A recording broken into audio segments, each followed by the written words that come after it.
Good morning. Should I start sharing my presentation just to make sure that everything works, or we won't start with me?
Dear colleagues, good morning.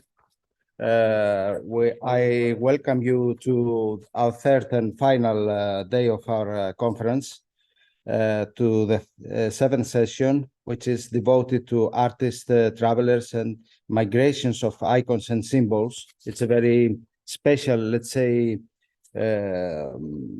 session. We'd like to introduce such sessions because we can have fruitful discussions.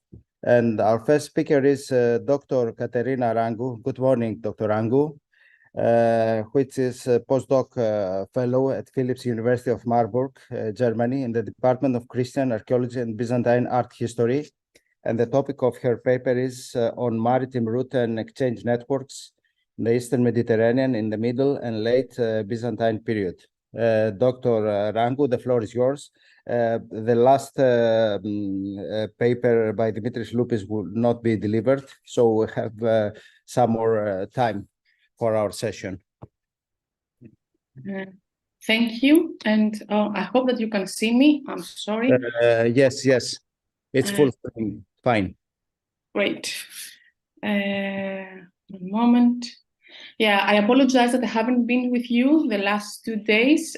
On Friday, we also organized a small conference here in Marburg, and I have also 2 kids, and they have gastroenteritis, so that makes it a bit complicated. Now the kids are gone for a walk with my husband. In case you hear kids screaming, I apologize again. So I'm very happy that I'm here with all of you today, and I'm very grateful to the organizers for the invitation. This part on maritime routes and exchange networks in the Eastern Mediterranean is part of my ongoing research on the use of social network analysis in material culture and the Byzantine world. I'm still skeptic of how exactly can we use social network analysis in our material, and I'm grateful for every comment or suggestion. My paper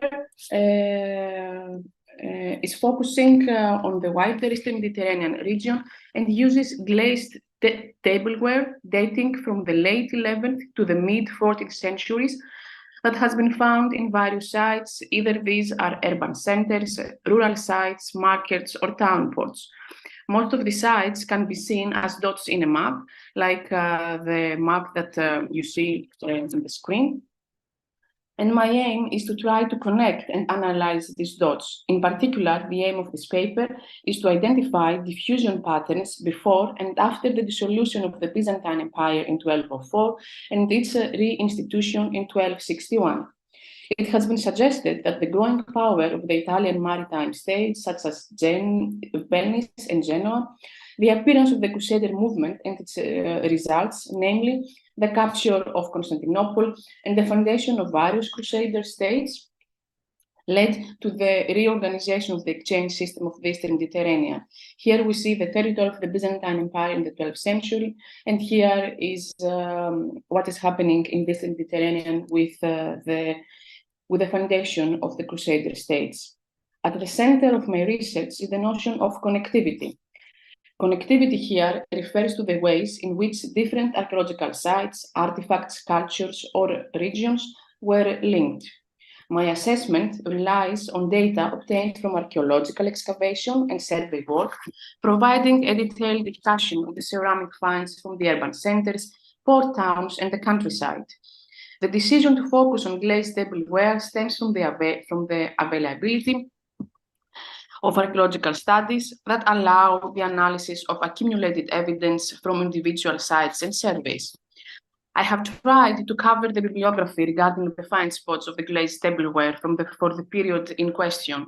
However, I am certain that I probably have missed some find spots, and I apologize for that. I have tried to look in every country, and I have managed to analyze 177 find spots, but I'm sure that there are some missing. In the next minutes, I will be discussing maritime routes, present distribution maps and models created based on aspects of social network analysis. Methodologically, I'm using traditional mapping tools to reconstruct the main maritime routes and understand patterns of pottery, distribution, and possible trade relations. Networks are used as tools to map and measure interaction, relationships, and flows between people, groups, settlements, and in general entities and data that can be connected in some way. These relationships are portrayed through a collection of nodes and the links between them. Here, networks can explain a complex system comprising many similar parts, which are interconnected, providing for a passage and exchange of information, products, and goods between them or between a power center. Here we see a very conventional network. Here is the node, like again, a dot in the map. And here are the links. What is always important to have in mind is that we have undirected networks because we cannot really identify the original spot and the final spot. Where did it start, this kind of ceramic type, and where did it ended? Or we have a directed network because we know exactly these things. I have seen that networks it's more easily to have when we analyze letters that they have been sent and the correspondence. The main research questions are where there are significant events that led to changes in connectivity patterns. How are maritime routes facilitate connectivity between different regions? What impact does maritime connectivity have on economic development? And how did the movement of ceramic artifacts contribute to the establishment of trade networks between different archaeological sites or cultures? The Byzantine Empire of the 11th and 12th centuries included within it the geographically strategic crossroads of the Eastern Mediterranean through which Europe connected with Asia. All sea lanes had to pass through Constantinople, and the main maritime route passed through the ports of the Black Sea and from Constantinople to the Eastern Mediterranean. The islands in the Aegean linked Constantinople and Asia Minor with the east coast of the Greek peninsula. There was also a north to south route that connected Constantinople with the Eastern Mediterranean and the coast of North Africa. Rhodes was a meeting point for ships following the north-southeast and east-west axis, since it connected Crete and Cyprus and beyond the Syro-Palestinian coast and southern Asia. Here, it's the maritime routes. It's very, again, conventionally that I have created. You can see that we have in black the main routes that they were made from the Genoese, and and then we have in red the main routes followed by the Venetians, and in green we can see the main pilgrim route. This has been, I'm not the only one that has done something or that has tried to do something like that. It's based on the movement of objects and, of course, from the literary sources or whatever contracts did the merchants from Genoa or the merchants from Venice with the other cultures, with the other states in the Eastern Mediterranean. The sea routes discussed here may not have been the only maritime routes that existed, but they do account for most major movements by sea, and these were used for commerce and the exchange of goods, and in our case, ceramics. These routes are also indicated through the shipwrecks. The visual mapping of the distribution of pottery has been used since 1930. David Talbot Rice was the first in 1930 to produce a simple, rather schematic map of the Mediterranean on which sites where Middle and Late Byzantine wells have been marked.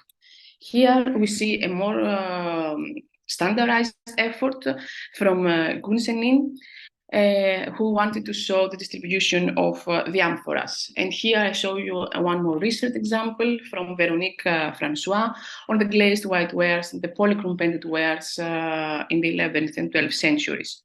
I myself also created maps showing the distribution of the main glazed ware circulating in the Eastern Mediterranean, namely the green and brown painted ware, the extensive trade and then we also have the incised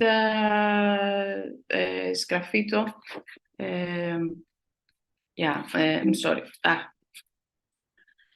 have the fine sgraffito ware, we have the incised sgraffito ware, and we have the sampleve ware. And here you see all these four main Byzantine types and their association. All these distribution maps point out to the extensive trade in glazed pottery indicated by its wide diffusion on the Eastern Mediterranean. Moreover, these repeated associations on the consumption side of these types of tableware are a sign of a common distribution network, most likely a coastal trade supplied by large centers that served as transit hubs in the distribution of pottery. From the early 13th century, things changed. These Byzantine types, these Byzantine ceramics stopped to circulate, and we have the main Byzantine ware, which is the Sexipus ware, and you see its distribution here. And more importantly, from the early 13th century, Italian ceramics penetrate the markets of the Eastern Mediterranean, namely the archaic Maiolica and the proto-Maiolica.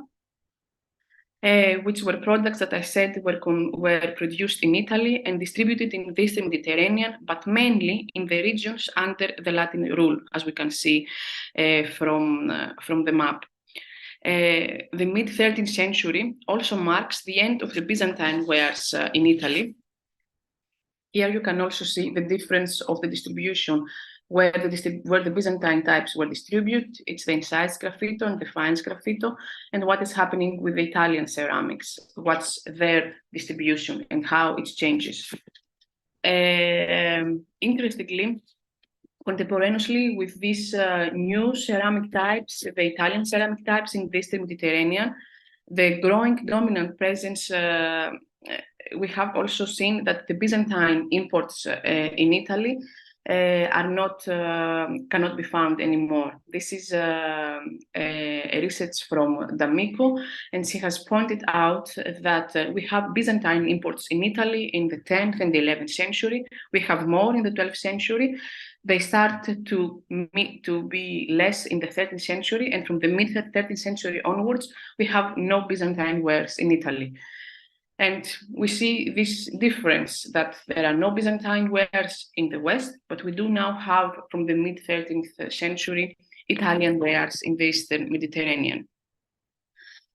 And in order to examine and reconstruct better the distribution of the glazed tableware from the late 11th to the mid-14th centuries within the structures of the Byzantine exchange, I have constructed networks model based on the known distribution across the Mediterranean and degree of affiliation of the sites in which these artifacts have been recognized.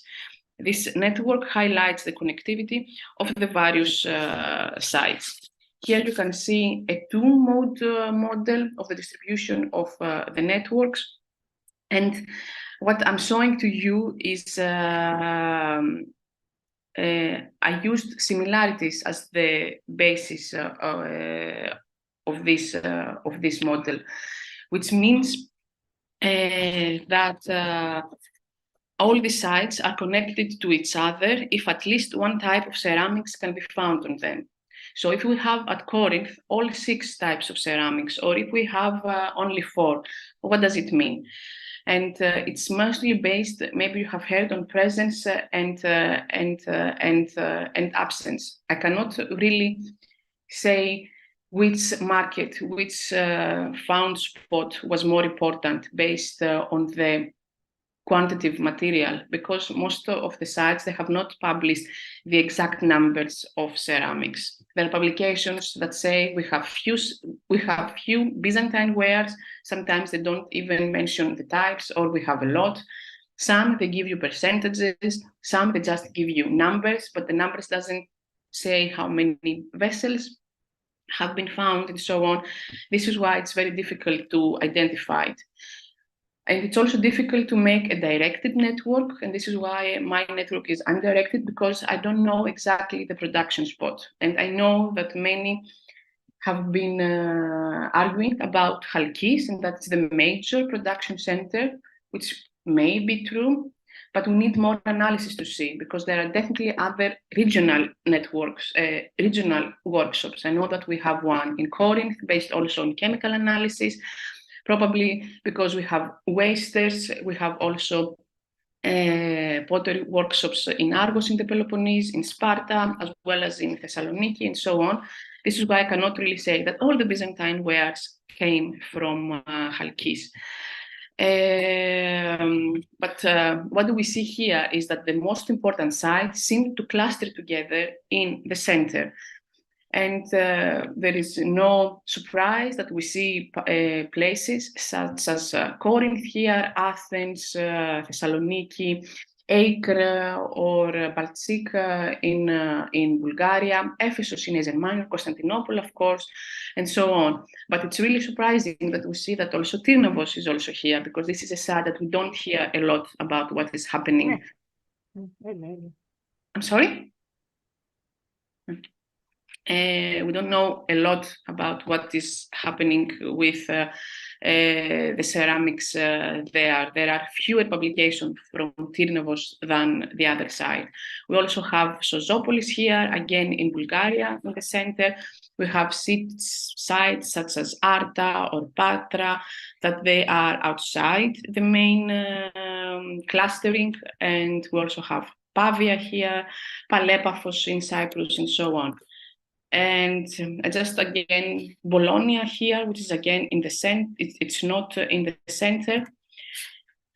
And here we see how it changes from the mid-13th century onwards. Of course, we see that Bologna now, it's clustered more in the center and so on. We see that Kherson is also being moved away from this type of clustering. We see again Rhodos and how it connects all the rest. Like I said, I used 177 sites, and I've noticed that there are a lot that, because they only have one type of ceramics, they just go to outside this cluster, like the area here or the area around the network. So then I created another two-mode model based on the sites that they have at least two types of the same wares, not only one type, but they are connected with two wares, two ceramic types. And you see the results in blue, which makes it a bit more clear to see the important transit hubs, the important sites that played a role in these networks. I have also used the closeness centrality as a perspective from the social network analysis. Closeness centrality is the distance of the node to all other nodes in the network. Nodes with a high closeness can reach all other nodes of the network in fewer steps than nodes with a less with a low closeness. I cannot really say that this is a trade network. However, all the links, because I cannot really say that it's trade because I'm not sure that this kind of exchange of material was based on trade. It can also be indicative altogether for movement of objects. It doesn't matter if they are moving because it's through the pilgrims, or it's a seasonal use of an area, or just a simple human immigration. And this is again an empirical model that can be associated with inductive reasoning and pictures of observations, which help to visualize what might have been real. It's just a model. It shows us a perspective of the reality. And I'm sure if I have more fine spots, maybe things would change. But the main patterns, the main regions that they were the bigger players in the exchange network, in the maritime routes, I think they would have still remained the same. I plan again to do more models. I know that Paul Arthur, for example, did great work showing how the pottery, amphoras, and the coins work together. I'm not sure if I can also use this kind of material. Like I said, this is an ongoing research. But I do hope that I have pointed out that social network analysis is a tool. We cannot only just use social network analysis. We need to start from the beginning. If I want to explain the exchange network in Eastern Mediterranean, I need to look in the maritime routes. I need to look in the objects, see what the objects give me, see what the literary sources give me, and then try to create a model just to highlight some things that I couldn't highlight otherwise, either because of the lack of the material or because the lack of the publication. I am sure that there are sites of more importance that they have not been published, or they were published in Ukrainian or in Turkish, and unfortunately it takes me more time to analyze this kind of publication because I don't speak and I don't read these languages. I'm trying to. So yeah, that's the end of my presentation. Thank you very much for your interest. Thank you very much, Katerina, for your wonderful presentation and all this analysis of networks, bringing together these artifacts material in our conference on Italian art. We had the opportunity to have a session devoted to ceramics. So there were people from Turkey and even from Israel presenting important finds from these spots. So I'm sure that we'll have a fruitful discussion in the end. Thank you very much. And now I invite the next speaker is Dr. Magdalena Ganjanska, if I'm pronounced it right. Thank you very much, Magdalena, for being with us. She's a doctor and the Department of Art History in the Jagiellonian University. And the topic of her presentation is From Sinai to Padua and Breslau on traveling art technique of gold spinning discs. Magdalena,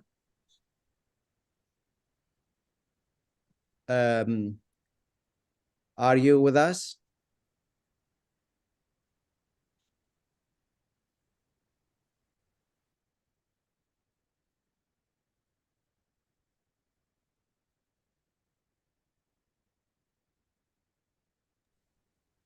Magdalena?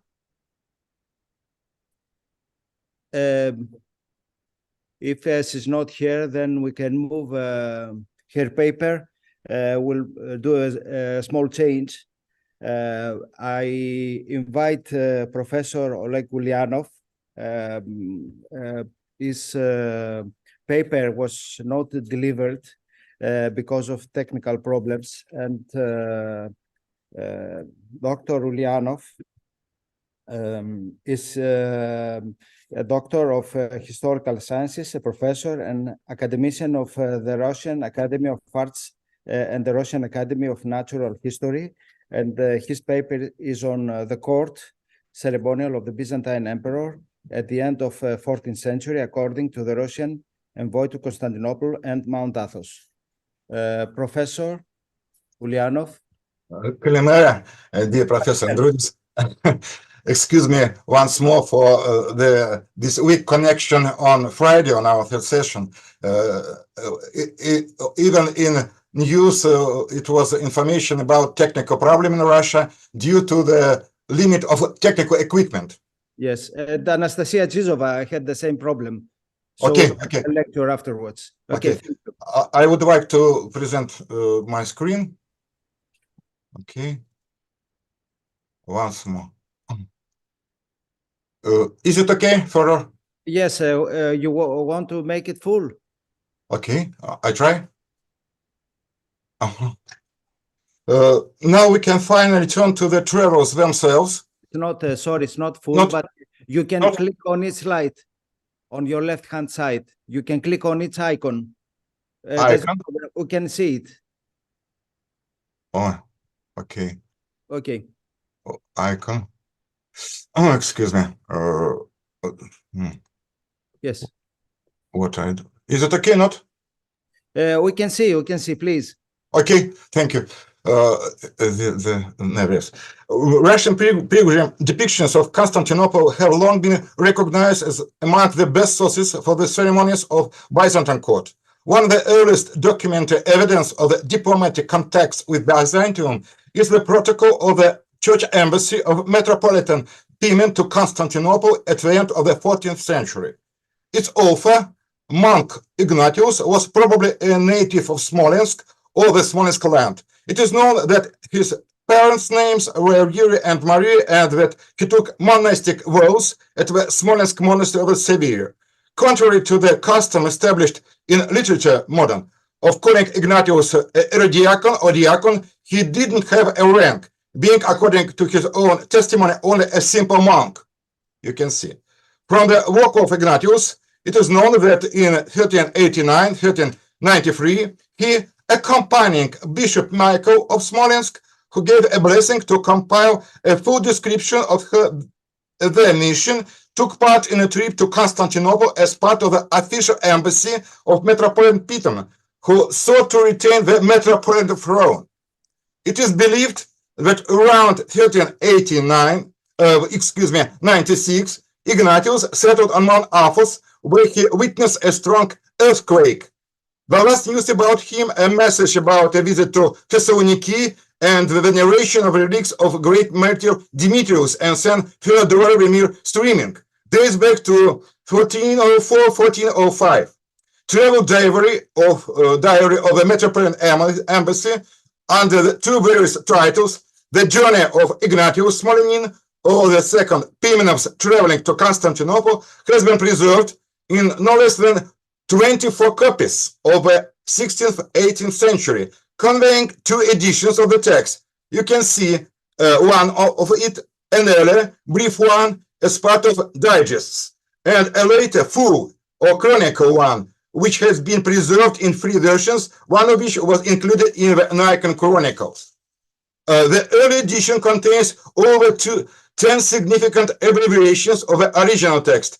It lacks an introduction, a description of the landscape of the middle and lower reaches of the river Don, the author's measurements of the cathedral St. Sophia, and discussions of the result of a litigation between Metropolitan Cyprian and Pimen, a description of the clothes of those present at the coronation of Emperor Manuel, including foreign delegations, a description of the actions of the patriarch during the coronation and demonstration of samples of tombs to the newly crowned emperor, as well as a parable about the frailty of the emperor. A third edition of Ignatius' work has been preserved as part of the Facial Chronicle, where his text is illustrated with 10 minutes, you can see, including 23 minutes make up a cycle about the emperor's coronation. Many of these minutes depict the author Ignatius himself, and during the coronation, he is depicted. We cannot see your pictures. We cannot see your pictures. Just press on the small icons. The second one, press on the second one.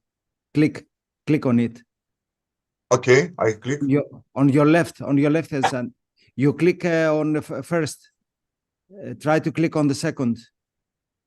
I see the second. Click with the mouse on the second on your left-hand side. Yes, I click. Maybe some stopped. I click. Oh. You must leave and you must reshare your PowerPoint. Close the PowerPoint and try to reshare it. Ah, I see. I see. Close. Okay. Okay. Okay. You can see? No? It is moving, yes. Okay. It's We can see the third icon now. the third icon and this one. This one, yes. Okay. Thank you. In full screen. Okay. You see that it's a very rare example. When you can see traveler himself, the central position of the author in the images is large due to the fact that Ignatius tells his story in the first person. So we can see Ignatius traveler himself.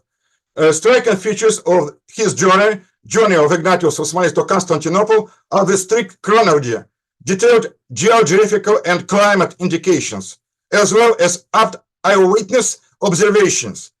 Ignatius' work describes in detail, recording exact dates, the route from Moscow to Constantinople, by which the embassy traveled through Ryazan along the river Don, Azov, and Black Sea to the capital of Byzantium. You can see the departure from Moscow on screen, then arrival to Constantinople.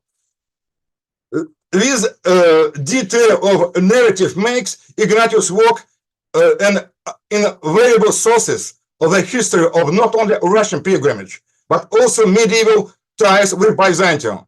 The author also spoke about the difficulties of this path, in particular about the arrest of Metropolitan Pimen and some people from his retinue in Azov by creditors for old debts.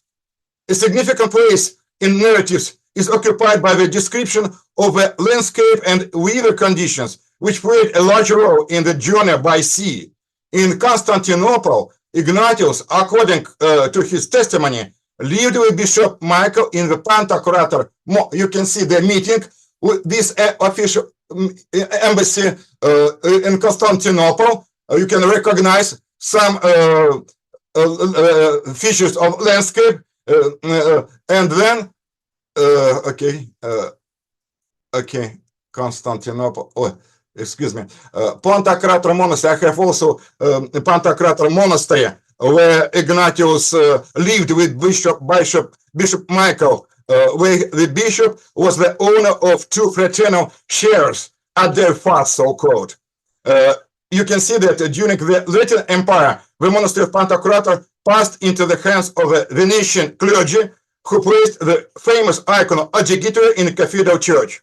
Descriptions of shrines and sites of Constantinople are made by Ignatius using manner traditional for the genre, a list of shrines accompanied by a brief summary of the church traditions associated with them. The author gave measurements of the neck of the dome and neck windows of San Sophia, cathedral, the hippodrome, the snake column, etc. In his text, Ignatius conveys for posterity valuable information about what Constantinople hippodrome and the dome of the dome of San Sophia look like, etc. Site. On the 31st day, they went to the top of the church of San Sophia, so to 40 windows of the neck measured windows. The unique historical source contains also the earliest mention of the church rite of the furnace of three holy children. You can see, which was witnessed by Russian voice on the eve of Christmas in Hagia Sophia. For our conference also is the last Sunday before Christmas, and this church rite, furnace of three holy children, was famous, the first by Ignatius' work.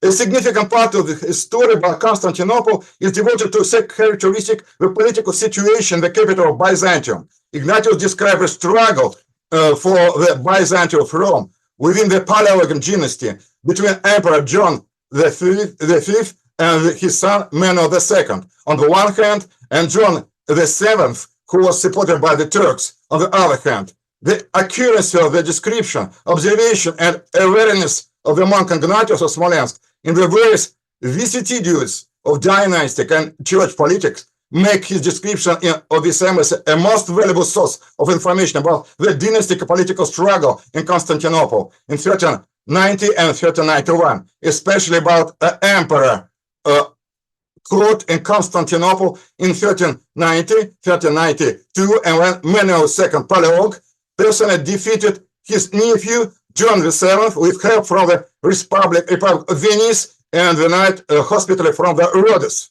Ignatius describes not only his journey, but mentions the dissension of a certain between Metropolitan Pimen and Moscow Grand Duke Dmitry Donskoy, talks about the struggle for the throne between Kaloyan and Manuel Paleologus, and finally tells about the coronation of Manuel II Paleologus in the summer of 6900 of the month of February 11th. It was the monk Ignatius of Smolensk who recorded in detail the coronation Manuel II Paleologus in Hagia Sophia on February 11, 1392. His description recorded the entire ceremony of imperial coronation, including the order of actions of Patriarch and Basileus, and preserved the most valuable details of court etiquette, down to the clothes of all participants in the ceremony and the list of foreign delegations, including from Venice. Ignatius was an eyewitness, but he left out many important details. Manuel had married, as you can see, his wife the day before his coronation, as you can see in this miniature, Manuel, Elena, and three of their sons. During his coronation, Ignatius depicted as preliminary member of Russian delegation in the chair of Hagia Sophia. You can see to the right, at the top of miniature, Ignatius in the group of three monks. Ignatius on the chair of Saint Sophia. We cannot see it. You must forward your slides. We cannot see it. We are still in the third slide. Please move your slides to them. Maybe this one. Now we can see. We can see the fourth slide. This one, yes. Okay. Okay. Not in full screen, but this one. Okay. On the chair, we can see the Ignatius in this group at the chair of Saint Sophia, and then the coronation of Manuel by Patriarch with some very interesting details.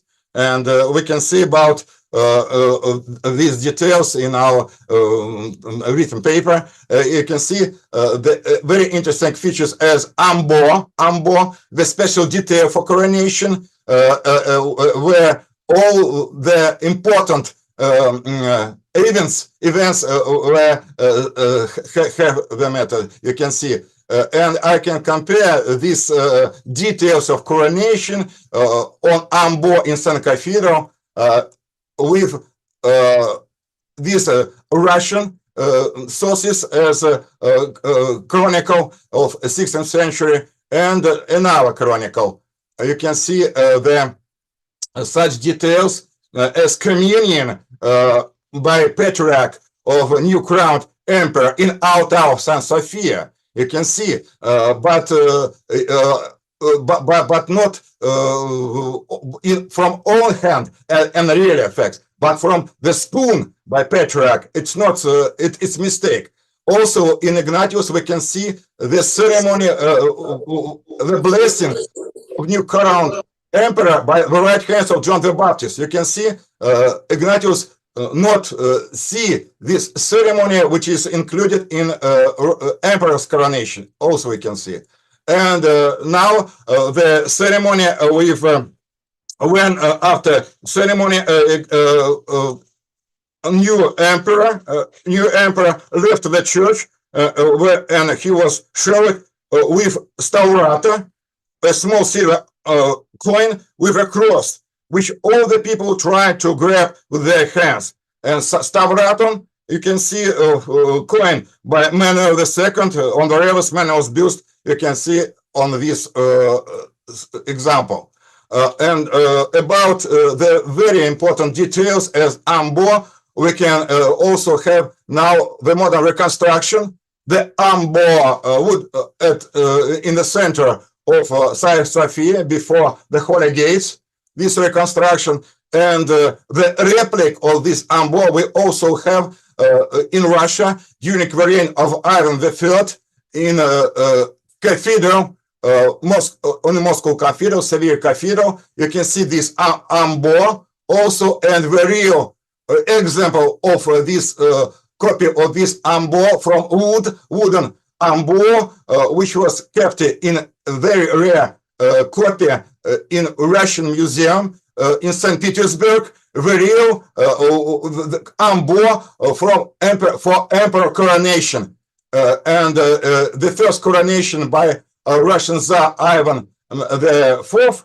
You can see also this ambo with diakon.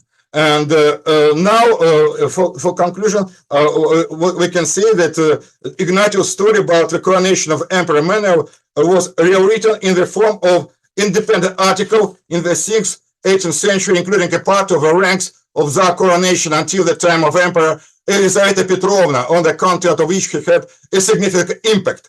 However, the problem of the absence of any information about the inaugural anointment in this description of the coronation by Monk Ignatius still remains unresolved. My paper proposed a new solution to this problem by correlating with other historical sources, primarily with the anonymous protocol of the imperial coronation of Manuel II from Laurentia Library in Florence. You can see these very rare documents, the protocol anonymous of imperial coronation of Manuel II, this manuscript from Laurentia Library. On the contrary, according to the Florentine rite, the emperor enters the altar and censes. Then one of the bishops removes the usual crown from the emperor's head. The patriarch takes the censer and censes the person being crowned. Then both of the attempts stepped out of the altar and ascended to the ambo. Here the emperor bows his head, and the patriarch alone reads the prayer. This prayer was unknown in Russia, as also the Negro anointment, also not famous for Russia, even from Ignatius' works. Ignatius was not see this ceremony, but only from Laurentia Rite we can see this prayer, O King of Kings and Lords of Lords, who wrote the prophet Samuel, servant David, anointed with the holy oil the king and the head of the free people, etc. As you can see that Claudian's ceremony also emperor uncovers the head as well as the primates, after which the patriarch anoints the head of king, explaining holy. According to this Florentine rite, the emperor and the patriarch on the ambo sing holy, holy, holy, and all the people also holy, holy, holy. And only after this, the patriarch anoints the emperor with a chrism and puts a cloth on his hand. To conclude, we can compare the Laurentia Rite with the Russian copy of Ignatius' works, also not these details about anointment. You can see also this written form. It is pertinent to note that the difficulty that the sacred text read during the ceremony to not correspondent to the date of February 11, the date of coronation of Manuel II, and moreover are not usually read on the same day. The Gospel of John is Lazarus Saturday, that is the Saturday preceding Palm Sunday. Perhaps we should consider that a special liturgy was used on the occasion of the coronation, and both texts may refer to the situation of Manuel II, an emperor, therefore a shepherd, restored to his throne, and therefore similar to resurrected Lazarus. The detailed account of coronation itself, the emperor procession that lasted 3 hours, suggests the purposeful nature of this description by the monk Ignatius. Probably through the message of traveler diplomats, the Russian state adopted the established tradition of Byzantine imperial power. Thank you so much. Thank you very much, Professor Oleg, for this wonderful presentation and all these details. And I have one question for you in the end. We'll see in the end about the wooden ambo. You can unshare your presentation, please. Yes, we'll discuss it in the end. Thank you very much. And we invite our next speaker, Dr. Magdalena Gardzanska from the Institute of History of Jagiellonian University. And the topic of her paper is From Sinai to Padua and Breslau on traveling art technique of gold spinning discs. Magdalena? Hello. Hello again. Can you hear me now? Yes, but Professor Oleg must answer his presentation, close his presentation. Yes, because I can't share my presentation now. Okay, fine. Yes, thank you. So, right. Probably now you can see my presentation. So we can see it. Okay, thank you very much. And I'm sorry for this some technical issues at the beginning, but never mind. So I can start now.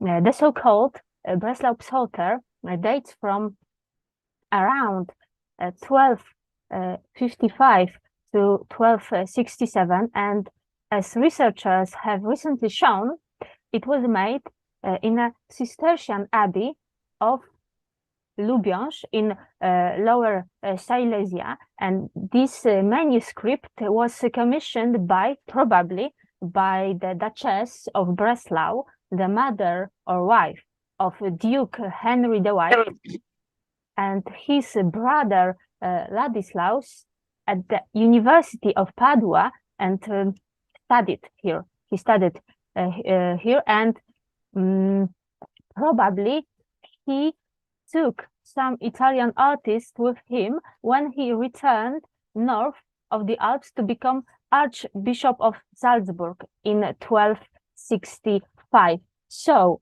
scholars suggest that around 10 masters painted the miniatures, and they divided them in two main groups. The first one, the most exclusive one, I can say, included the master of Gaibana and his collaborators. And in 1259, the master of Giovanni da Gaibana created the epistle for the Cathedral of Padua, and the Padua manuscript, this manuscript is decorated with 16 full-page miniatures, which researchers have mainly compared with the images of the prophets and maybe to some extent Christ Emmanuel in the church of San Marco in Venice. And the master of Giovanni da Gaibana is associated with only one miniature in the context of the Breslau Psalter, of course, and it's this full-page Beatus initial. But recently, some scholars have tended to attribute another illustration, another miniature to him. And for example, this this image, it shows Christ surrounded by 11 apostles, but traditionally the author is considered an associate of the master of Giovanni da Gaibana. However, the most crucial feature of this miniature is the use of particularly shining gold. In a second we will discuss some details, but some and here this I hope that you can see this details reproduction. It's not so easy to see them, but they are here, here, here, and here, and also in this place. But we will discuss them more. So some miniatures from the so-called Breslau Psalter have gold nimbi and backgrounds covered with gold disc and rims, and they are polished to such a high gloss that they stand out quite clearly from the rest of the gilded surface, and they appear to spin to some extent, of course. And these images are associated with the assistant of the master of Giovanni da Gaibana, or with the master of Giovanni da Gaibana himself. And I believe maybe this one picture, this one image, it's an infrared image, and here I hope that these elements are more distinctive for you, and they are polished to very high gloss, so they are here. But I believe that this uniquely decorative gold polishing technique originated in the circle of Saint Catherine's Monastery on the Sinai, and the group, maybe also this miniature with David.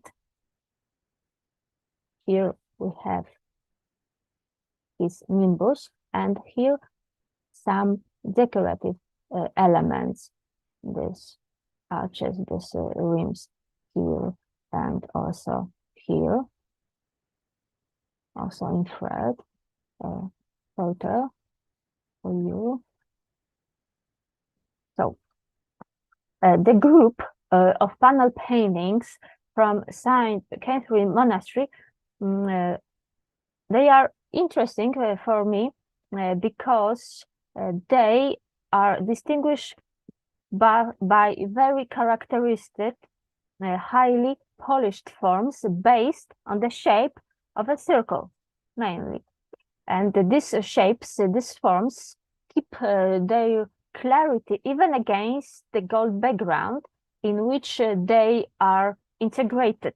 They are also used as nimbi, mandorlas, rims, and medallions for busts, sometimes also architectural elements. They also include gold backgrounds, and in some cases also some elements made in chrysographic technique. But generally, they date from the second half of the 10th century to the end of 13th century. However, they are most characteristic of the 12th and 13th centuries. So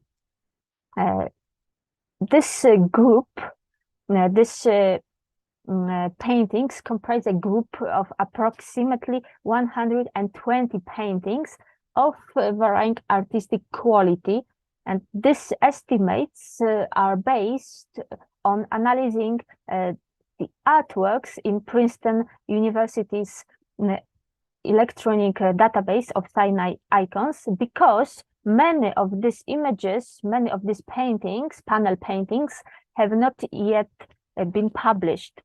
Therefore, the number given refers to those examples where it's not too difficult to observe the above features. And I have chosen the presence of shimmering nimbi as the main, maybe the basic criterion. And it's important to note that in the case of the Sinai icons characterized by the above mentioned golden qualities, we can only speak of a coherent group with a certain degree of generality, since these images created over 3 centuries often differ considerably. So, on the other hand, they share the characteristics mentioned above, but on the other hand, their artistic level can be very different, to put it simple. So, maybe some examples. Here we have the images of the Apostle Philip and Saint Nicholas, And the first is a full figure, and the second is a bust. But in both cases, the rest of surface behind the figures is covered with gold, and the figures are equipped with a shimmering nimbi here and here, separated from background by a unique polishing technique. In addition, there are 10 medallions here with a bust of Christ and saints in the painting of Saint Nicholas, and also frames have been gilded. So another example is the painting of the miracle of San Michael in Honai, and shimmering nimbi were applied here and here, you can see it, and gold was also used at the top of the image above 2 arms of the stream to create an arcade shape in which the figures were depicted.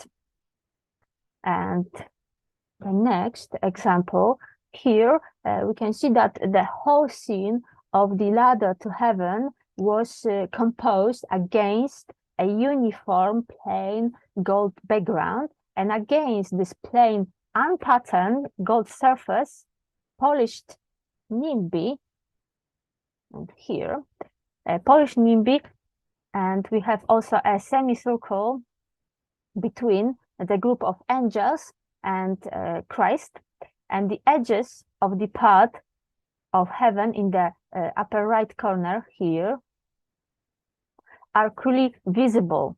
It is worth noting the overlapping nimbi of angels here,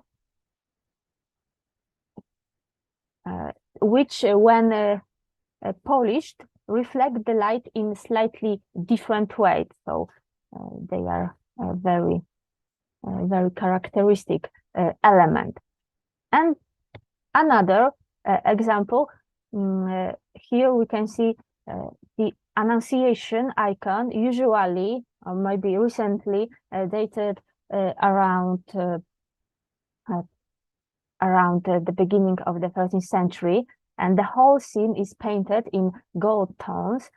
The main exception is the water here with its fauna and the Virgin's robe, and it's undoubtedly gold that determines the visual expression of this painting. And an important role is played here, above all, by the visual effects associated with the juxtaposition of matte parts, like this strip of ground and architecture with a throne, and polished parts, among which we can observe a gradation of this effect. The background has a, let me say, a standard level of gloss, while the nimbi, a medallion with a dove of the Holy Spirit, and this semicircular segment of the heaven, and the ray emanated from it, have a high gloss characteristic of this group, characteristic for this group. And as a result, the individual elements of the composition retain their expressiveness despite their almost monochromatic nature. And the architectural details are painted in a dark red that matches the golden tone of the whole. So, but nevertheless, we can say that this icon of Annunciation is a very unique artwork, not only among the other gold paintings, let me say, of the same monastery, but in Byzantine art in general. So it's a very unique and a very decorative example of using gold. But we can also distinguish some paintings in which the shimmering, the spinning discs and rims seem purely decorative since they fill the surface in the background, diversifying in the homogeneous gold plain area, as we can see here in this Annunciation, this door, the sanctuary, and the highly polished disc, which vary in diameter, are scattered over the entire surface of the gold ground, and they are made of silver foil, in this case, placed on the fabric, and silver foil coated with gold varnish. So in this case, we don't have genuine gold. And there are many other examples of this type of decoration, such as the image of the Virgin Blahenitissa and the archangels Michael and Gabriel, and the background and frames in both works are filled with small shimmering discs. Here you can observe them. And in the second, here, they arrange in rows, and they are probably the same size as in Blahenitissa. They are more scattered and vary in size. Here you can see the smallest ones, and here bigger. So the smallest ones are surround the nimbus of the Virgin, and some larger circles give the picture a remarkable decorative quality. So, based on examples discussed, very short, we can conclude that the motif of highly polished gold discs is characteristic for the group of Sinai icons from the 10th to 13th centuries, and they are usually used as nimbi, medallions for bust, and so on and so on. And they are also used to embellish the rims. And the visual effects are particularly elaborate significantly where different elements overlap. However, they differ even though they are on the same layer of gold, because light reflects differently on them. So considering that the shimmering gold forms are already known from the early Sinai panel paintings, it seems that it was the most likely the milieu of Crusader artists that mediated the transfer of these decorative motifs to Latin Europe. And the art of Venice also influenced the master of Giovanni da Gaibana, and this Italian Republic was mainly involved, as we know, in the Crusades and strongly linked with the Byzantine Empire. We also know that the technique of applying gold leaf was introduced to Western Europe by artists of the Crusades, and it was around the end of 12th century. And before that, medieval artists used gold pigment, not leaf gold. And the question then arises as to the role of Sinai. To conclude and to put it very briefly, in the 12th and 13th centuries, there was a quite active artistic milieu in Sinai, and was essential after the Fourth Crusades that conquered Constantinople, and the monastery has Byzantine and Crusader icons in its collection, testifying to close and lively artistic contacts between these two circles. And therefore, I believe that this artist perfected this particular method of gilding then around the middle of 13th century. And this technique was then brought to the West by some Crusader artists. Maybe we can link into the mendicant orders, but it needs further investigation. So these miniatures are evidence of the rapid spread of the technique which was only possible thanks to the mobility of artists. So as in the Middle Ages, they easily crossed political, cultural, and also artistic borders. So thank you very much for your kind attention. Thank you very much, Magdalena, for your presentation and for reminding us these spinning discs from Monastery of Sinai, 12th and early 13th century. The next paper is a joint presentation by me and Eleftheria Konstantinidou on images of Mongols in Byzantine and Western art, 13th and 14th century.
The topic of this paper is based on the presence of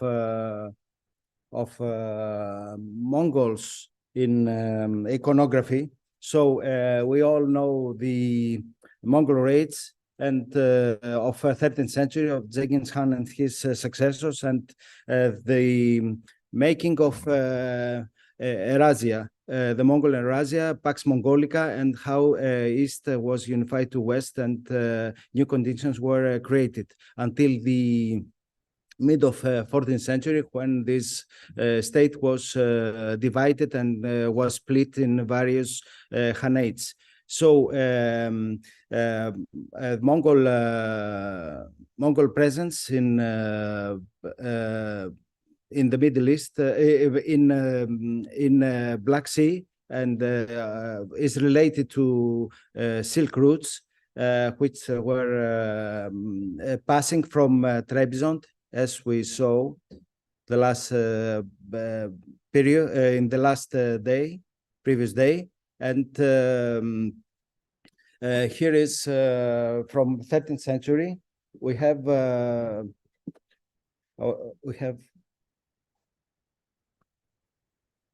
sorry.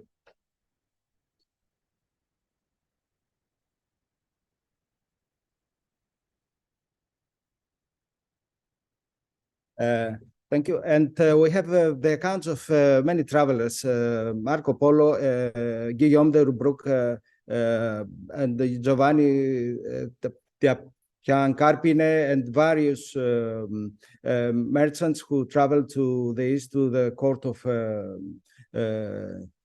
Mongol Khan. And we can see William of Rubruck, Willem van Ruysbroek, and the account of the Mongol court. And we can see early some representation, typical representation of the Mongol imagery, as the Mongol Khan seated on his throne with the courtesans in the Codex Coccarelli manuscript produced in Genoa, 14th century. And all these images of Mongols are traveling images, to Byzantium and West. And to the Mongols are attached the textiles and the so-called Mongolian textiles, Pani Tatarici, and they were brought to Western Europe through Silk routes, and Mongols established network of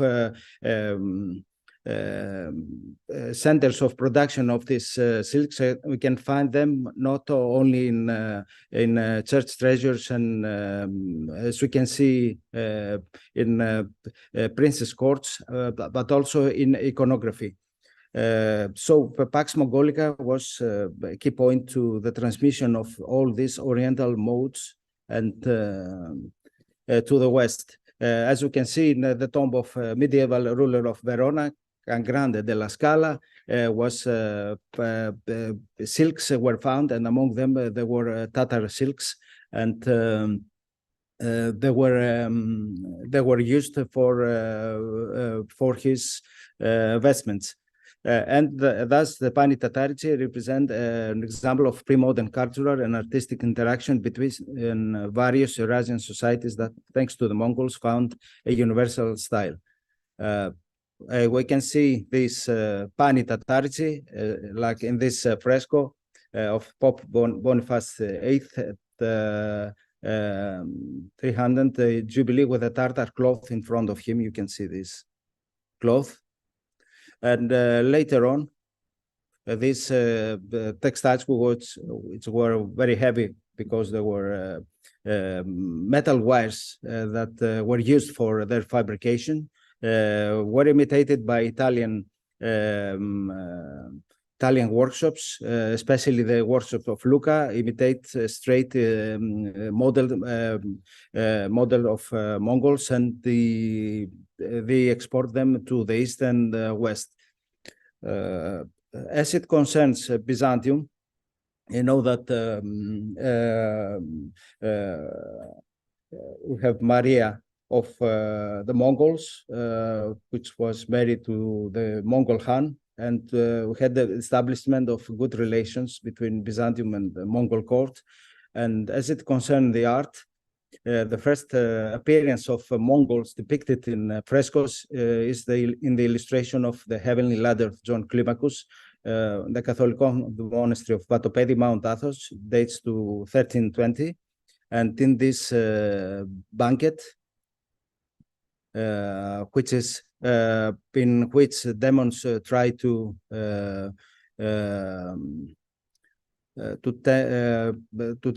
bring a monk to participate in this symposium, are illustrated rulers of all the world, Byzantine rulers and other rulers of Balkans, together with these two people who have special traits of face, and certainly the imitating Mongols, and this gesture of the hawk with the Mongol is very typical in Mongol iconography. So we have the first presence of Mongols depicted in Byzantine art.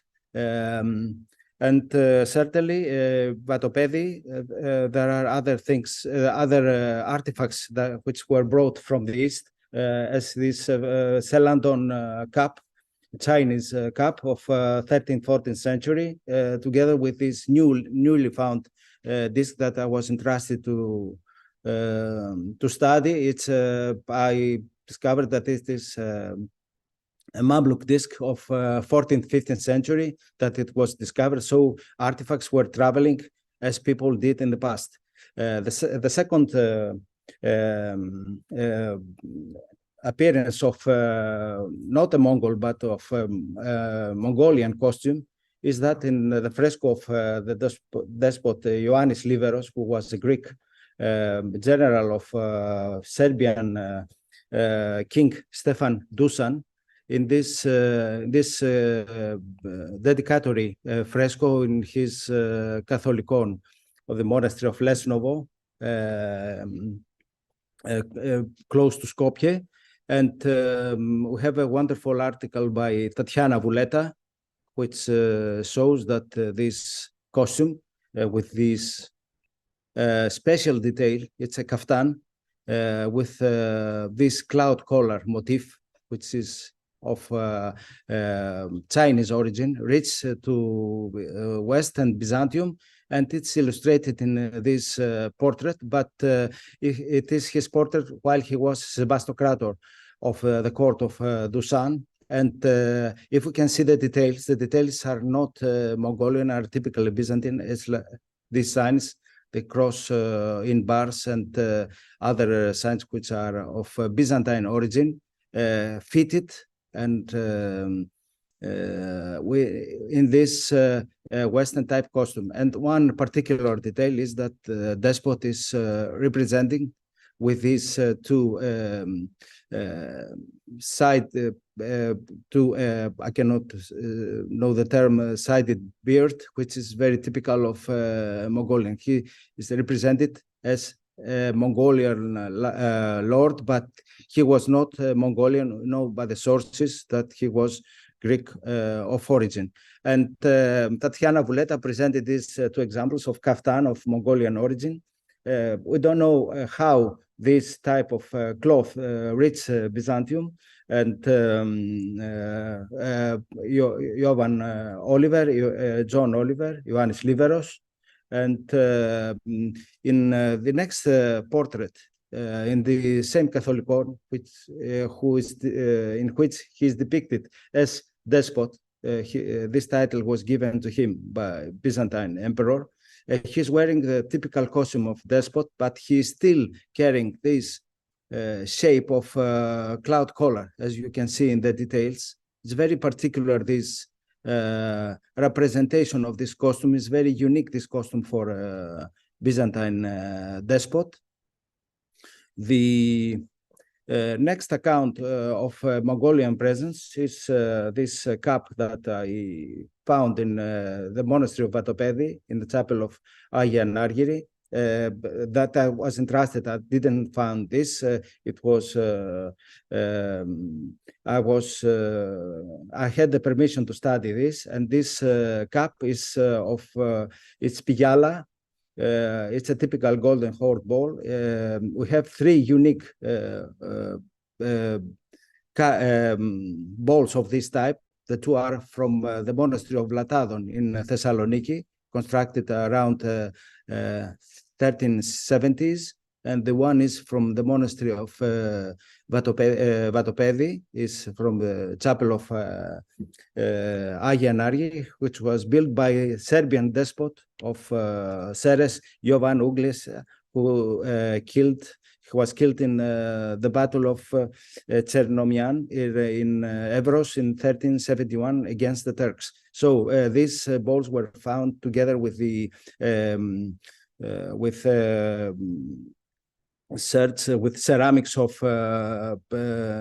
Spanish ceramics of the Pula type, and they were brought possibly by the Khanat of the Golden Horde in the region of Black Sea by Venetian or Genoese merchants. As it concerns Western art, we have depictions of Mongols. This painting by Ambrosio Lorenzetti, it's a martyrdom of the Franciscans, and we can see a clear depiction of the Mongol with the traits of this race and all this typical hat of Mongols. We have also other depictions of Mongols, as well as this the martyrdom of Saint Sebastian in the central panel of a triptych by Giovanni del Biondo, circa around 1370. It's represented Mongol archers shooting at the saint. So we can see this is a typical representation of the Mongol archer. And this is the triptych, and details of other archers, of all the archers. We have also a Mongol horseman in the crucifixion of St. Peter by Giotto around 1299. And apart from appearance of Mongols in Italian art, We have other representation of Mongols in especially in Hungary, and details of manuscripts, and also we have frescoes where Cumans and other people of the east of the steppe are represented as Mongols. So illustration of combats against people of the east. In this illustration, we see people that are represented as with Mongolian traits, as it is also in Kepes Chronica, the Chronicum Pictum from Hungary, where Cumans are represented as Mongols.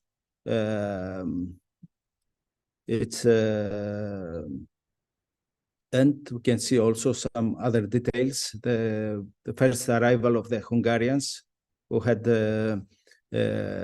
origins from the steppe, while arriving in Pannonia, they are represented as Mongols.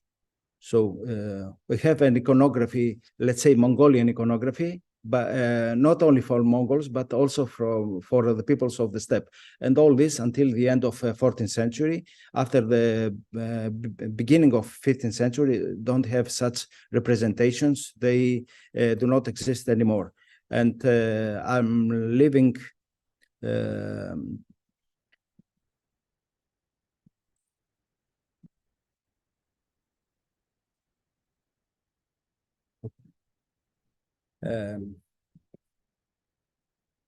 the next one is, let's say, a personal discovery from the Museum of Catalonia in Barcelona. It's the crucifixion of Saint Andrew by a painter. His name is Luis Borassá.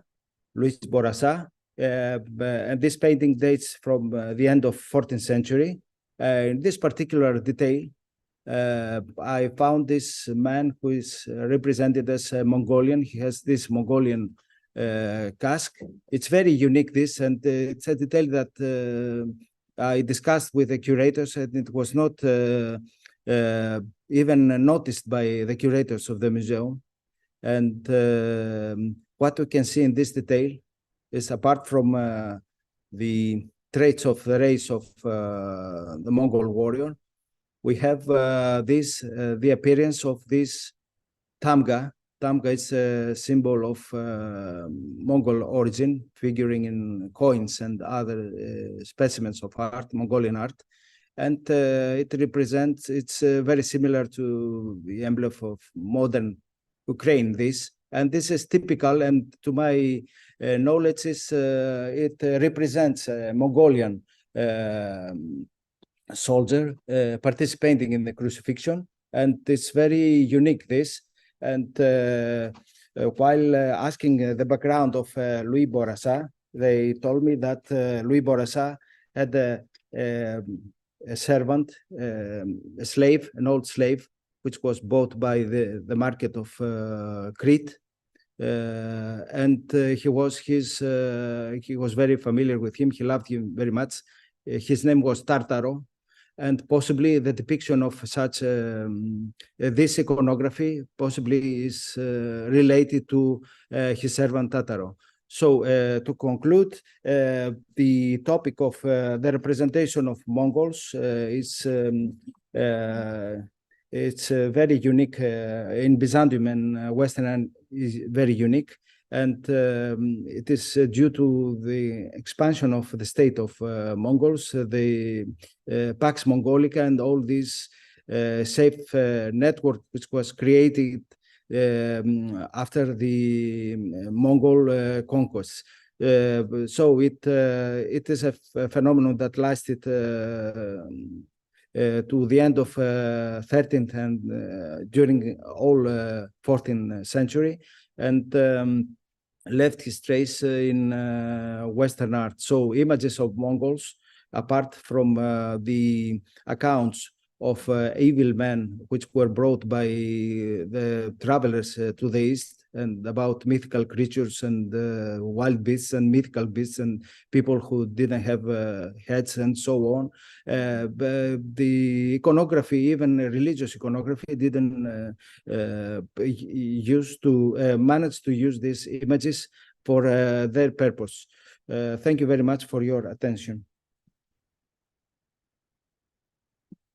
So the next paper, it's also a joint presentation. It was not planned in the beginning, but unfortunately, the one who had this special theme did not manage to give this paper lecture. So it's a joint presentation by me and Georgia Grecu, who is archaeologist, May, and a PhD candidate in Byzantine archaeology in our department. The topic is Italian artists and craftsmen in Ottoman Empire, 14th, 16th centuries, new data and hypotheses. In this paper, we should present some views, some aspects of this presence. Certainly, you all know activity of Bellini in the court of Mehmet II and other artists who traveled in the East and then left us engravings and descriptions and pictures of in the Ottoman court and of the monuments of Constantinople, and all these are very useful to us.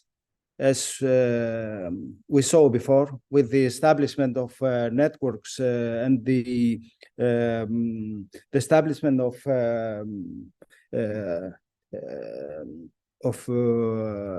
commerce between East and West, and the presence of Genoese and Venetians in the Black Sea and the travels to the East, new network began, and soon contacts were established with the Mongols. We saw these slides before, and after Mongols, Italians collaborated with the Ottoman court and they worked for Ottoman masters. That also happened before during the Byzantine Empire, and this will have artworks with which present elements of the joint work of Byzantine, Greek, and Italian masters, as are the cups in the monastery of Vatopedi and other specimens. Giovanni Bellini worked in 1479 for Sultan Mehmet II, who was a universal ruler of his time. He was very much would like to participate in the small cast of the rulers of his time, and we know his activity for the preservation of ancient Greek manuscripts that he found in Constantinople after its sack by the Ottomans, and the Greek scriptorium and all his activity. And this catalog of National Library, Bellini in the East, is a very useful book for somebody who like to trace the activity of Bellini in the East. And we have also the engraving and sketches of like the one from Battista Franco in 16th century. It depicts scenes of the column of Theodosius.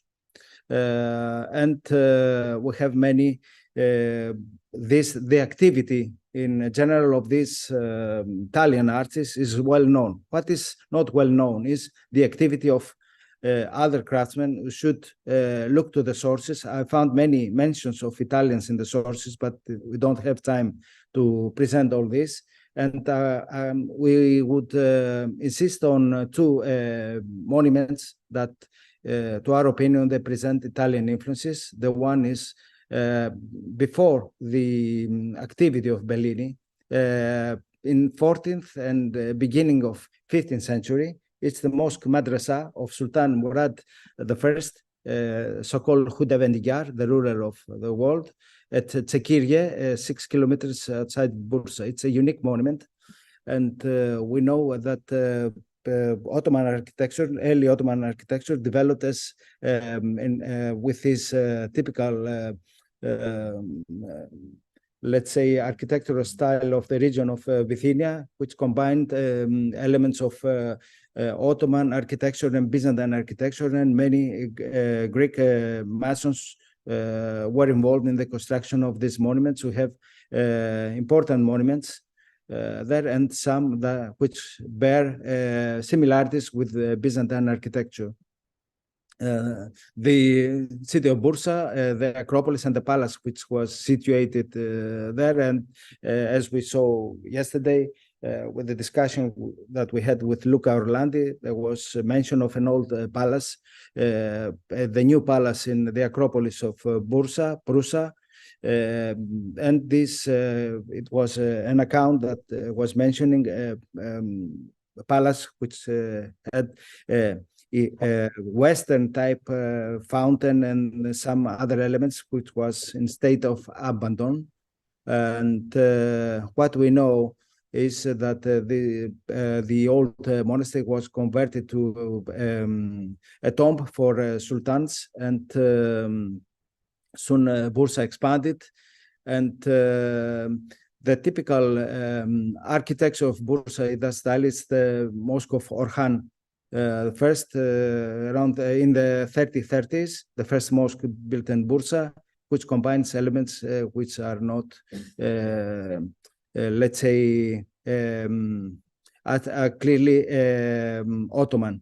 This building is very curious because it reminds scholars notice the resemblance of the facade of this building with Italian palazzi of 14th century. And unusual also is the presence of the minaret in this site.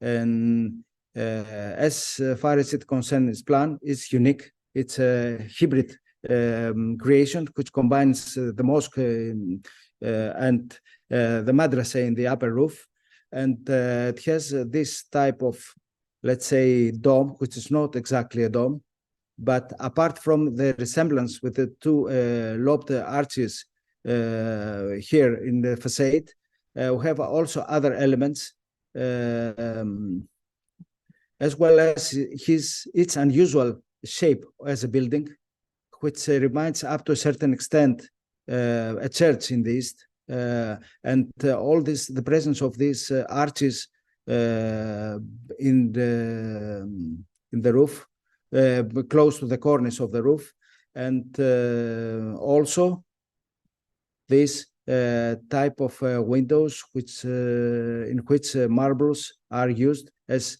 it happens with Italy and in Venice.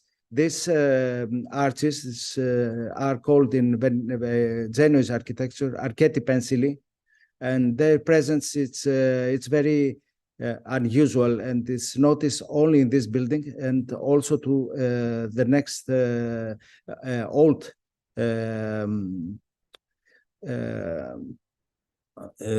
old hammam. And another unique creation is the Irgandi Köprüsü, the bridge of Irgandi, also in Bursa, which was built the first half of 15th century. And it's an old photograph before the destruction of this bridge during the Greek-Turkish War in 1922.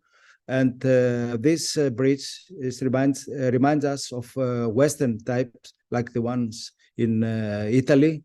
And certainly it has the same characteristic, this archeti pensili, which can be also found in Crimea and in all these Genoese fortifications, and also in Genova itself.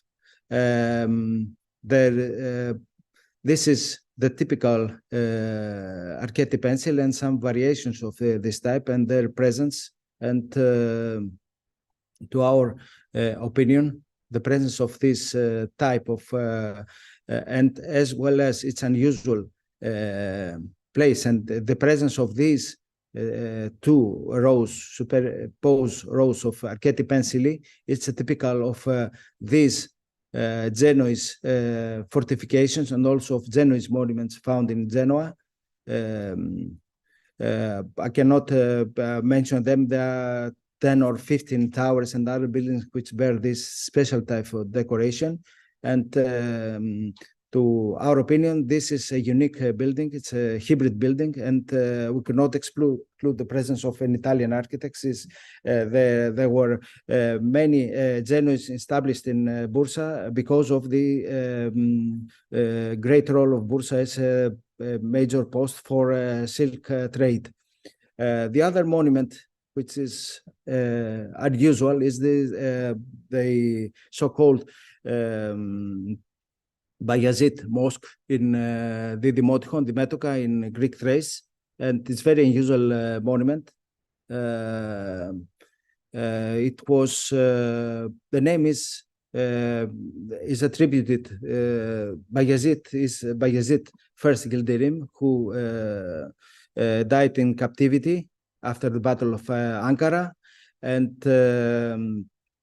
this monument is unique since it's the first. It's a sultanic mosque, and then it was covered by this this roof, but it was demolished. This roof was burned. Unluckily, it was burned, and now it's under restoration by the Greek Ministry of Culture. And this building bears many unusual features, as the Western type arches of its windows, and has two phases. This is the plan of the building, and the walls are very thick. They are more than 2 meters thick, and that means that we had different phases. As we can see here, we have a change of plan. This was mosque began to be built as with that type, a typical type with rebac in the entrance and with two piers, but its construction was never achieved, possibly due to the fact that of the defeat of Bayezid in the Battle of Ankara. And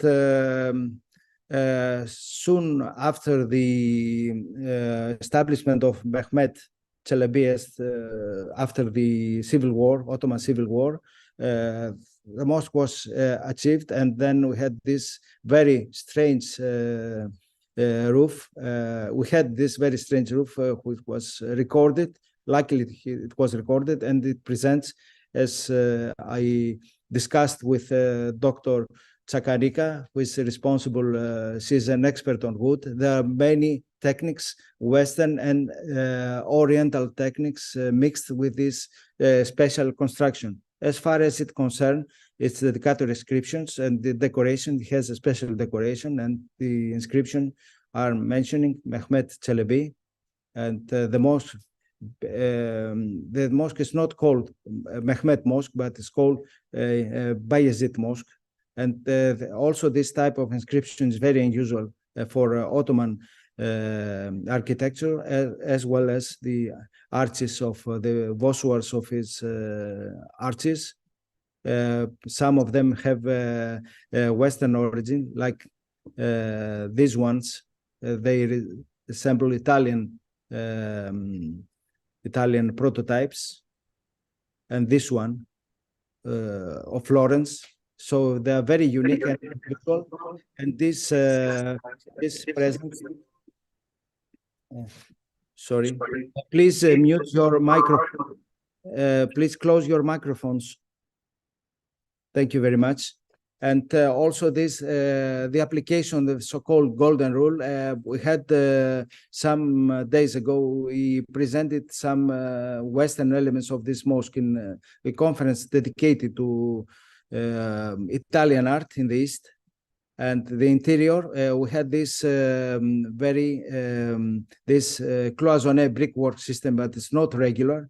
to my opinion, it belongs to the first phase, to the so-called Bayezid, the first phase. And in the interior, we don't know the state of preservation. This is the Mihrab Conch. And in this Mihrab Conch, it existed. I don't know even the state of presentation. This is very unique representation. To my opinion, this representation is of a built environment with a central disposition of this element. And I can see the detail. Unfortunately, the photograph is not good.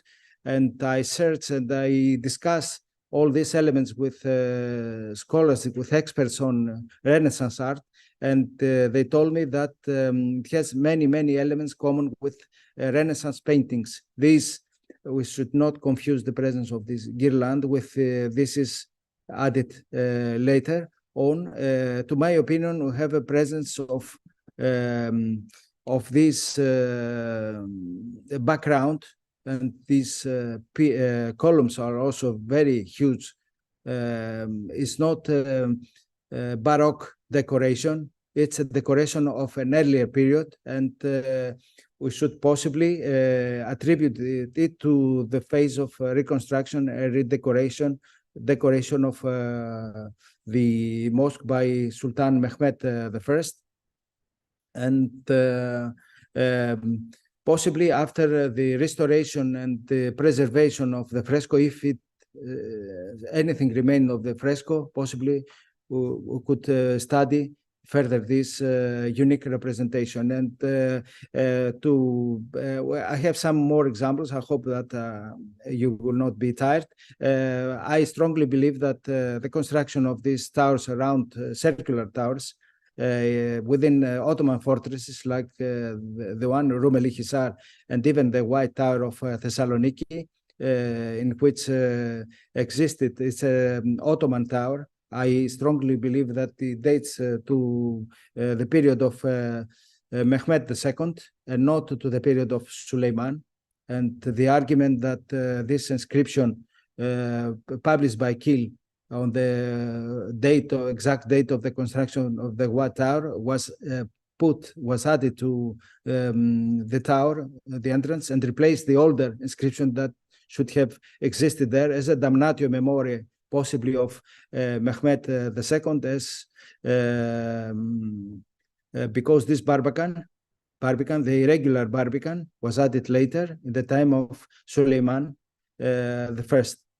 And the shape of the tower, it's unusual shape, and this disposition, which is very rare in Ottoman architecture, according to some scholars who studied the circular towers. This is a French model which was transmitted in Italy, and then through Italian engineers was used in Ottoman architecture.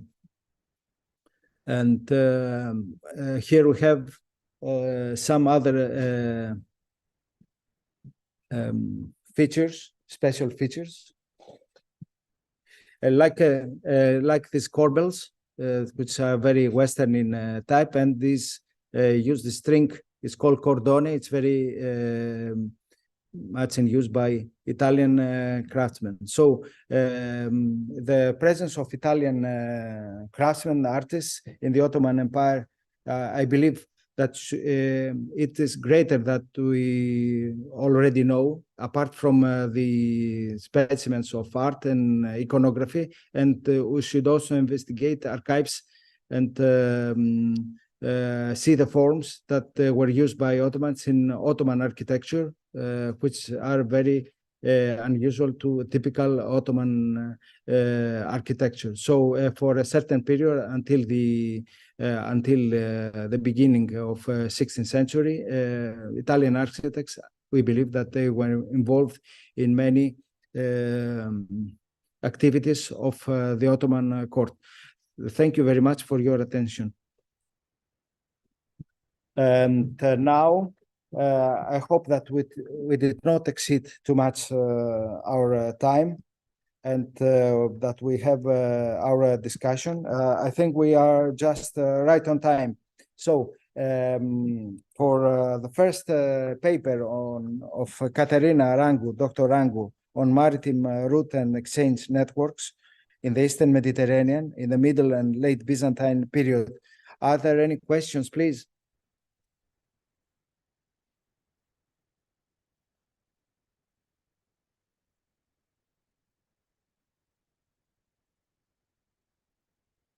If I may ask, Katerina.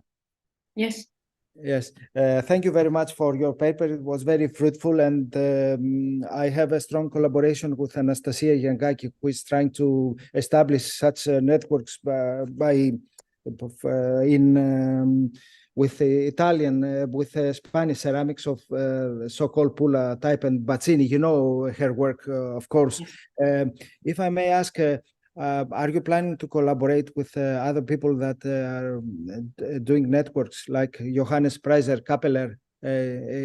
Did you use his data because he's working mainly on networks last years?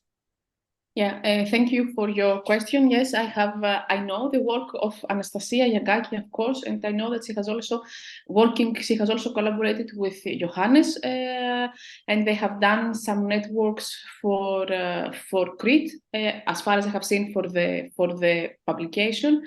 I know that Johannes also has done something very preliminary. It's not really published, but he has presented it about the Peloponnese.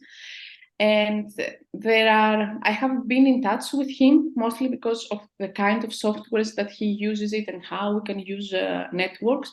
I'm not using the Aurea software like he does. I'm using the Visone software mostly because I find it more friendly, but that's also a type of style. The results are not changing if you use another software.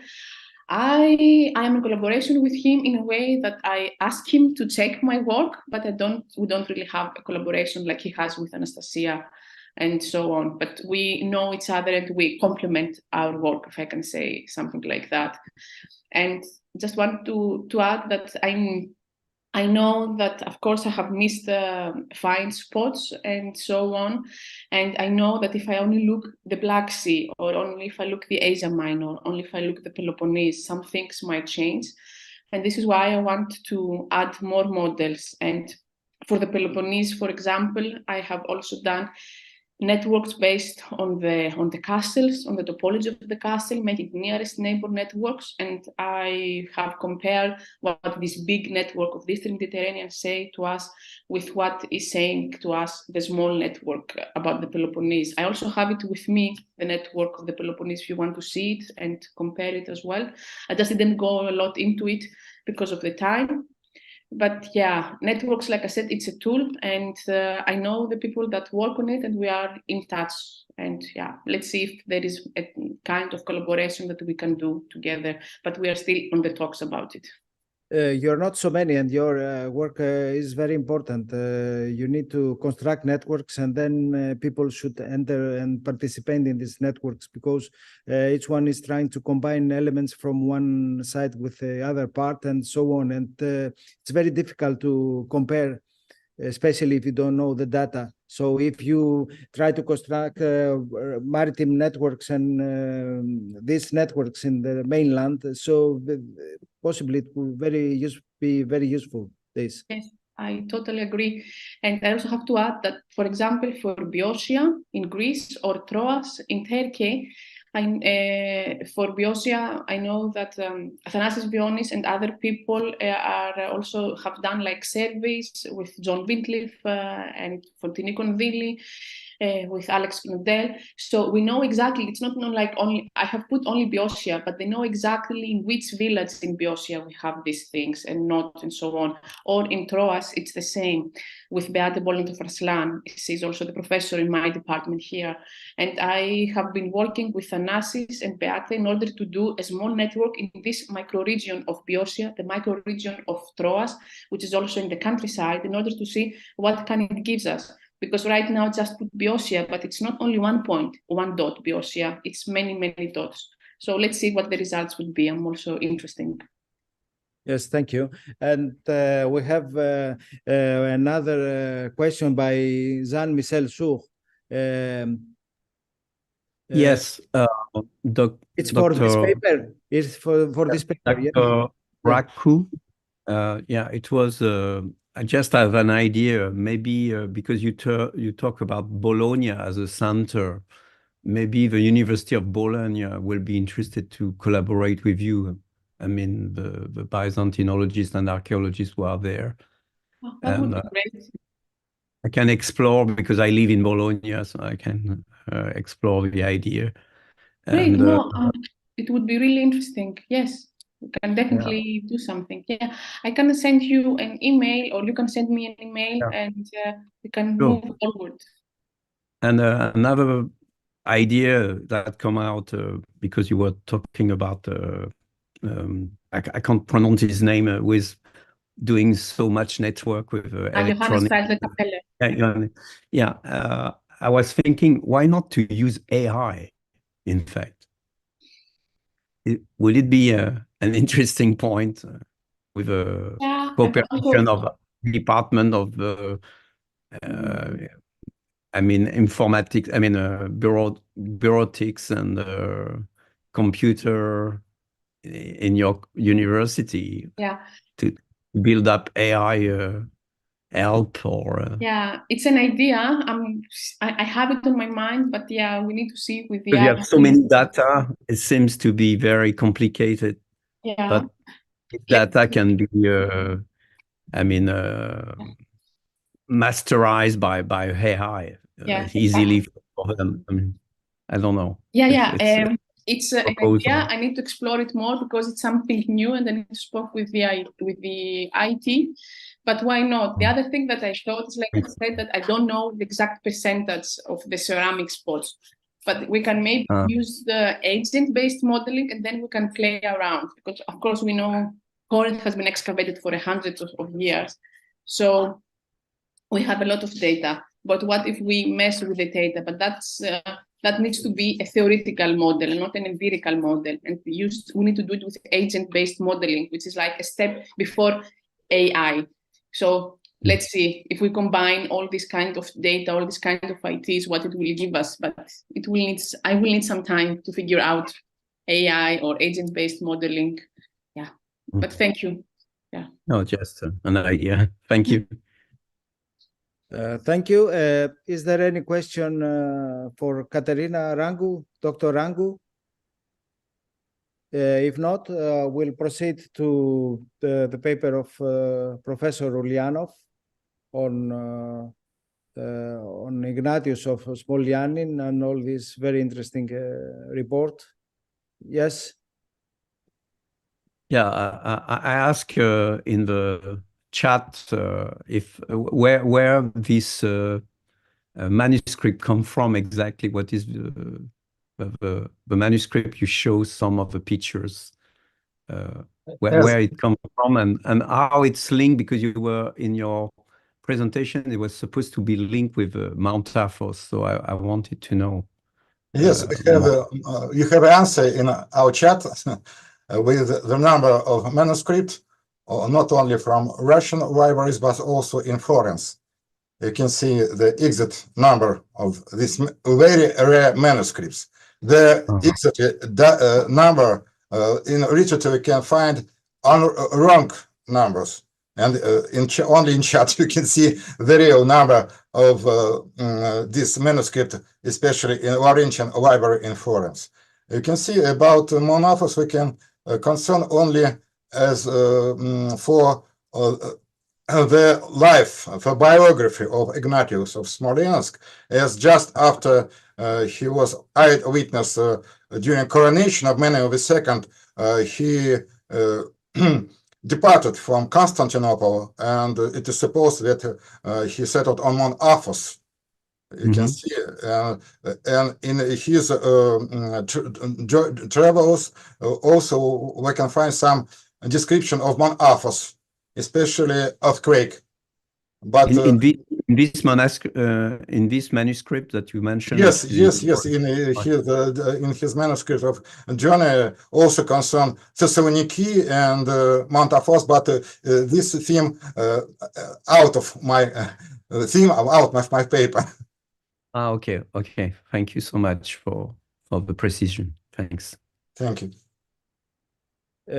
Professor Oleg, if I may ask as well. Okay. Thank you very much for your presentation. You combined with visual iconography and manuscripts, which we didn't know. And as far as it concerns the wooden ambo, I'm very much interested in this wooden ambo that you showed us. It's from 15th century in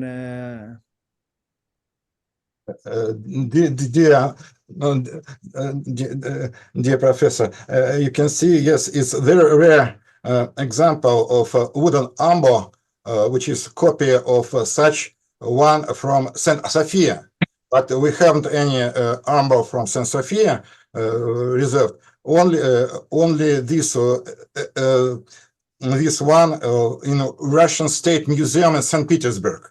You can see, yes, but my colleague for a long time supposed that the ambo was used only for the church rite of Thernace. So they called it this ambo as Thernace ambo, not connection with coronation rite.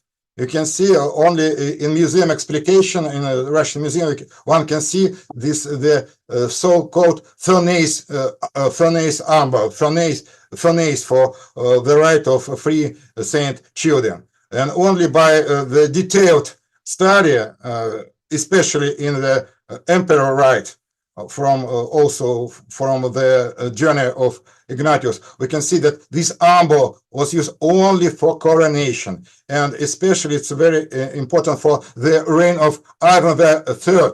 Ivan III, who was married on Sophia Palaeologus and became and named as inheritance of Byzantine, became as only the legitimate Byzantine inheritance by Venice Senate. You can see about this story. The idea of Third Rome and so on. Yes. Yes. Okay, thank you very much. And as far as it concerns Ignatius of Smolensk, we have the description, the reference to the churches of Thessaloniki. And it's very useful, this account, since he's giving the name of the churches, but the modern names are different. And we try to combine the names given by Ignatius with the present day names. It's a research, ongoing research by all scholars in Thessaloniki. Thank you very much. Thank you. Exactly. So you can see that what the importance of this journey, the description. You can see about sea roads. Ignatius is the real eyewitness, and about only climate features and geography features about sea roads, not only from Moscow to Constantinople and from another sites. Yes. Very difficult for travelers. Very, yes. Thank you very much. And for the next paper of Magdalena Garczanska on these discs,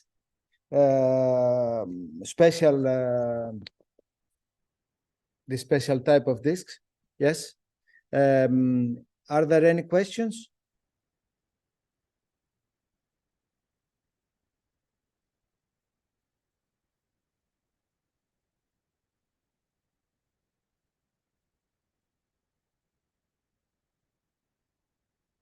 It's a very interesting topic. We have among us some specialists of iconography. Possibly they would like to ask questions. But if not, you are moving to the next presentation on the presence of Mongols in Byzantine and Western art. Yes, I see a hand rising. iPhone, yes, please. Hello, my name is Piotr Gotowski from Pontifical University. How are you? Thank you very much. Okay, and you? I hope you will not mind if I disagree with your opinions concerning Mongols elements, Mongols presence, both in clothes, especially Jovan Oliver, which you show from Lesnovo. This is typical Byzantine division, which was, of course, borrowed from the East, but it was taken from Persia, not from Mongols. It was known long time before Mongols appeared on the East. And we have, if you check, for example, evidence from Małaya Perespecina, which is a 9th century discovery south of Caucasus, you will find exactly the same forms. They are exhibited in Hermitage now, so it is possible. And of course, it was a publication by Jerozolimskaya. This is one point. Second point is with ceramics. Of course, first of all, it's hard to imagine that nomad tribes produce and use as well ceramic because it's heavy. It's not suitable to travel, and also it's hard to produce if you move from place to place. We have very similar situation with early Arabs who take forms of early Byzantine or even Roman ceramic in Near East.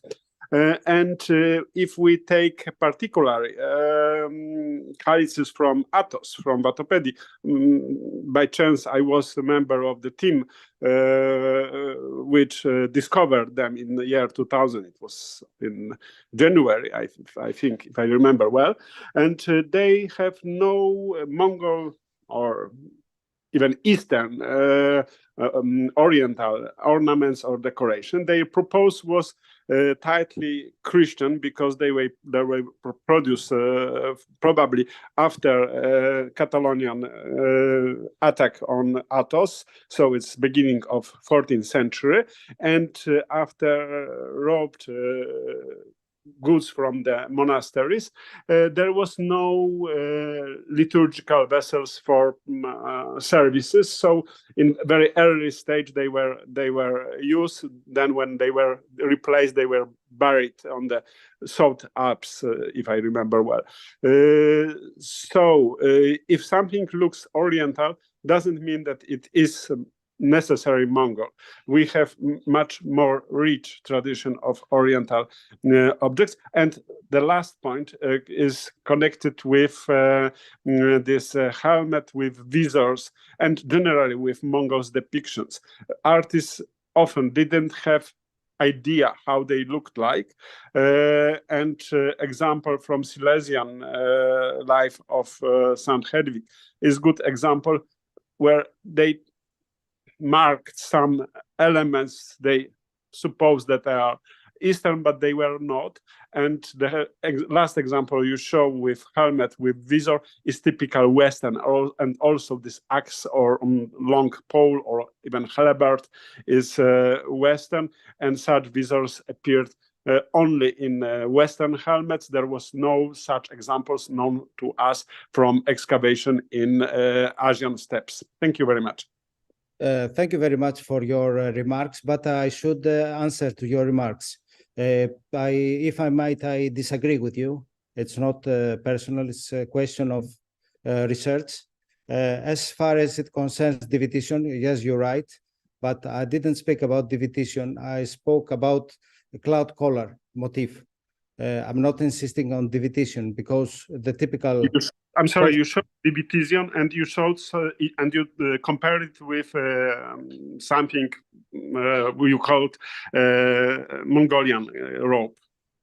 But it's Mongolian robe, since it's using the cloud collar motif. And if we compare with stone reliefs from Caucasus, I don't remember the name of people, they are depicted as like. So it's a research that it was presented in a conference, it was accepted, and then it was all the people who are dealing with the Oriental representation accept this. It's not that I'm saying something for the first time.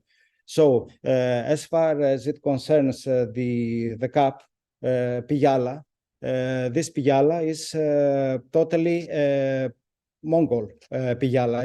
These three caps are unique in Europe. They are this part of Europe and Western Europe. And I sent this publication to Professor Bocharov. He's a specialist of this cap. He accepted this publication with great pleasure, and also to experts of this. And if you see findings from, I wrote an article for Nice and Byzantium, and if you see findings from Sarai Berke and the two capitals of the Mongols of the Golden Horde, many wares of this type were unearthed, studied and excavated by Russian scientific teams and Ukrainian teams, and they were very much published, because these vessels are very unknown to public. They're very to our milieu in Byzantine milieu, since they are unique.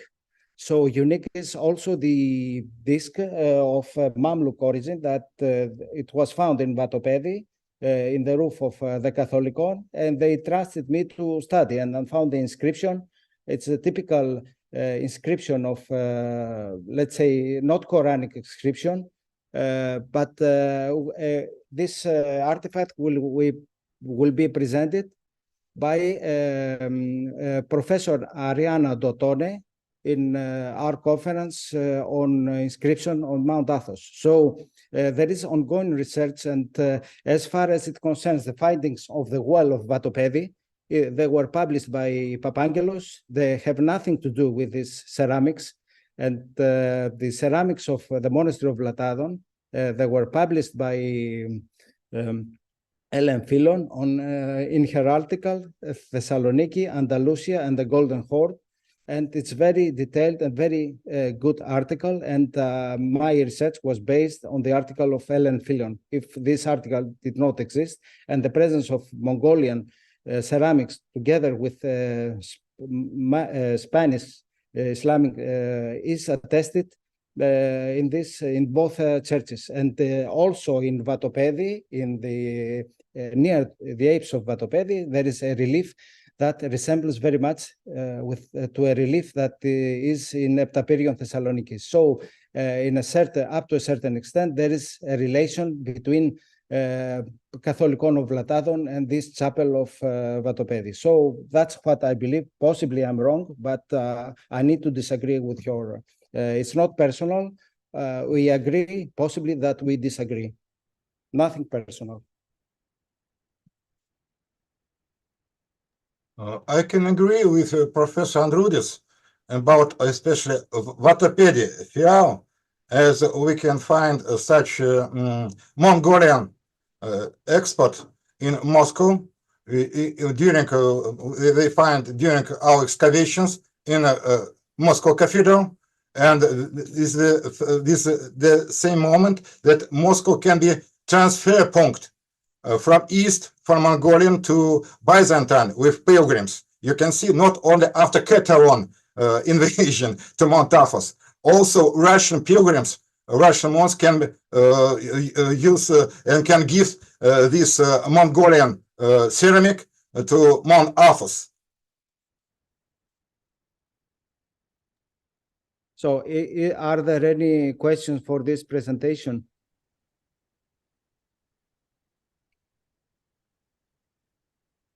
So thank you very much, Professor Ulianov, for your remark. Possibly we had to discuss these issues in the future, since these specimens are very rare, and Mount Athos is a place where you can find specimens of cultures that cannot find, not even in Greece, no, even in the Balkans. So there are Chinese ceramics, there are Celandon ceramics, there are Venetian wood carvings, all these treasures, the treasures of Mount Athos, and thank you very much. Exactly so. For the last paper on possible Italian influences on, I cannot say Italian influences, post-Italian influences and Italian masters working for the Ottoman court. Are there any suggestions, questions, please?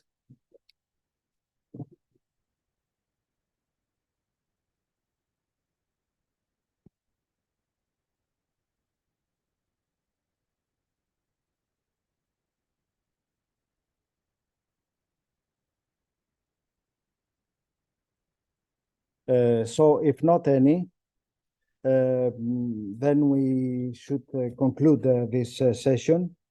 I would like to thank very much all the speakers, presenters, and you for your patience. And we will move to our next session, the 8th session, which will begin in 12:20. Now we see, yes, we have a short break, and the next chair is Professor Stefanos Kordosis, who will see you in a few minutes' time. Thank you very much. Ευχαριστώ πάλι. Ακούγομαι. Πρέπει να μου πούνε να ακούγομαι. Mrs. Asvesta, how are you? Fine, thank you. You hear me? Είμαστε εντάξει, σας ακούμε και σας βλέπουμε κανονικά. Τέλεια, ευχαριστώ. Fine. Alors, je commence. Όχι, σε 12 και 20. Και θα πάρει το λόγο ο επόμενος πρόεδρος. Εντάξει, ναι, σωστά, ευχαριστώ.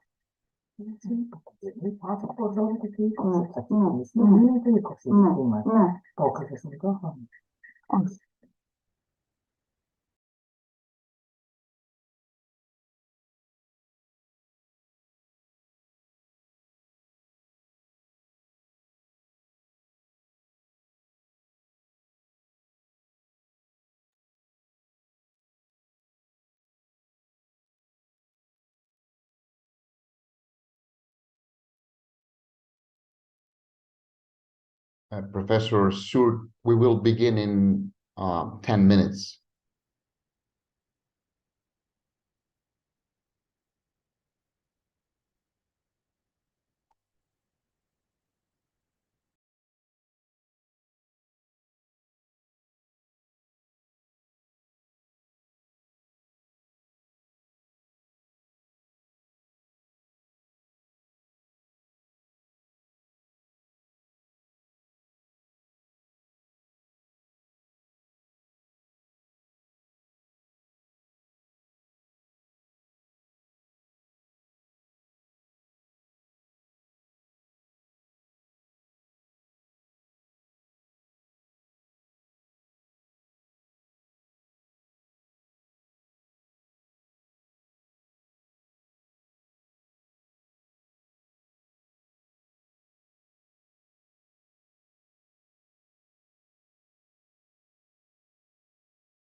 So it's 12:20, then it's time, and I think Dr. Asbesta, we may start this second session for today, the 8th in total so far. My name is Stefanos Kordosis. I serve as an assistant professor at International Hellenic University, and I will be chairing this 8th session. So without any further ado, let's go to Dr. Asbesta. Dr. Asbesta is a librarian at Gennadius Library. No, a historian. Actually. Yes, I'm sorry. A historian at Gennadius Library. And her topic is Les voyages avec le parfum du café, 16e, 17e siècle. We're looking forward to hearing you, Dr. Asbesta. Okay. Bonjour. Je voudrais remercier le comité d'organisation parce que c'est pour moi aussi une grande joie, un grand honneur de participer à ce colloque dédié au professeur Gerasimos, un homme qui a rassemblé, analysé et classé des milliers de récits de voyageurs dans un livre monumental.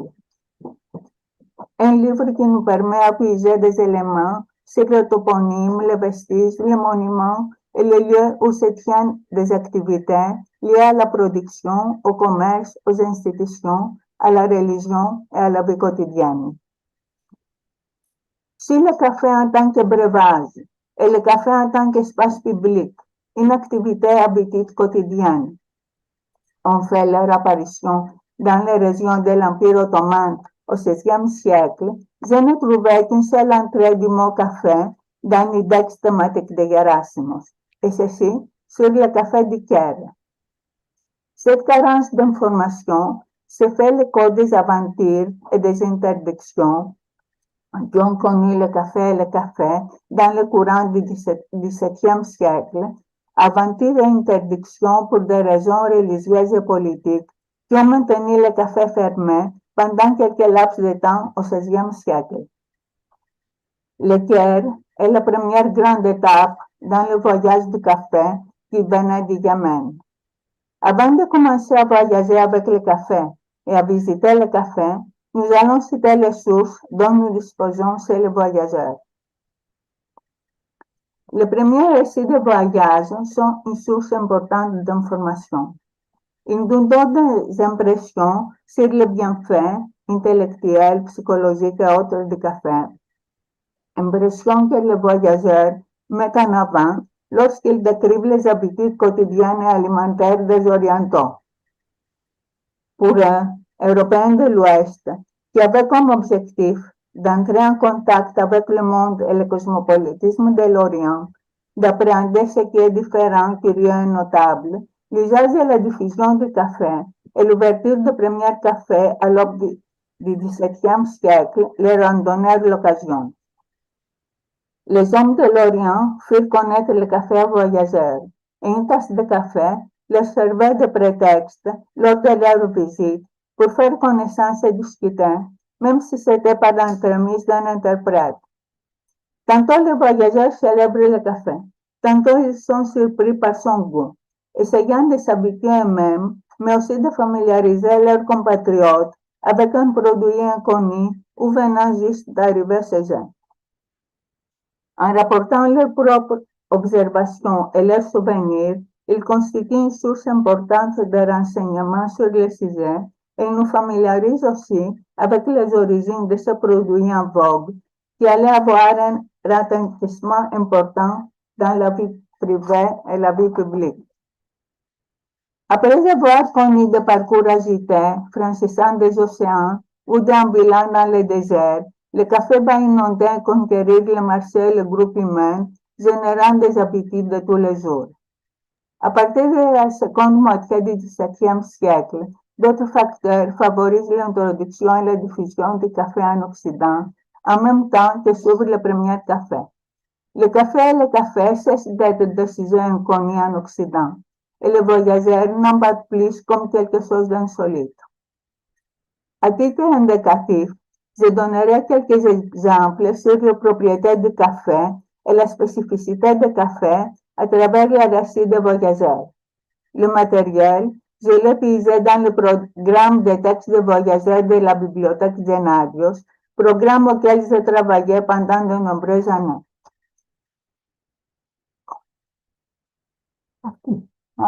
Όχι, η επόμενη.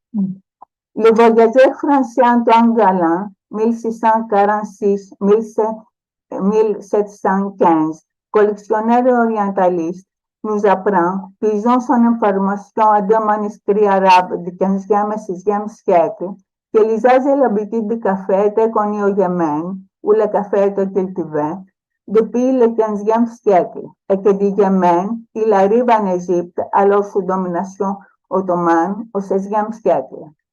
Les possibilités qu'offre le café. Dr. Asbesta, excuse me for interrupting, but your PowerPoint seems to remain still.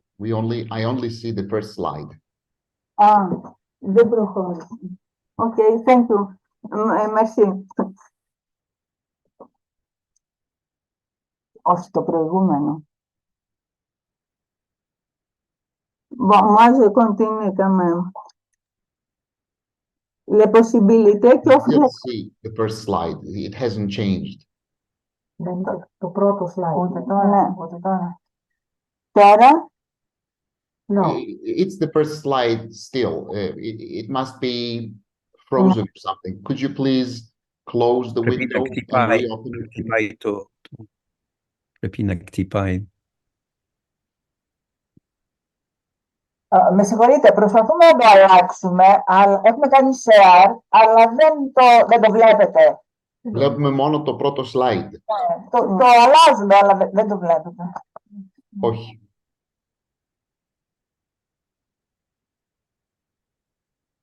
Τώρα. Παραμένει το πρώτο slide. Δεν ξέρω, πώς μπορείτε να βοηθήσετε τεχνικά να προχωρήσουμε. Το έχω βάλει στο news, έχει στο share και αλλάζουμε τις διαφάνειες, αλλά δεν το βλέπετε. Έχετε κάνει share screen? Ναι. Τώρα. Όχι, παραμένει το πρώτο σας slide. Εγώ δεν βλέπω κάτι άλλο, δεν ξέρω αν αλλάζει. Προφανώς και οι υπόλοιποι το ίδιο. Για screen sharing μας δείχνει ότι αλλάζει εδώ. Εμείς το βλέπουμε.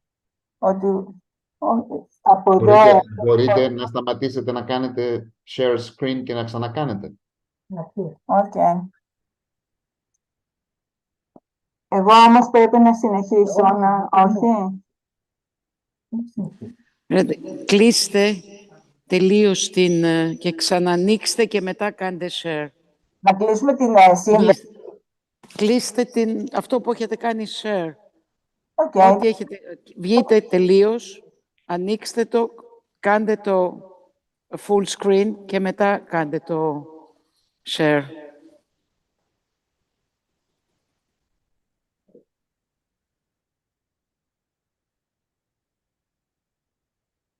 Full screen. Yes, now it Το είδα. Τώρα προχωράει μια played. χαρά. Ωραία. Πήγαινε πάνω. Αυτό ήταν το πρώτο.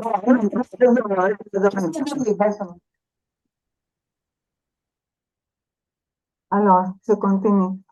Les possibilités qu'offre le café, de réveiller et de tenir réveillé en font la boisson favorite des fidèles. Galland écrit, les derviches commencèrent à prendre le café au XVIe siècle, toutes les fois qu'ils voulaient passer la nuit en prière. Deux, ils se communiquaient aux gens des lettres et à d'autres. Fin de citation. L'usage du café en Égypte est noté par les voyageurs de l'Europe de l'Ouest au XVIe siècle. Mais la première mention de café en tant qu'espace public est faite par Mustafa Ali, historien ottoman, poète et écrivain, qui s'est rendu au Caire à la fin du XVIe siècle. Mustafa Ali figure dans l'index thématique de Gerasimos. Mustafa Ali est frappé par le nombre de cafés qu'il rencontre à chaque pas au Caire et qui sont ouverts aussi le soir. Il ajoute, leurs cafés sont vantés, mais finalement, si l'on observe les gens qui se rassemblent, je me demande s'ils sont dignes d'éloge. Pour ce qui est du café en tant qu'habitude alimentaire, Mustafa note que les fidèles et les pauvres du pays se contentent de café et d'un ou des biscuits parce qu'ils ont parfois du mal à trouver une autre nourriture, ce que témoignent d'autres voyageurs européens comme Dantini et Bousset. Quelques décennies plus tard, le café et le café ont acquis un caractère plus social et sont davantage publics, comme le montre ce qui suit. Pour se régaler, ils prennent le café, un breuvage fait de grains d'Inde, pulvérisé et bouilli. Il y a dans le Caire plusieurs cabarets qui vendent le café, et c'est là où se débutent toutes les nouvelles. Ce breuvage est profitable pour l'estomac. Les personnes un peu commodes en usent quasi toujours, écrit Copain en 1638. Et nous lisons cet événement. Les boutiques dans le Caire restent ouvertes toute la nuit durant le Ramadan, mais principalement le café, qui sont remplis de toutes sortes de gens. Chrétiens et autres peuvent aller toute la nuit en pareille sûreté qu'en plein jour. Après son introduction en Égypte, les grandes étapes du voyage du café sont Damas et Alep. D'après le vers d'un poète turc fin du XVIe siècle, le café est promené au Caire, à Damas, à Alep, avant que de venir au pays de Roum, c'est-à-dire à Constantinople, et les séditieux qui jettent le trouble dans tout le monde y a supplanté le vin. Le café est introduit en Syrie avant le milieu du XVIe siècle. Le café frappe les voyageurs étrangers et m'ont connu vers 1640 en appelant le café cave, décrit ce qu'il s'y passe et leur décoration. Les caves sont couverts avec des vitres. Au milieu, il y a une belle fontaine à plusieurs jets qui tombe dans un grand bassin carré. Tous les bancs sont couverts de tapis et il y a des théâtres où des chanteurs et joueurs d'instruments divertissent les viveurs. Je fus le soir au café où un homme racontait des histoires. Quelques années après que Venant, vers 1650, note tous les caves de Damas sont bons et ils ont beaucoup d'eau. Entre autres, le Grand Café, à cause de sa grande étendue, est charmant par la quantité de fontaines agissantes dans de grands bassins pleins d'eau. Un autre café se trouve près de la rivière. Après Damas et Alep, Constantinople est l'étape suivante dans le voyage du café. Comme le raconte Galland, citant l'œuvre de l'historien turc Pesevi, qui écrit au XVIIe siècle, deux hommes d'origine syrienne, en 1554, ouvrent le premier café dans le quartier commercial brillant de Taktakale, dans une capitale qui, sous le règne de Soleiman, est ornée de nouveaux monuments et de symboles. Le café constitue aussi une nouvelle institution liées à l'affermissement de l'Empire ottoman. Suivant PCV, ces lieux deviennent des endroits de rassemblement pour les amateurs de plaisir, des oisifs, aussi pour quelques beaux esprits littéraires. Certains lisaient des livres et de beaux écrits. D'autres étaient occupés à jouer à autres craques ou aux échecs. D'autres apportaient de nouveaux poèmes. Ils pouvaient atteindre les joies des réunions en dépensant un ou deux aspes pour le café. Stella, dans le livre du café, souligne pour la description de PCV. En peu de lignes, tout est dit. Joie de convivialité aprimodique, échange d'idées, plaisir de jeu pour détente, occasion de rencontres, tout ce qui allait faire le succès de café dans une grande partie du monde se trouvait déjà dans ce café de Constantinople. Le café de Constantinople n'a pas fonctionné de manière continue et ininterrompue jusqu'à la fin du XVIIe siècle à peu près. Les rassemblements, les discussions politiques qui s'allumaient avec la convivialité fournissaient des prétextes dignitaires au sultan pour les interdire. C'est ce qui explique que nous n'avons pas de témoignages de voyageurs sur le café de Constantinople dans la seconde moitié du XVIe siècle. En outre, la dimension littéraire du café est rarement reconnue par les voyageurs qui se rendent dans la ville au XVIIe siècle. Ils mettent généralement en avant le caractère amical du lien, mais aussi sa nonchalance, sans qu'il faille négliger le fait que nombre d'entre eux ne connaissent pas la langue turque et ne suivent donc pas les conversations. Au XVIIe siècle, bien des voyageurs transmettent leur impression sur cette habitude quotidienne à Constantinople. Ils notent le sentiment d'appartenir à une collectivité, le fait d'offrir une boisson, les discussions, les animations, le théâtre d'ombre, les distractions pendant le ramadan. Les voyageurs sandis, blancs, de la Valle, Thévenot, Galants, parlent d'une habitude qui était encore inconnue en Occident. En plus de café lieu public, Galland nous rapporte des images qui se sont gravées dans sa mémoire lors de son séjour à Constantinople et qui concernent d'autres facettes de la vie publique et privée. Il n'y a à Constantinople de famille, depuis la plus aisée jusqu'à la plus pauvre, où on prend le café, régulièrement au moins 2 fois par jour. Et il écrit aussi, durant la période de suppression des maisons de café à Constantinople, on voit publiquement le café. Il est porté dans les marchés et par les rues les plus fréquentées dans de grandes cafetières, avec du feu par-dessous, et on le distribue dans des tasses à tous ceux qui en veulent. On peut s'asseoir pour cela à la première boutique qui se présente, écrit Galland. Dans la seconde moitié du XVIIe siècle, le café se multiplie, note Jouvin.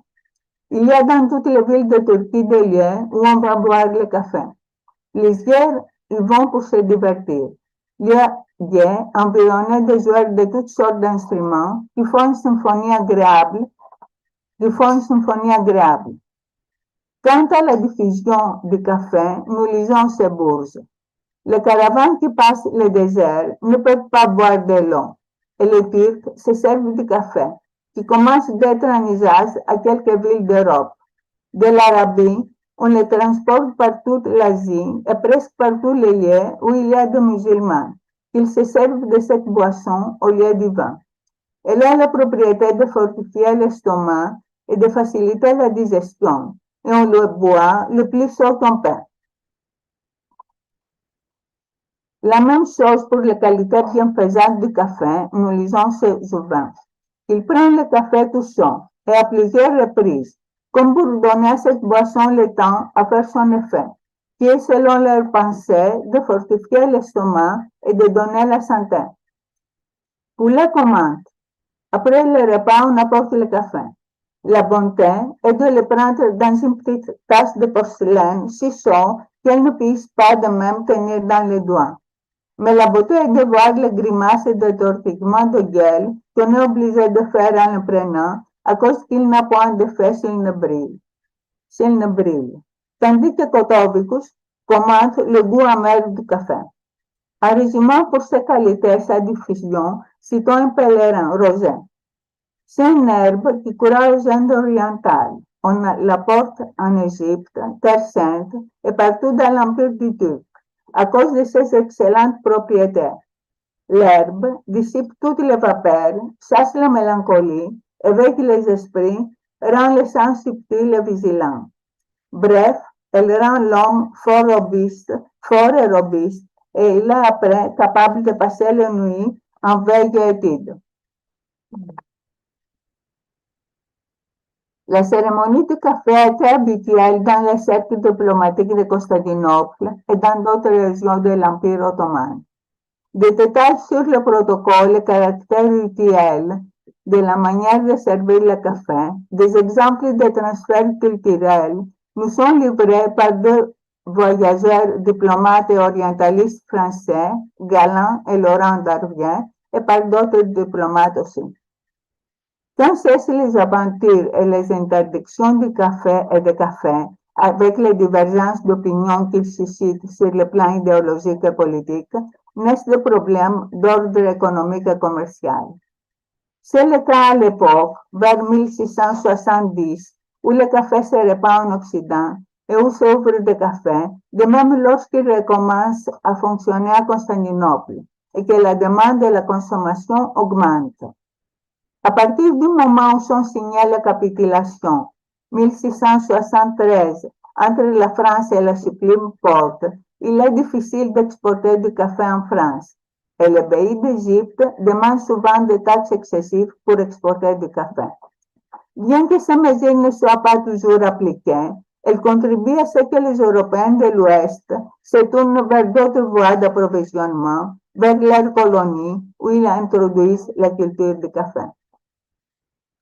En guise de conclusion, les voyageurs occidentaux, voulant souligner ce qui est différent, curieux et vaut la peine d'être noté, se trouvent face à un nouveau produit, avec de nouveaux arômes et de nouvelles saveurs, associés à de nouvelles habitudes et de nouveaux codes, mêlant et unissant des gens, d'âge, de religion, de groupes ethniques et sociaux différents. Ils nous font connaître une habitude qui est partie des mobiles religieux des musulmans pour affecter la vie sentimentale et intellectuelle.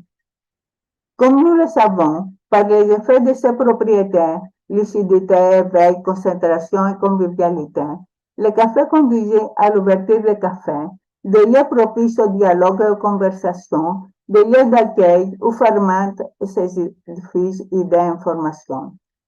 À des époques où dans l'Empire ottoman, il n'y avait pas de presse quotidienne, où les lieux de spectacle étaient peu nombreux, le café jouait un rôle d'information et de distraction. De nos jours, au lieu de lire ou de participer à des conversations animées dans le café, certains sont penchés sur leur ordinateur et naviguent sur les réseaux où on peut trouver un matériel et une bibliographie très riche sur le café. Cependant, dans le café, avec les arômes du mélange de différentes qualités du café, on apprécie un goût respectivement davantage les besoins et les valeurs de la communauté et du groupe, les réflexions, les discussions et les confidences. Merci pour votre attention. Thank you, Dr. Asbesta, for this tour at the beginnings of the culture of coffee in Europe, starting with the Islamic realm of the Ottoman Empire. Let me remind the rest of the speakers that they need to stick to the time limit as much as they can. And we will move to Dimitris Drakoulis, if he is here. He's not here, unfortunately. There is Okay. He has a problem of health, unfortunately. And okay. I don't know. I'm sorry to hear that, but it's not that serious. It's not that serious. He probably will participate in the proceedings, but okay, that makes things easier because we will have more time. I don't know whether Anastasia Chizova is with us because her paper was also cancelled. Oh. Yes, possibly she could replace Dimitris, but if not, we have from the paper by Mrs. Kostaridou, will be, it is recorded. We don't have pictures. I try to press the button. We have a recorded paper with no image, and I don't know what do you propose. Shall we start with? I think perhaps, yes. Why not? If you do have the video, and I'll try. I'm not an expert in this kind of things, but I'll try to press the button, and okay, fingers crossed we'll have the result. Okay. I couldn't join you in person today. Can you hear it? My talk today is on travels to Greece Yes. in Hakluyt's Principal Navigations. When I began thinking about this paper, I thought I would try and reconstruct the image of Greece as it emerges from a series of narratives written by 16th century English travelers to the Levant: Roger Bottomham, John Locke, Caspar Campion, Lawrence Aldersey, William Harburn, and Richard Ragg. I wanted to consider the accounts of these travelers within the context of their original publication, the second volume of Richard Hakluyt's The Principal Navigations, Voyages, Traffics, and Discoveries of the English Nation, and examine the way in which they appear within Hakluyt's monumental collection, framed by a host of contextual material and standing in an interactive relationship with it. I first read the Principal Navigations a long time ago when I was writing my doctoral thesis on Hakluyt's imperial ideology and the early colonization of America, and I had not gone back to the book ever since. So when I began rereading the Voyages, I remembered once more that to talk about context and framework with respect to Hakluyt's collection does not entirely do it justice. In Hakluyt, travelers' tales are not exactly contextualized because they're not actually given a more privileged status than other types of text. Travelogues coexist with a host of other primary material and become an integral part of a larger whole, which is then given a particular narrative shape and a distinctive nationalist focus through the careful editorial choices and practices of the compiler. So in this presentation, I would like to begin by talking very briefly about Richard Hakluyt, who is one of the most prominent geographers of Elizabethan England, and about his role as a collector and editor of a large body of primary sources related to English travel. I will do this by focusing on the methodology and organizing principles behind his travel collection, and then I will move on to a discussion of extracts taken from his work.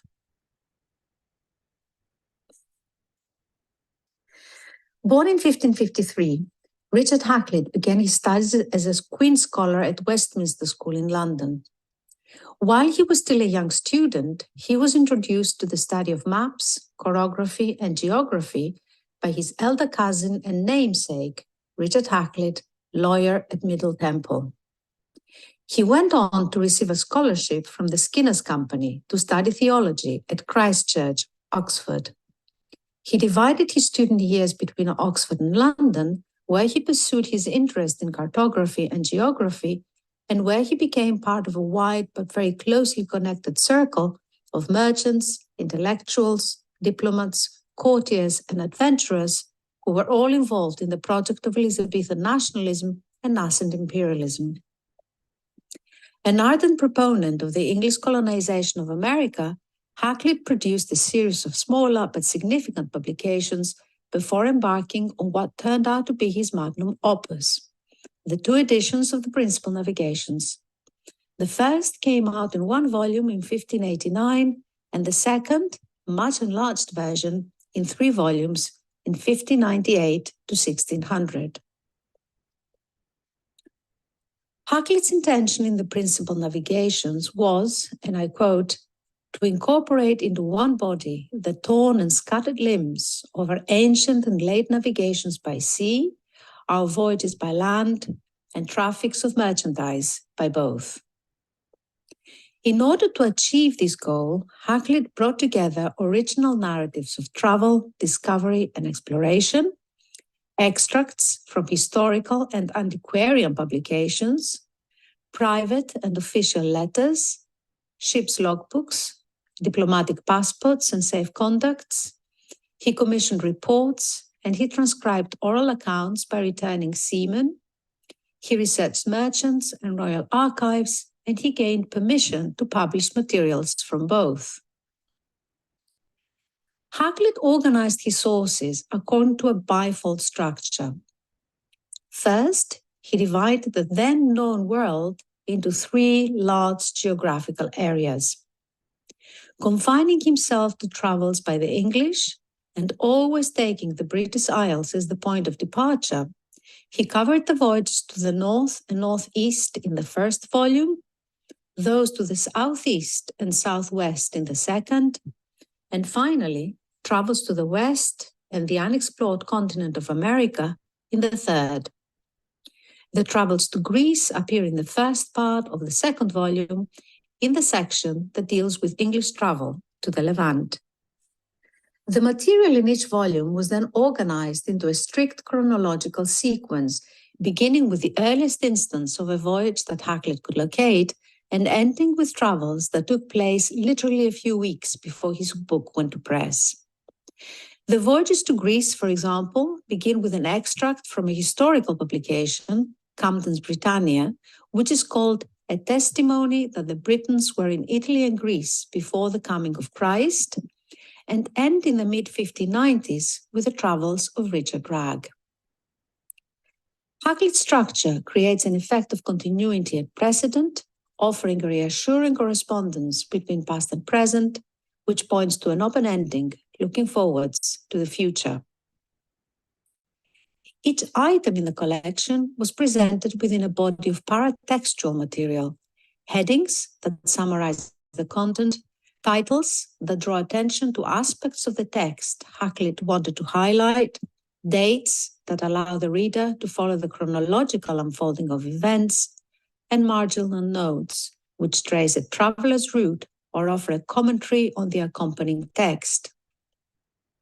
Through this paratextual material, Hakluyt establishes connections between separate sections of his monumental collection and guides his audience through the temporal and geographical vastness of his work.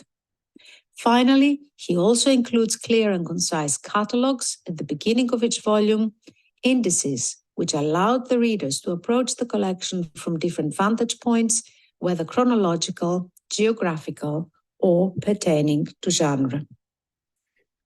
So where do the travels to the dominions of Graecia fit within Hakluyt's collection? I should begin by saying that the section of the principal navigations that deals with travels to Greece is relatively small, and that the role it plays within Hakluyt's monumental collection can easily be overlooked. Greece is neither the end point of the journey nor a significant destination in itself. It is a place traveled through, crisscrossed on the way to and from other termini, the Holy Land, Constantinople, the fabulous and undefined lands of the East. I also need to point out that in Hakluyt's voyages, Greece emerges as more of a seascape rather than a landscape. There is only one brief reference to Greece's geographical position within the landmass of the continent of Europe. This occurs in the Book of Robert Thorne, a geographical work originally written in 1527 and incorporated in the first volume of the Principal Navigations.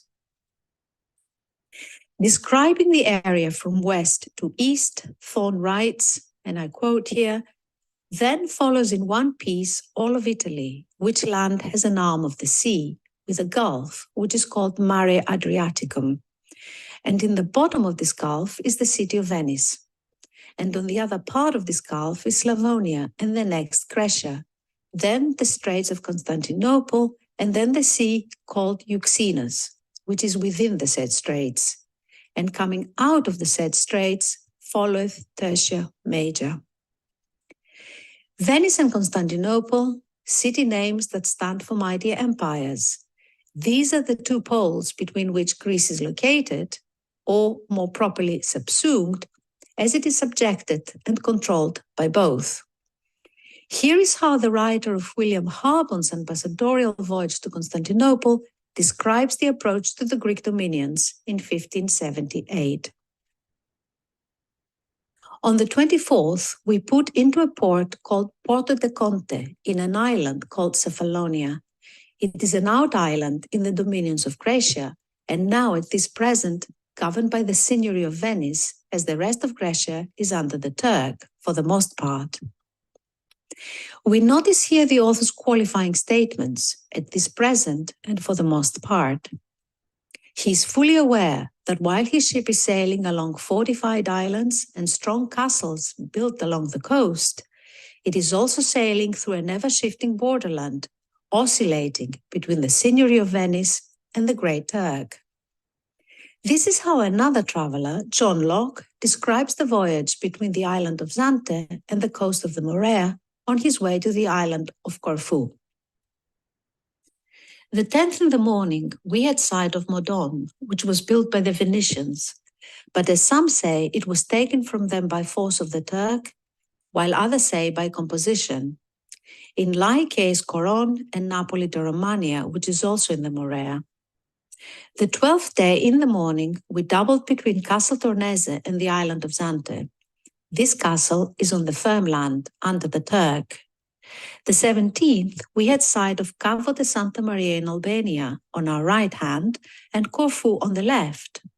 The castle or fortress of Corfu is not only of situation the strongest I have ever seen, but also of edification. The Venetians hold this for the key of all their dominions, and for strength it may be no less. A place of conflict and subjugation, the theatre of bitter warfare, the Greek world emerges as a sequence of islands and coastal settlements. The same names are repeated time and again throughout the principal navigations as merchants, travelers, and pilgrims sail along old and well-established routes. Kerkyra, Zakynthos, Kefalonia, Methoni, Koroni, Patra, Crete, Rhodos, Chios, Kypros. These are the place names that figure most prominently and most frequently in Hakluyt's collection. Each appears as a microcosm, a separate entity within the sea, but all are also simultaneously connected to each other, held together through a continuous evocation of three common denominators: a shared language, a shared religion, and a shared classical past. That part of the country next to the sea, wrote Richard Ragg in 1597, is very barren and full of mountains. Yet found we there an old tomb of marble with an epitaph of an ancient Greek character, by antiquity worn out and past reading, which to the beholders seemed a monument of the greatness of the Grecian monarchy. When they dig, plough, or trench, observes John Locke in Cyprus in 1553, they find sometimes old ancient coins, some of gold, some of silver, and some of copper, and many tombs.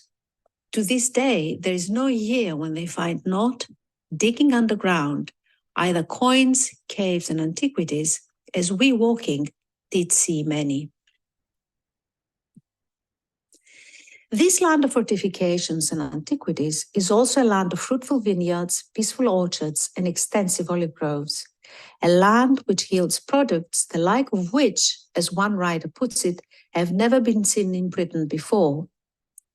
We don't hear about these only through travelers' accounts, but also through tables of commodities, lists of marketable goods, and instructions to merchants and their factors. In Hakluyt's voyages, such texts inhabit the same space as travelers' tales, and an equal value is given to all. Once they are incorporated in Hakluyt's collection, they become part of a larger collective enterprise that traces, asserts, and legitimizes the presence of the English in the lands they travel to. And in this sense, the Greek world is clearly presented as part of a large geographical area in which the English attempt to find a point of entry.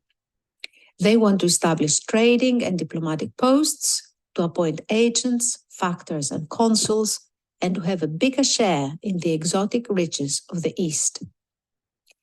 Reading the voyages to the Levant in Hakluyt, we also read the beginnings of a long process that sees the English exploit contemporary warfare between Venice and the Ottoman Empire and gain a firm foothold in the Eastern Mediterranean.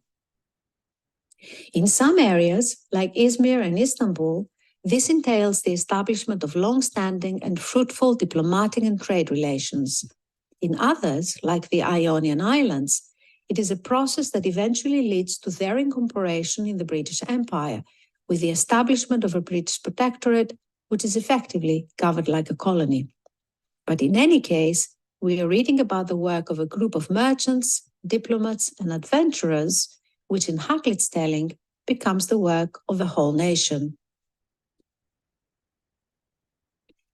As a prime example of the way in which this is achieved in Hakluyt's voyages, I would like to move away from travelogues and consider a brief account called The Antiquity of the Trade of English Ships to the Levant in the years 1511 and 1512.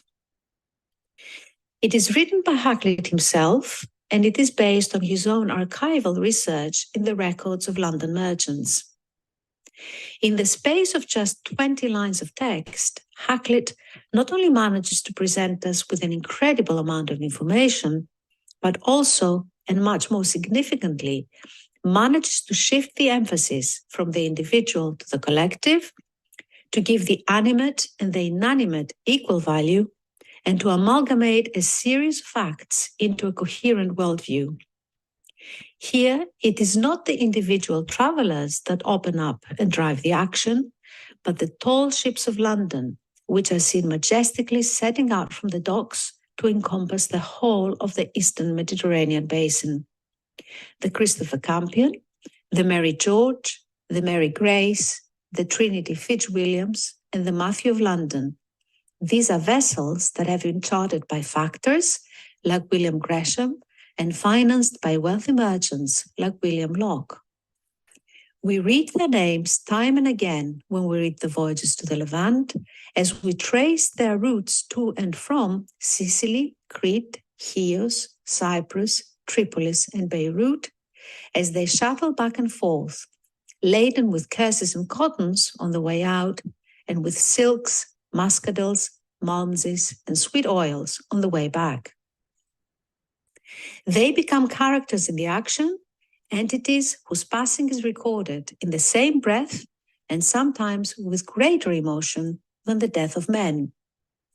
Master Richard Gonson died in Chios in his first voyage, says John Williamson to Richard Hakluyt, who is taking out his reminiscences of a voyage to Candia and Chios in 1534.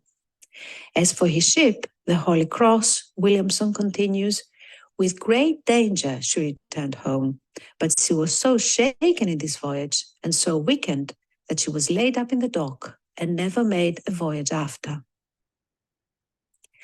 Lands, people, ships, commodities, travelers' tales, oral testimonies, historical and geographical publications, memos, tables, and lists. In Hakluyt, they all become connected through the unifying theme of travel, and they all work together to merge into a complete worldview that is much greater than the sum of its parts.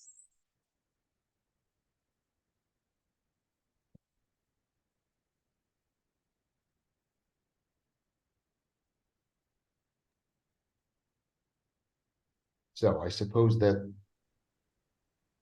the recording is over. Stefanos, you can continue. So that leaves me, right, Paschalis? I'm the one now that fine. Is to make the presentation, so I will share my screen.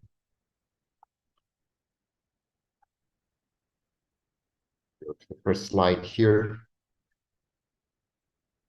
So the information that I'm going to present to you here in this announcement is drawn from a Greek manuscript found at the Bibliothèque Nationale de France, and which is attributed to Nikolaos Patharis Milescu, and in which his travels to China, the journey through Siberia, is presented along with a number of other texts.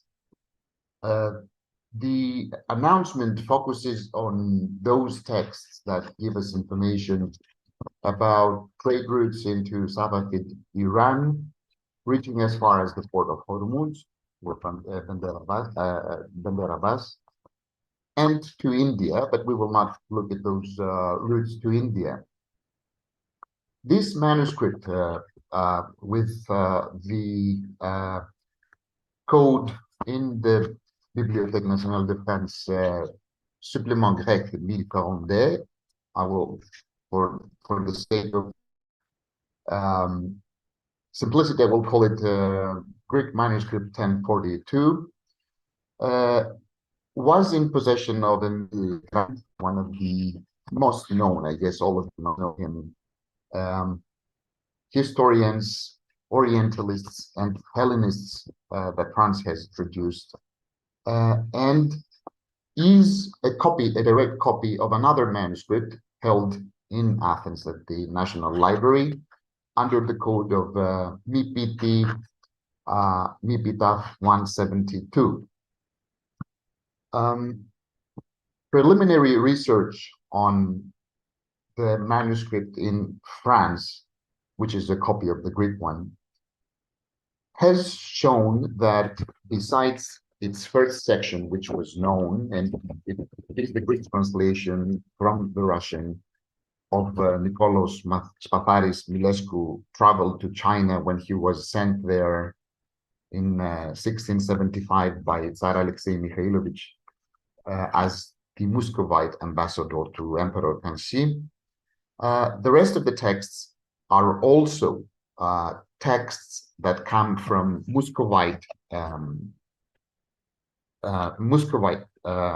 texts, Muscovite literature, mainly travel texts, guides, but not only this kind of texts that convey information about history, ethnography, topography of Asia, Central Asia, of course, Siberia, Central Asia, India, and China. So the information that I will present to you here, one thing that I would like to mention, just to present you with my research that I've been doing, is that this manuscript, the 1042 manuscript, has never been thoroughly studied. Scholars who refer to it keep repeating the same things that Saphas wrote back in 1868, but the preliminary research has identified a number of sections. I present to you some of these sections here, which have been corresponded to their Muscovite originals, to the Russian originals.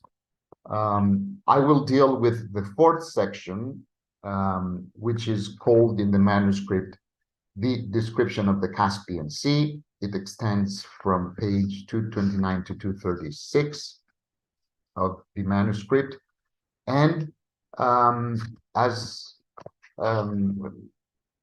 this is a manuscript essentially that describes the main trading stations and cities and ports from the northern Caspian Sea all the way to Persia, northern India, and western China. It is a segment that essentially is a direct translation of a Russian text, which has been published. It was published in 1884, but the text itself comes from 1675 or sometime thereabout. It is a Dorozhnik, a written travel guide, which was compiled around that time in 1675. And its purpose was to be used by another Muscovite ambassador and Bukharan merchant, Mehmet Yusuf Kasimov, who was being sent to Mughal India by the same Tsar, by Alexei Mikhailovich. So this segment of the text comprises 4 sub-chapters. You see them here. All of them are related to itineraries and trading stations in Central Asia, but I will mainly focus on the first chapter, which is description of the route by horse from the stone castle to India's borders, because this text here conveys two itineraries. One is the itinerary from Yaik, a place in the northern Caspian shore, to Central Asia and to Mughal India via the Khanates of Khiva and Bukhara. This is a route that was being used by Muscovite merchants, but not only Muscovite merchants, by other merchants as well, connecting the Muscovite cities of Western Siberia and of Muscovy itself with India. And this route was essentially used after the middle of the 17th century. Prior to that, the route that was used and is described in this first chapter of this section of the manuscript was the one that traversed the western hinterland, the hinterland of the western coasts of the Caspian Sea. So you can see it in a more clear, in a clearer. This is the route used by merchants of Muscovy, but also by other merchants from during the 13th, 14th, and 15th centuries up until the 16th century. There is a change there which has to do with the expansion of Ottoman influence in the region of North Caucasus in Dagestan, which prevented merchants, especially from Muscovy, from crossing into Safavid Persia. This is why they had to take the other route I mentioned. And the text here gives us the most important stations along this route. It starts from Terek, here under number 2, which in the 16th century became essentially the base for Muscovite expansion into the region of Northern Caucasus. But from Terek, it moves to Andreeva. It is one of the major villages in the region, then to Tarki, which was the capital of an important entity, a polity of the Kumyk people known as the Shamkhalid. I will refer to you a bit more in a few minutes. Then moved to Buynaksk, Uzmia, another important area to which we will refer related to the Khitai people, Derbent, Shamahi in Shirvan province, Ardabil, Kazvin, and from there via Sava and Kum and Kashan, the traveler could make it to Isfahan. And from Isfahan, it would take 25 days for the traveler to make it to Bandar Abbas in Hormuz Strait. So the most important part which I focus, not the most important, the part to which I focus has to do with the route from Terek and from Aslan further up north to Shamahi. And it is important because this route went through two polities, two entities of Northern Caucasus that we are not very familiar with today. And they are a bit elusive, even in the sources of Safavid Iran or of the Ottoman Empire. The first one is the entity known as Shamkhalid. Shamkhal was essentially the ruler of a big nation or a tribal nation of the region known as the Kumyk. The title itself is difficult to be approached in terms of etymology. There are many theories concerning the origins of the title of the Shamkhal. or Shamkal in this part of northern Caucasus. And therefore, I will present you with some of them, but these are not definitive approaches to the title. One theory is that it is a combination of the word Asham, which is the Arabic equivalent of Syria, and Akhal, which is the equivalent of the maternal uncle in Arabic. So Shamkhal is essentially a name taken from the Arabs during the period of the Islamization of this area, which started roughly in the 10th century AD. But again, as I mentioned, this is not definitive, and scholars have not concluded as to the origins of this title and of this essentially state that was created by it. But what we need to have in mind here is that the Shamkhals, the territory they controlled in their heyday, stretched from Arki, shown here under number 2, all the way to the mountains of Pakistan, or as we know them today, the Ossetian Mountains, and all the way to the Shamahi northern areas of the Shirvan province, that is, of the Iranian Safavid Empire. The Kumyk were essentially described in early Arab texts as Christians and pagans. But around the 10th century, when their Islamization had started, they were also described as, or they had acquired the fame of violent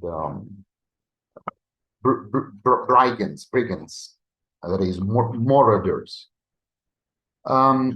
With the conquest of Iran by the Mongols and the creation of the two rivaling states of the Ilkhanate to the south and the Golden Horde to the north, this whole area was essentially a huge battleground. The Bend, the city of the Bend, here under number 7, was essentially the border zone, but essentially the whole area became a large theater of battles. The same pattern continued even after the demise of the Ilkhanate and its replacement by the Timurid Empire, by the empire founded by Timur. Timur was the one who inflicted a decisive defeat on the Mongol Han Tokhtamush of the Golden Horde, and defeat from which the Golden Horde could never recover. And essentially, this whole region ceased to be a disputed region and came within the influence of Iran, Timurid Iran, but later, especially from the middle of the 16th century onwards, the region and its leaders, the Shamkhals, they swore their allegiance to the Shah of Safavid Iran. Now, having said that, does not mean that the Shamkhals were faithful to their allegiance. We have examples where the Shamkhals, even though they had sworn their allegiance to the Persians, to the Iranians, they would ally themselves with the Ottomans or with the Russians who were approaching from the north. So essentially, the Shamkhals and their tribal organization that was subordinate to them retained at least their autonomy or even their independence, we may say, for a long period of time until the Russians concluded the absorption of the whole region in the 19th century into their empire. Another important area that went through was found to the south of this Shamkhalid. It was essentially part of the wider region administered by the Shamkhals, but it had its own autonomy, and that was the Uzmiyet, for lack of a better word, of the Ketag people. This Uzmiyet is a derivative of the title of Uzmi. Again, here we have a title whose origin is unknown and who cannot be easily given an etymology. But the Ketag people, like the Kumyk to their north and even to their west, because they were surrounded by the Kumyks, they had managed to retain their autonomy. Of course, they cooperated with the Shamkhal who resided in Turkey, this area here. This is a map. This is a much later map of the region, but it still shows us more or less the exact locations of these polities of the 17th century, described by the manuscript. These two, the Kumyks and the Ketag people, essentially were responsible for security of the routes traversing from Astrakhan to Ardabil, especially in the 14th, 15th, and 16th century.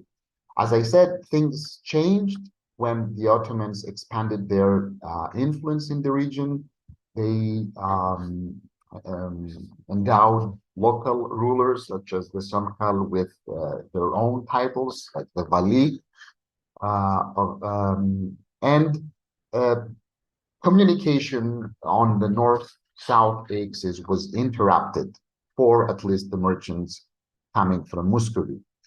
The other part of the region that is described in the manuscript and was part of the itinerary the merchants had to take is this one, known as the Khanate of the Talish people. Talish were essentially a northwestern Iranian people residing in the southwestern coast of the Caspian Sea.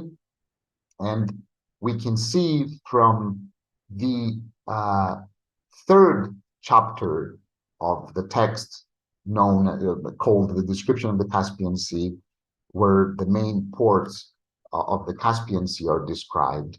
We can see that the port of the Talish people was one of the major ports that was frequented by merchants traversing the Caspian Sea by boat, in sail.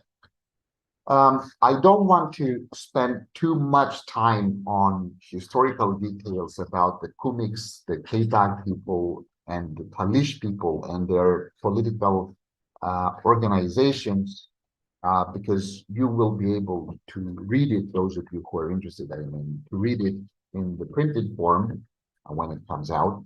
But let me just address one more question the translation of these texts that we now find in the manuscript 1042. The translations, it is without any doubt, were conducted by people working in the Slavic Greek Latin Academy in Moscow, founded in 1685 by two brothers, the Lichudides, Sophronius and Ioannicius. These are two monks, essentially, that were given permission by Alexei Mikhailovich to establish their academy with the blessings of another figure, the Sithus Patriarch of Jerusalem, at the premises of Zaikonospasky Monastery in Kitai-Gorod in Moscow. The Patriarch of Jerusalem was the person who gave the money for the translation of these texts, including big one, the first section, which was Spatharis's journey to China via Siberia. And the Scythios was probably interested in having this text translated into Greek because he was keen on transmitting in the Greek language the new geographical knowledge that came from explorations. But there was also another side in this interest of his, much more mundane, and that had to do with the Greek merchants that were active in this network of merchants that crisscrossed Central Eurasia, from Muscovy down to Iran and India, and from Constantinople all the way to Western China, Kashgar, essentially. And the Scythios being benefited from such merchants because a lot of the donations coming to the church came from such Greek merchant networks operating in Central Eurasia. He was interested in providing Greek, in the Greek language, the latest in geographic knowledge so that the Greek merchants could have an idea of their whereabouts and of their geography. And with that, I stop here and I thank you for your interest. Hopefully you will see the written version with more detail than what I've just mentioned. And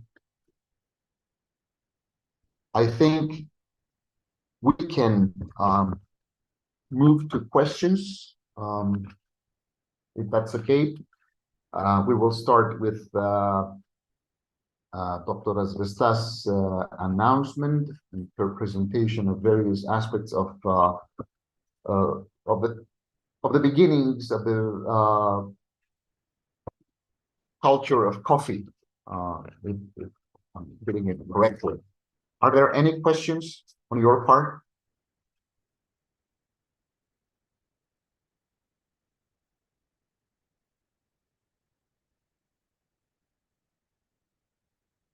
Dr. Asvesta, I'm not sure if you can hear me.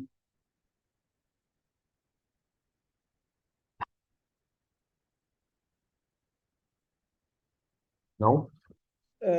We need to congratulate Dr. Asvesta for her research. These issues are not very favorable in research, so we must. There is also recent literature on coffee houses in Istanbul. I think there is a book dedicated to the use of cafes and modern works. So we must encourage these works. Thank you very much for presenting this topic. Thank you. Okay, I suppose that there will be no point in having questions on Mrs. Kostaridou's announcement. Any questions on my announcement about the itinerary along the western shores of the Caspian Sea?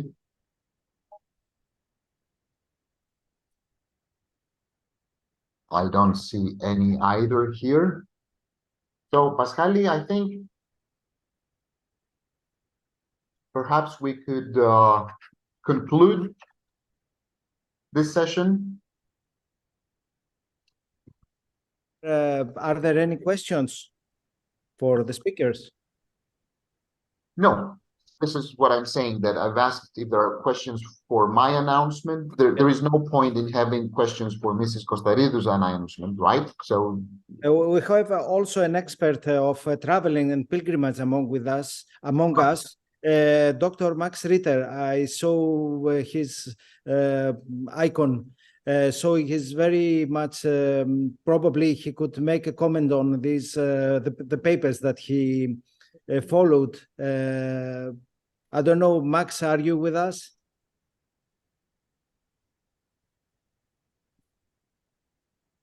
No.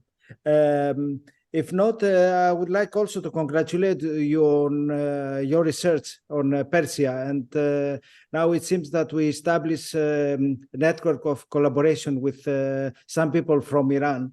In the conference on war, we had a paper by Dr. Khorasani from Germany. So it seems that we establish some collaboration despite the political facts that do not encourage people to study Iranian matters. We could possibly organize a session in the next conference, which will be devoted in Silk Routes on Iran. So we will need your help, Stefanos. Thank you very much. Thank you, Paschalis. Thank you, everyone, for your attention.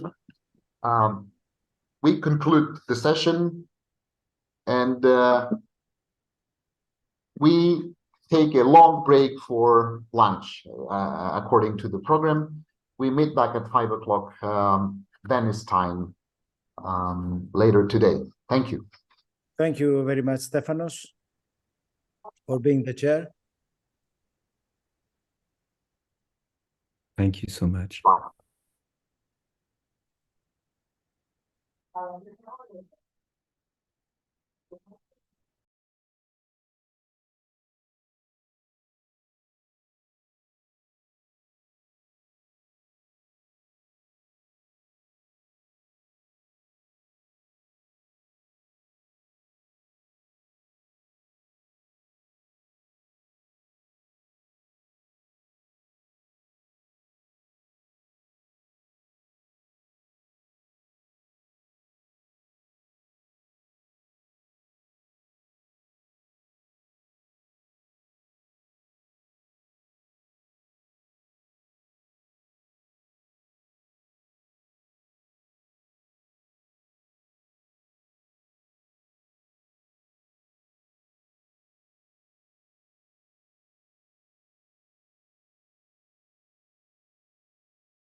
Ενεργοποιείται.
gang. Njótið.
Α, ναι, αλλά δεν μιλάμε για την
Okay,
Good evening to everybody. This is the 9th session of our conference on various aspects on travelers. And our first presenter will be Mrs. Fariba Zarinebaf, Associate Professor in the Department of History of the University of California, Riverside. Mrs. Zarinebaf will present a paper under the title European Communities in Ottoman Ports in the 18th Century. Mrs. Zarinebaf, we are here. Yes, I'm here. Yes. Hello. Hello. The floor is yours. Thank you so much. I'm going to share my screen with your permission first. Let's see if it works.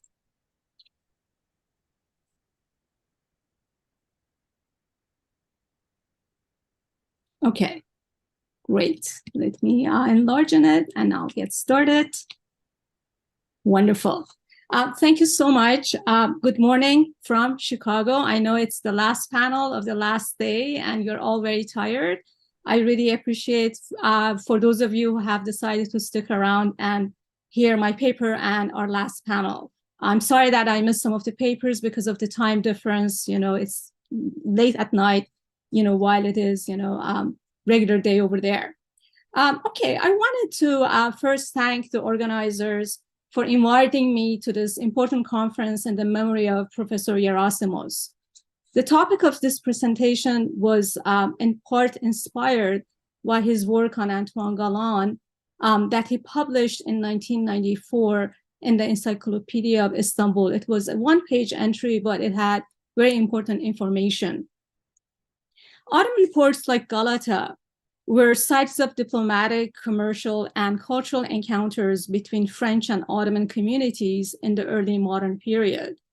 In my latest book, Mediterranean Encounters, Trade and Pluralism in Early Modern Galata, which was published in 2018, I focused on the political, commercial, and legal aspects of Franco-Ottoman encounters in the early modern period.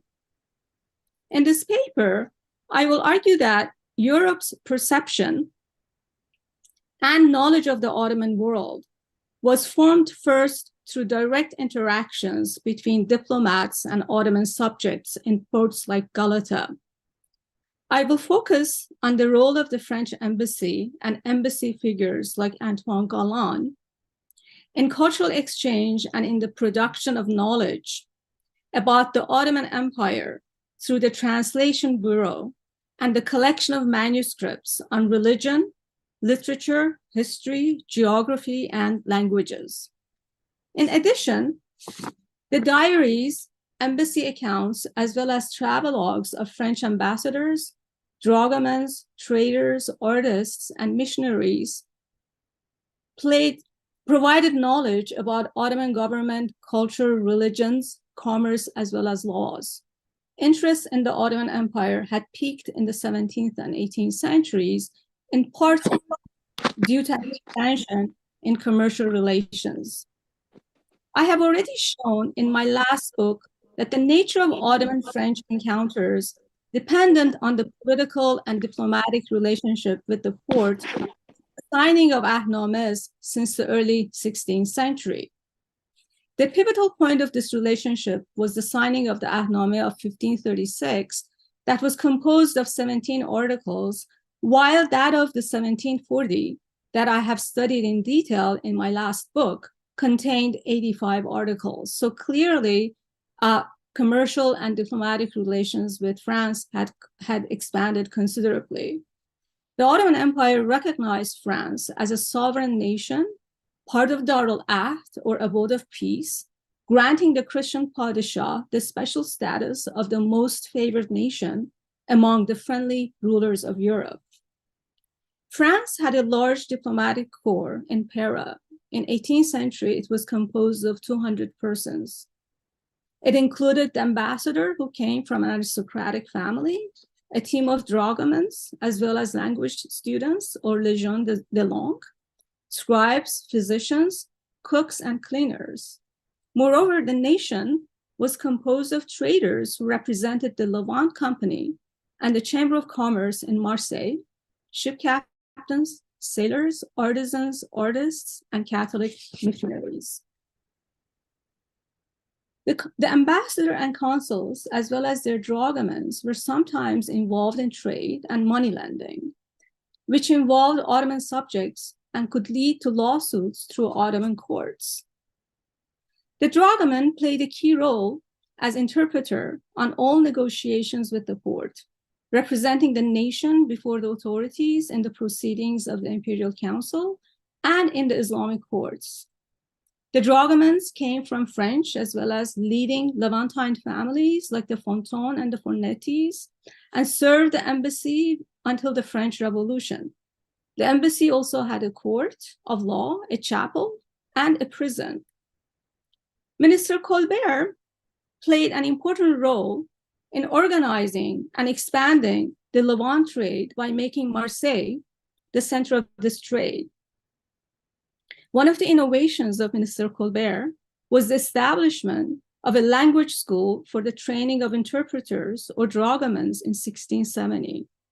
This was an institution established by the Venetian bailo and was adopted by the French, English, and Dutch embassies. And the institution probably goes back to the Islamic world because the word itself comes from the word terjuman. Minister Colbert ordered that every 3 years, 6 young boys from Marseille, known as enfants de langue, be sent to Catholic convents in Galata and Izmir to learn Levantine languages and served ambassador and consuls as interpreters. Colbert appointed Marquis de Nointel as the ambassador to Pera in 1670 and Antoine Galland as his personal secretary. Antoine Galland was born in the town of Picardy in April 1646 and studied Latin and Hebrew before arriving to Paris in 1661, where he studied Oriental languages at Sorbonne. He also worked as a librarian on the Oriental collection at Sorbonne University. He was hired by Ambassador Nointel to work as the librarian of the embassy in Pera in 1670. From Istanbul, he traveled to Izmir and the archipelago and returned to Paris with a collection of books for the king's library and published his travelogue. More importantly, Galland helped Ambassador Nointel negotiate the Ahnameh of 1673 with the Ottoman Grand Vizier. An important task of the dragoman was to translate treaties, letters, and petitions. He also had to appear during meetings and negotiations between the ambassador and the Grand Vizier, and in Ottoman Islamic courts on behalf of the French subjects. The ambassador held legal jurisdiction over the affairs of the community and relied on the dragomans for crisis management when a lawsuit involved French subjects. He functioned both as a lawyer as well as translator. The dragomans also conducted regular correspondence with the Chamber of Commerce in Marseille, the Foreign Office in Paris, and the consuls all over the empire. It is my contention that life and survival in the complex world of Istanbul and other ports required a good knowledge of Ottoman laws as well as culture. Galland kept a diary of his time and embassy and his life in Pera, as well as his travel to Izmir that provide rich details of his life and that of the French community in these two ports. From his diary, it is clear that the embassy was the center of the diplomatic as well as social life of the French nation. For example, he noted that after the successful renewal of the capitulation in July 1673, the embassy threw a big party composed of 100 Frenchmen, with plenty of wine being served. This was followed by another party by the chief secretary of the embassy for 20 French ship captains and traders. Galland also described in great detail the sumptuous wedding of the daughter of one of the dragomans of the embassy, Signor Marcantonio, to the chief dragoman of the Venetian embassy, who came from the Testa family in April 1673. The enormous wealth of the family was displayed in the silk and satin costume of the bride embroidered with silver and gold threads, and her expensive jewelry, as well as the fur-lined robes of the men and the silk covers and furnishings of the house of the bridegroom. According to Galland, the wedding hosted 400 male and female guests from Pero families, as well as French and Venetian communities. An important task of Galland was the collection of Ottoman, Persian, and Arabic manuscripts for the king's library. We learn from his diary that he visited the Sahaflar market, or the booksellers, in the Grand Bazaar regularly and purchased books for the French king and Minister Colbert, and then brought them back to the embassy. He studied with the Turkish Hoja and translated Ottoman, Persian, and Arabic texts into French. Jean-Jacques Chardin, a French trader and jeweler who had stopped in Istanbul on his way from Iran, sent him Persian manuscripts from Esfahan. Galland also met Ottoman intellectuals like Katip Çelebi in his house and discussed geography and the world maps that he was preparing. After a brief stay in Paris, Galland returned to Istanbul a few times in 1673 and purchased books and manuscripts for the king's library. He returned to Istanbul in 1677 to collect books and stayed for a year. In 1679, the French East India Company hired him with the same task of collecting manuscripts for a year and a half.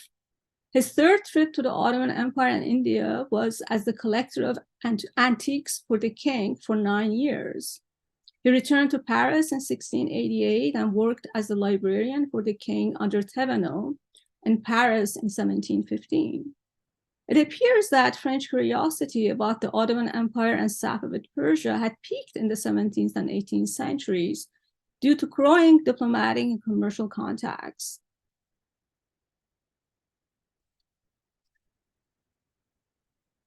Okay, all right. After he returned to Paris, Galland translated the Quran and the 1001 Nights from Arabic into French that someone has sent to him in 4 volumes. He added more folk tales and that he had collected to the stories. The manuscript of 1001 Nights was also translated into several European languages. He also wrote a compendium on Eastern wisdom. He published a short book on the origins of coffee in 1699. His diary of his stay in Istanbul and his travelogue to Smyrna was also published in 1881 and 1888 in Paris. In Paris, he was appointed as the chair of Arabic in Collège de France in 1709 and served in his post until his death in 1715. The Library of the Embassy and the Translation Bureau eventually became the Cultural Institute, today known as IFEA, or the Institut Français d'Études Anatoliennes. Many foreign and local bookstores were also established in Pera to serve the European community in the 19th century. Pera became not only the diplomatic hub, but also the cultural heart of the empire, thanks to the intellectual input of the embassies and their dragomans to cultural life in Pera. I'm going to end here. Thank you.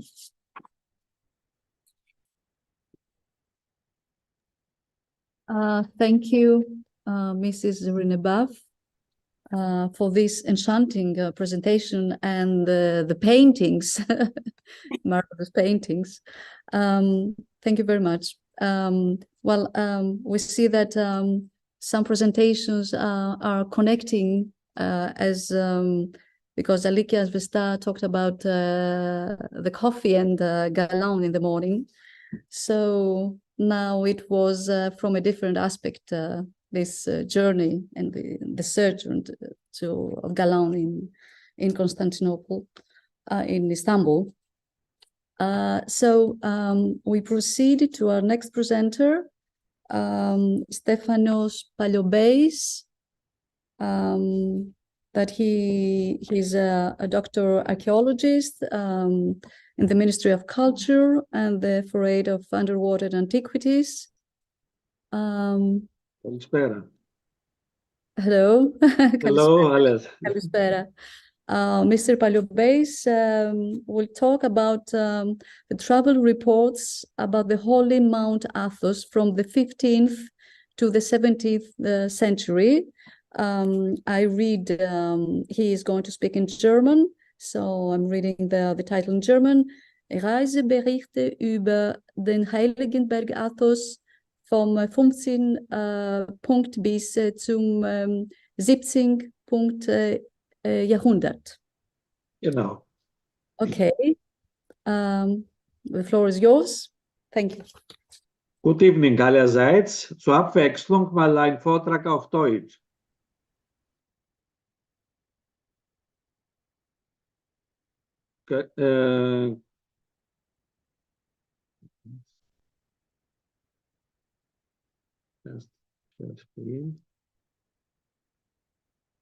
Μπορείτε να δείτε το PowerPoint. No, you can put it in full screen. Yes. I'll put it in full screen now. No, yes, you can. Yes, all right. Okay, thank you. Kann ich beginnen? Ich möchte, bevor ich beginne, Professor Androudis und dem Organisationskomitee herzlich danken für die Einladung zunächst und die Möglichkeit, die Sie mir gegeben haben, in dieser Konferenz zu sprechen. Das Thema meiner Vorstellung lautet Reiseberichte über den Heiligen Berg Athos vom 15. bis zum 17. Jahrhundert. Das Thema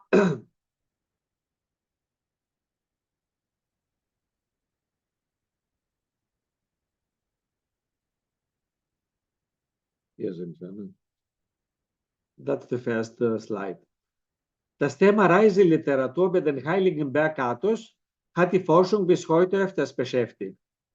Die bis heute vollständigere Sammlung von Reiseberichten bildet das 5-bändige Werk von Rudolf Villeta mit dem Titel Der Heilige Berg Athos in Zeugnissen aus 7 Jahrhunderten, in dem Ausschnitte von insgesamt 52 Reisenden bis zum 20. Jahrhundert beinhaltet werden.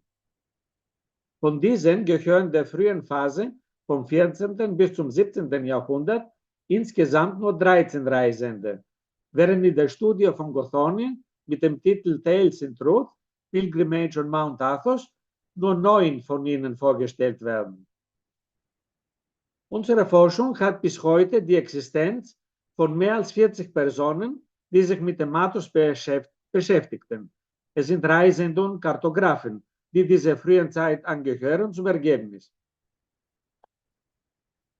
Der Heilige Berg Athos mit seinen 20 Klöstern, 12 Skiten und unzähligen Kelier fasziniert und fasziniert heute noch seine Besucher durch seine unberührte Natur, seine einmalige Architektur der Klosteranlagen, seine imposanten Katholika, das sind die Hauptkirchen mit ihrem prachtvollen Innenraum, seine in den Kirchen aufbewahrten wundertätigen Ikonen und heiligen Zimelien, seine Schatzkammern mit Schätzen aller Kunstgattungen, seine Bibliotheken und seine Archive und nicht desto weniger durch die asketische Lebensführung der Mönche und das seit 1000 Jahren geübte byzantinische Zeremoniell in allen Erscheinungsformen der Religion, nämlich Heilige Messe, Chorgesänge, Prozessionen. Der Heilige Berg Athos hat sehr früh das Interesse der europäischen Reisenden, der Naturforscher und der Forscher allgemein, aber auch russische und weitere orthodoxen Pilger geweckt. Die Reisenden, die über den Athos berichten, kommen hauptsächlich aus Westeuropa und Russland. Es sind nämlich Italiener, Franzosen, Deutsche, Engländer, Spanier und Russen. Weiterhin sind Texte aus dieser Zeit von Griechen, Serben und Osmanen bekannt. Im Folgenden wird anhand von einigen Beispielen nach dem Kriterium der Herkunft und der Interessen versucht, einen Umriss der Reiseliteratur über den Athos in jener Zeit zu zeigen, nämlich Westeuropäer, Russen, Osmanen, Griechen und Handschriftenjäger. Der früheste über den Athos bekannte Text ist der Text des byzantinischen Historikers und Theologen Nikephoros Grigoras um 1350. Sein Text ist ein Lobpreis des Mönchtums der von einer überschwänglichen Naturschilderung des heiligen Berges Athos begleitet wird. Texte über den Athos aus dem 14. Jahrhundert sind sehr rar. Eine kurze Erwähnung findet sich in den Travels von Jean de Mandeville, der um 1350 Griechenland und Kleinasien bereiste, ohne jedoch den Berg Athos selbst besucht zu haben. Charakteristisch und gemeinsam ist, dass die Berichte der frühen Reisenden über den Athos keine Augenzeugenberichte sind, sondern sie basieren auf den mündlichen Informationen der Bevölkerung der benachbarten Inseln und der Seeleute griechischer Schiffe.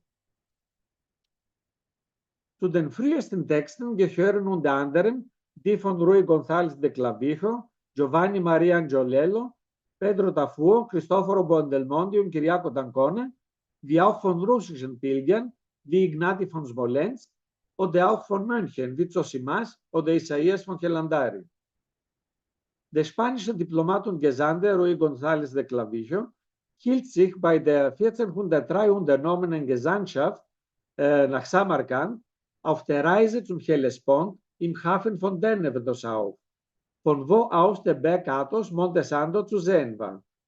Die kurzen Informationen über den Athos, nämlich Klöster, Kleidung und Ernährung der Mönche, Abaton für Frauen, stammen von Erzählungen einiger Griechen, die auf dem Schiff mitfuhren. Augenzeugenberichte sind dagegen die Texte zweier italienischer Reisenden, die sich längere Zeit auf dem heiligen Berg Athos aufhielten und sich ein Bild vom Leben der Mönche und von den dort aufbewahrten Schätzen machen konnten.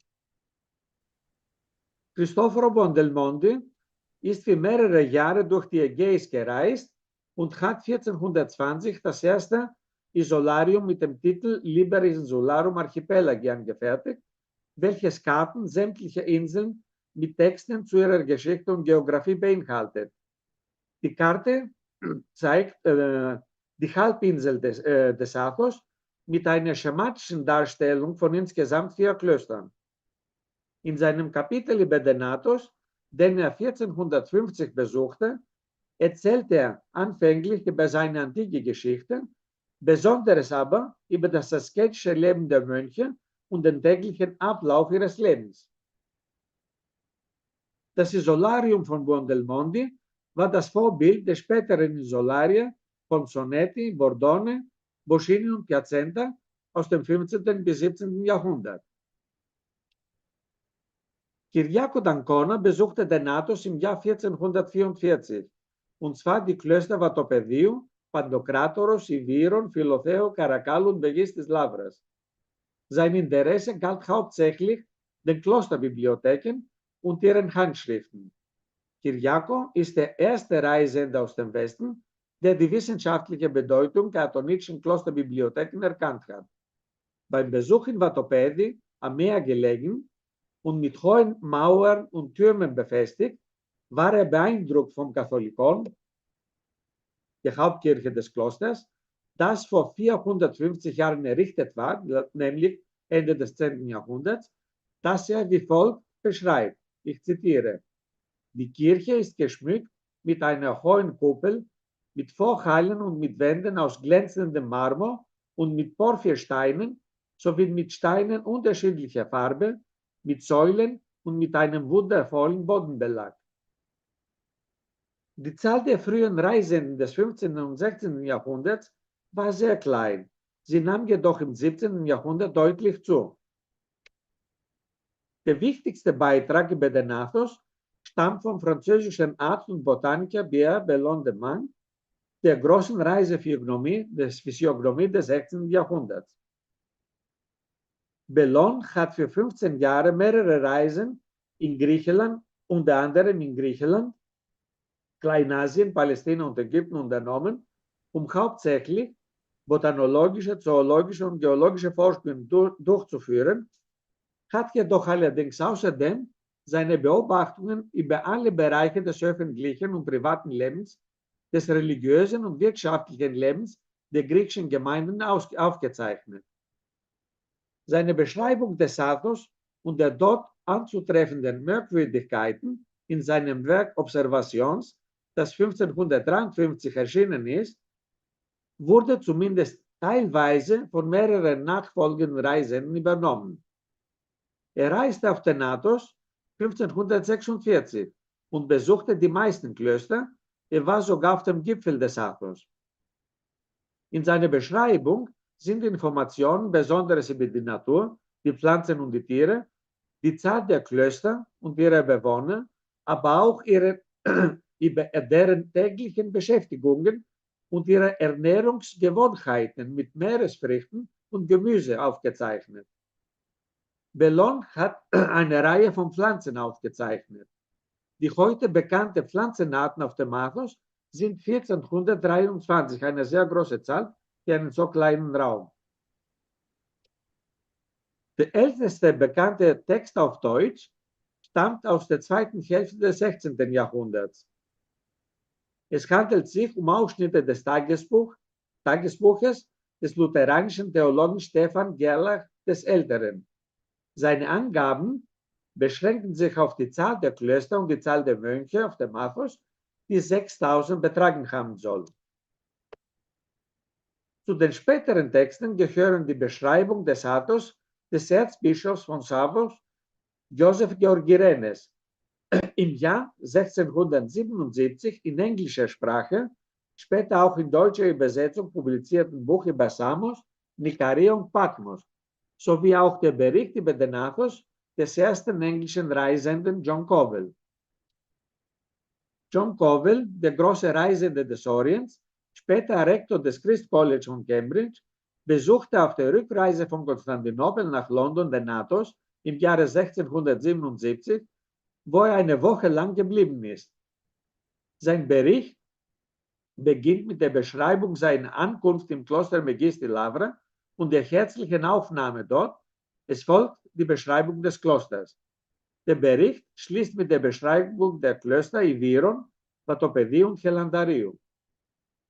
Die Beschreibungen der wichtigsten Athos-Klöster von Covell sind die frühesten ausführlichen Beschreibungen mit Referenzen an die Tradition und ihre Geschichte, ihre wichtigsten Bauten und deren Wohltäter, an die heiligen Zimelien und deren Stifter. Der englische Diplomat und Autor Paul Ricoeur widmet ein großes Kapitel seiner Studie über den aktuellen Zustand der griechischen und armenischen Kirche, dem heiligen Berg Athos und seine Klöster. Ricoeur lobt besonders die Religiosität des Athos und gehört zu den ersten Westeuropäern, die eine Sympathie der orthodoxen Welt zeigten. Besonders wichtig zum Thema Athos ist der Beitrag der russischen Reisenden auf dem Heiligen Berg. Außer den späteren bekannten ausführlichen Berichten von Barsky und Uspensky existiert eine Reihe von russischen Itineraria und Reiseberichten. In der Bibliographie von Stavro und Weisenzel über die russischen Reisenden des christlichen Ostens betreffen 150 den Athos. Diese gehören insgesamt 96 meist unbekannten russischen Reisenden. Es muss betont werden, dass nicht nur die russische Bibliographie im Allgemeinen unerreichbar bleibt, sondern auch und hauptsächlich die entsprechenden Reiseberichte unübersetzt und in der westlichen Forschung unbenutzt bleiben. Ein vielversprechender Versuch zur Publikation der russischen Itinerarie im Orient und der Innen der Reisen auf dem Athos von de Chytrovo ist gerade bei der Herausgabe des ersten Bandes geblieben. Bereits seit dem Ende des 14. Jahrhunderts ist das Interesse Russlands für den Athos fassbar. Aus dieser Zeit stammen die ersten Berichte über den Athos und seine Klöster. Es handelt sich dabei um kurze Beschreibungen. Der älteste Reisebericht gehört dem Pilger Ignati von Smolensk, der nach seiner Pilgerfahrt in Thessaloniki im Jahre 1404 auch den Athos besuchte. Die Beschreibung des Ignati beschränkt sich lediglich auf die einfache Erwähnung der Kirchen und der Kapellen des Klosters Megisti Lavra, deren Zahl 8 innerhalb und 33 außerhalb des Klosterkomplexes beträgt. Auch der nächste Bericht des russischen Mönchen Zosimas aus dem 15. Jahrhundert ist kurz und beinhaltet keine Details. Der Abt des Klosters Panteleimon, Joachim, verfasste dagegen im Jahre 1569 einen Bericht über den Athos mit dem Titel «Διήγησης περί Αγίου Όρους Άθου ακριβής και αληθής». Das heißt genaue und wahrhafte Erzählung über den heiligen Berg Athos. Diese enthält reiche Informationen über die Klöster und deren Organisation. Ebenfalls ausführlicher ist der Bericht des Mönchen des Klosters Hellandarium, Isaias, von 1589. In seiner Beschreibung werden sämtliche athonitische Klöster mit dem Namen des Patrons jeder Kirche sowie die Zahl der in jedem Kloster lebenden Mönche. Einen wichtigen Schnitt in der russischen Reiseliteratur bildet das Proskenetarium des Mönchen Arseni Suchanow, der den Athos in kirchlicher und staatlicher Mission zwischen 1653 und 1645 besuchte, wie wir weiter unten sehen werden. Kurz gefasst sind auch die wenigen bekannten Texte der osmanischen Reiseliteratur dieser Zeit, die über den Berg Athos sprechen, und zwar die von Piri Reis, Katib Çelebi und Evliya Çelebi. Von Piri Reis ist in der Tradition der früheren Portolani auch eine Karte des Athos bekannt, wie Sie auf dem Bild sehen. Sie sehen die Karte auch im Detail, sowie auch die entsprechenden Ortsangaben. Außer dem Hafen Ierissos, die Klöster Hellandarium, Vatopedium und Megistis Lavras. Bei allen finden wir eine kurze Beschreibung des heiligen Berges Athos mit verschiedenen Informationen, wie die Ausmaße der Halbinsel, ihre Produkte, die Zahl der Klöster, die Mission der Mönche ins Ausland, das Verbot des Eintritts für Frauen und zum Schluss die Erwähnung des Klosters Megisti Lavra. Außer dem oben genannten Text von Nikephoros Gregoras sind noch zwei wichtige Texte über den Athos von Griechen aus dieser Zeit zu erwähnen. Der erste gehört dem Metropoliten von Nikaia Porphyrios, der die Klöster des Athos vor 1640 besuchte. Porphyrios fordert die Pilger auf, die Klöster in einer bestimmten Reihenfolge zu besuchen, beginnend mit dem Kloster von Megisti Lavra.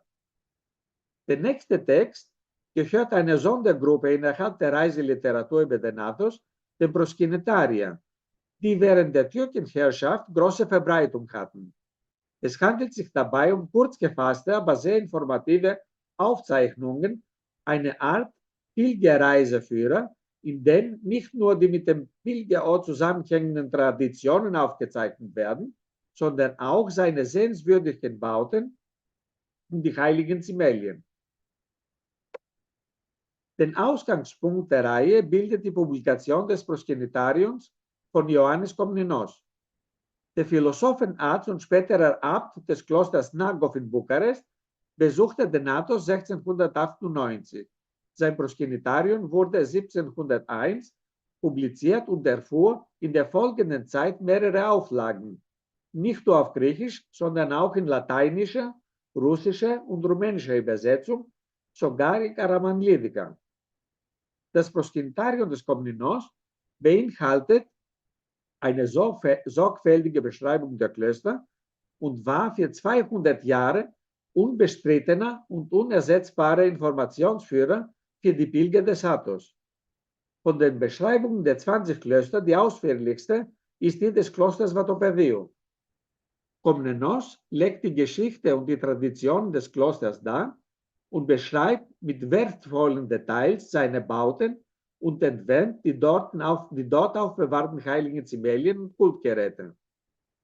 Eine ältere Beschreibung des Athos von Georgios Koresios, aus dem Komnenos mehrere Informationen entnommen haben muss, ist nicht erhalten. Unterschiedlich waren natürlich die Beweggründe, die Motive für den Besuch des heiligen Berges Athos. Zu den wichtigsten gehört seit alters her der Wunsch der Auffindung und besonders der Erwerb griechischer Handschriften zur Bereicherung der Bibliotheken nicht nur des Westens, sondern auch Russlands. Bekannt sind die Abtransporte von Handschriften von Janos Laskaris und von Nikolaos Sofianos. Zu den großen Handschriftenjägern gehören jedoch der Priester Athanasios Reto, bekannt als Per Athanas, und der russische Mönch Arseni Suchanov. Per Athanas ist in 3 Missionen auf dem Athos 1644, 46 und 47 gelungen, insgesamt 150 Handschriften und 6 Bücher wegzunehmen. Im Auftrag des Zaren Alexander und des Patriarchen Nikon hat der Erzdiakon und Schatzmeister des Klosters Troitz, Arseni Suchanov, im Jahr 1654 eine Reise auf dem Athos durchgeführt mit dem Ziel, die Erwerbung von alten liturgischen Kodizes. Zweck dieses Erwerbs war die Korrektur und die Überprüfung der liturgischen Bücher der russischen Kirche. Das Ergebnis einer Reise war die Sammlung von 514 Handschriften und der Innenwerke von antiken Dichtern und Autoren, byzantinischen Chroniken und Evangelien und vielen anderen. Auf dem Bild sehen Sie eine Rekonstruktion des Transportes der Handschriften mit den Maultieren. Von den Reiseberichten abgesehen haben wir aus dieser frühen Zeit von den oben genannten Portolani abgesehen auch die ersten Darstellungen des Athos. Bei der frühesten handelt es sich um einen Holzschnitt in der Kosmographie von Sebastian Münster von 1550 mit einer fantasievollen Darstellung des Athos, die auf dem Gipfel eine Kirche und 2 Pilger, 2 Besucher auf den Weg hinauf zeigt. Auf einem Kupferstich von Pierre Bellon von 1553 ist der Berg Athos dargestellt, an dessen Abhängen die Klöster verteilt sind. Auch bei der Darstellung, die den kurzen Text über den Athos begleitet im Werk von Enderlin mit dem Titel Der hohe Berg Olympus von 1688, handelt es sich um einen Kupferstich mit einer ebenfalls fantasievollen Darstellung, die auf dem Gipfel des Athos ein Kloster zeigt. Im Proskytarion von Komnenos von 1701 ist die erste topografische Zeichnung der 2 Seiten des Athos, östliche und westliche, zu sehen, die der Vorläufer der späteren Darstellungen des Athos als Doppelbergspitze ist. Zusammenfassend muss ich Folgendes sagen. Der heilige Berg Athos fand neben den Hauptzielen der Reisenden, nämlich Heiliges Land, Konstantinopel und Thessaloniki, als Stätte des orthodoxen Mönchtums par excellence und sehr bedeutendes Pilgerzentrum Nordgriechenlands mit immenser Ausstrahlung bereits in den Werken der frühen Reisenden des 5. Jahrhunderts erwähnt. Schon seit dem 16. Jahrhundert bildete es auf deren Reise eine der Hauptstationen. Die Beschreibungen der Reisenden des 15. Jahrhunderts waren noch kurz gehalten. Im 16. und 17. werden jedoch nennenswerte, ausführliche Reisetexte mit detaillierter Beschreibung verfasst. Die Motive für den Besuch des Athos waren unterschiedlich. Erst Respekt vor der Geistlichkeit der Mönche und allgemein der Einsamkeit und der Spiritualität des Athos. Auch wissenschaftliches Interesse für die Natur und die Bibliotheken des Athos. Und besonderes der Versuch des Erwerbs von Handschriften. Die betreffenden Zeugnisse, die wir gesehen haben, bieten eine Informationsquelle über die Natur des Athos, die Architektur der Klosteranlagen und einzelner Bauten, Katholika, Bibliotheken, Schatzkammern und so weiter, die Ikonen und die heiligen Zimelien, die Geschichte und die Kunst des Athos, die Bewohnerzahl und das religiöse und tägliche Leben der Mönche und vieles mehr. Vielen Dank für Ihre Aufmerksamkeit. Danke. Thank you, Dr. Paliobeis, for this almost exhaustive list of travelers and their narratives on Mount Athos. Thank you. And we proceed to Mrs. Leonora Navari and Mrs. Irini Solomonidi Eleonora Navari is an independent researcher and historical bibliographer, and Irini Solomonidi is the head librarian of the Gennadios Library of the American School of Classical Studies. Their paper is under the title Damianos Kyriazis, Reconstructing the Library of a Bibliophile. Mrs. Navari.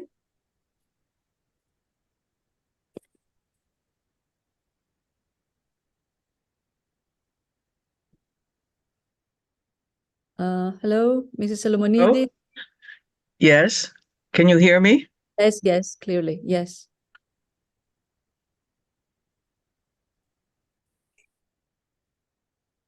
I'm sorry, I don't see my picture, but never mind.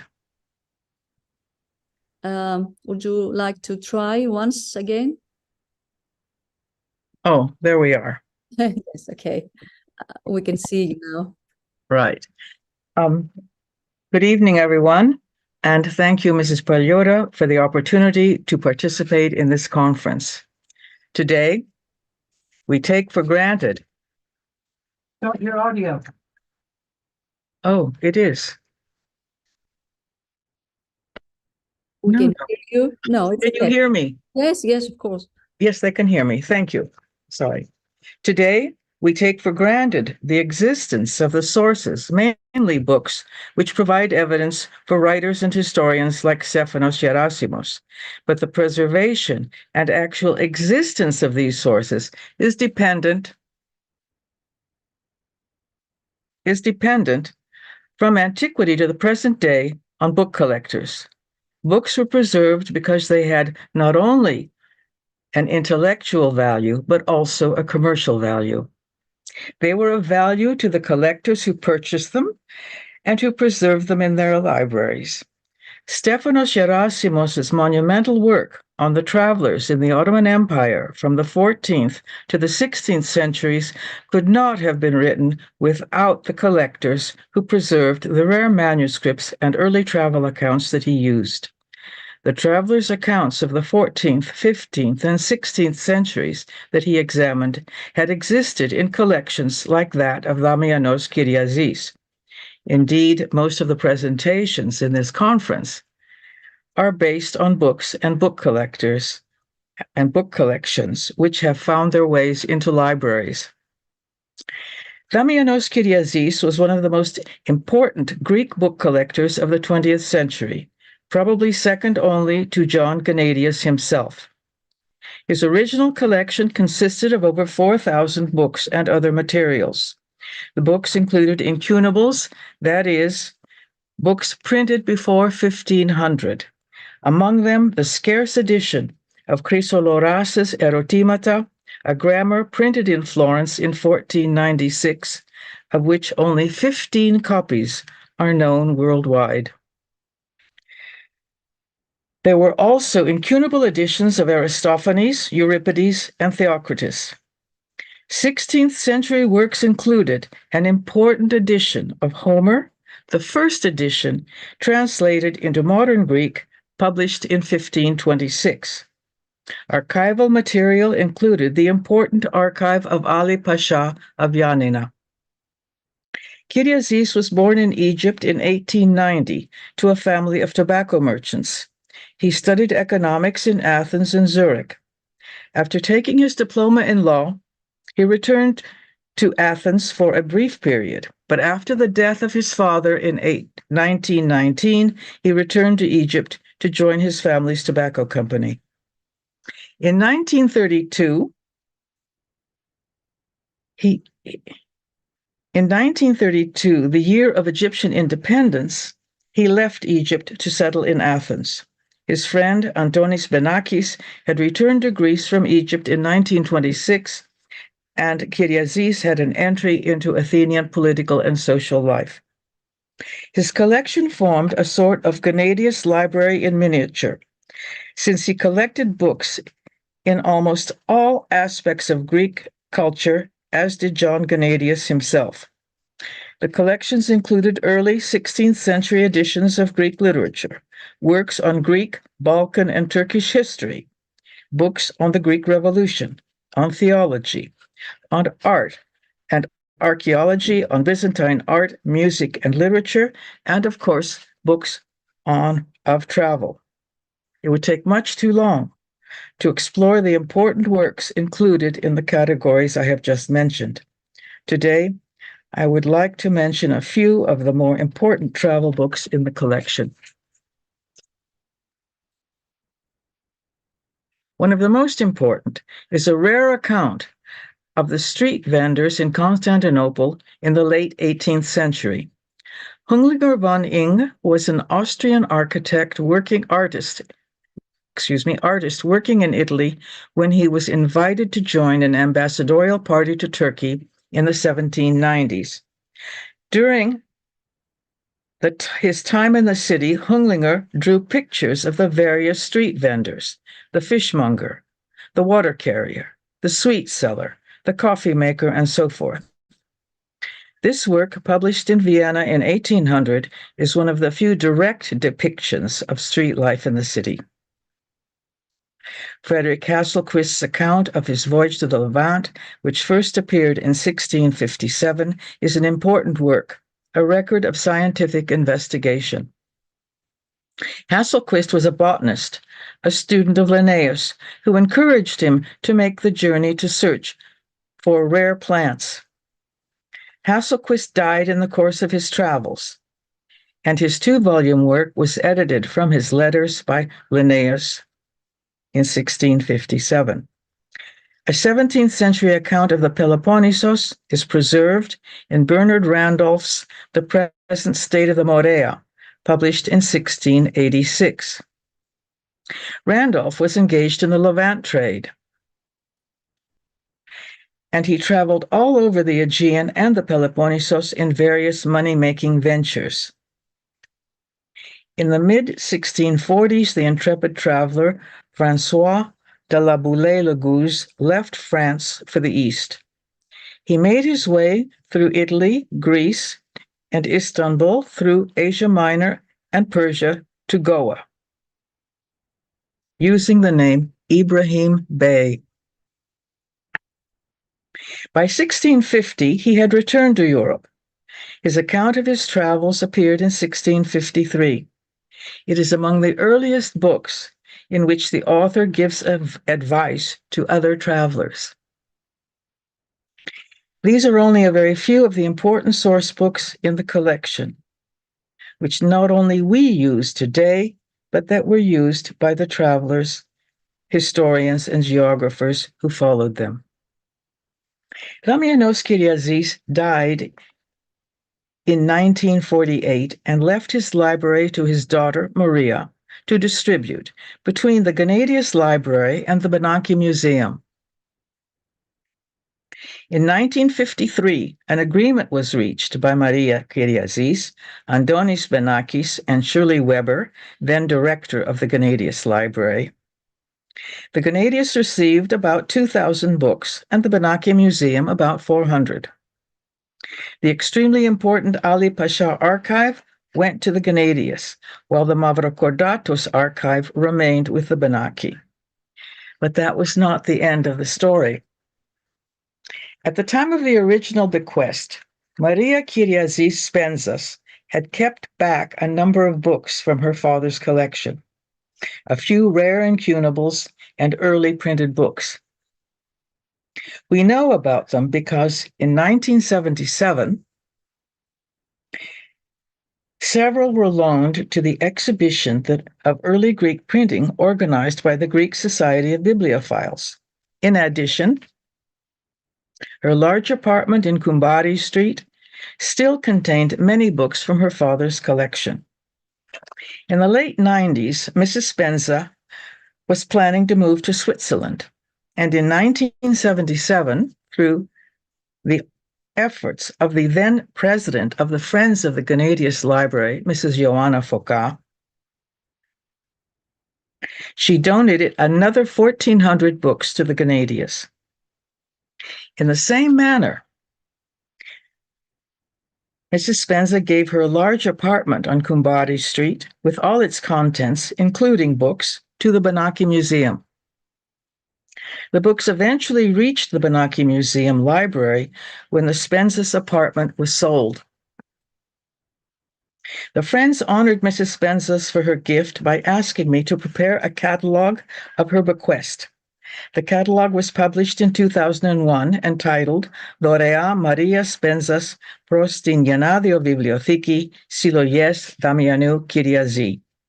And it led to an interest in locating all the Kyriazis books which had been distributed throughout the Gennadius Library and the Benaki Museum. It's important to note that the books were not kept as a unit, but were spread through the various categories of the libraries. This project is now in the process of completion. It would take too long to go into the details of how I identified the Kyriazis books in the Gennadius and then in the Benaki Museum Library. But I would like to take this opportunity to thank Mrs. Pizza Tsakona, Librarian Emeritus of the Benaki Library, who generously gave up a great deal of time to help me.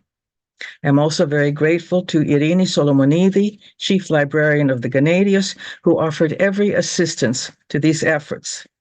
I invite her now to describe the last steps in this project. Can you hear me? Yes, yes. I would like to describe briefly the phase of the project, as Mrs. Navari said. Let me share my screen. Okay.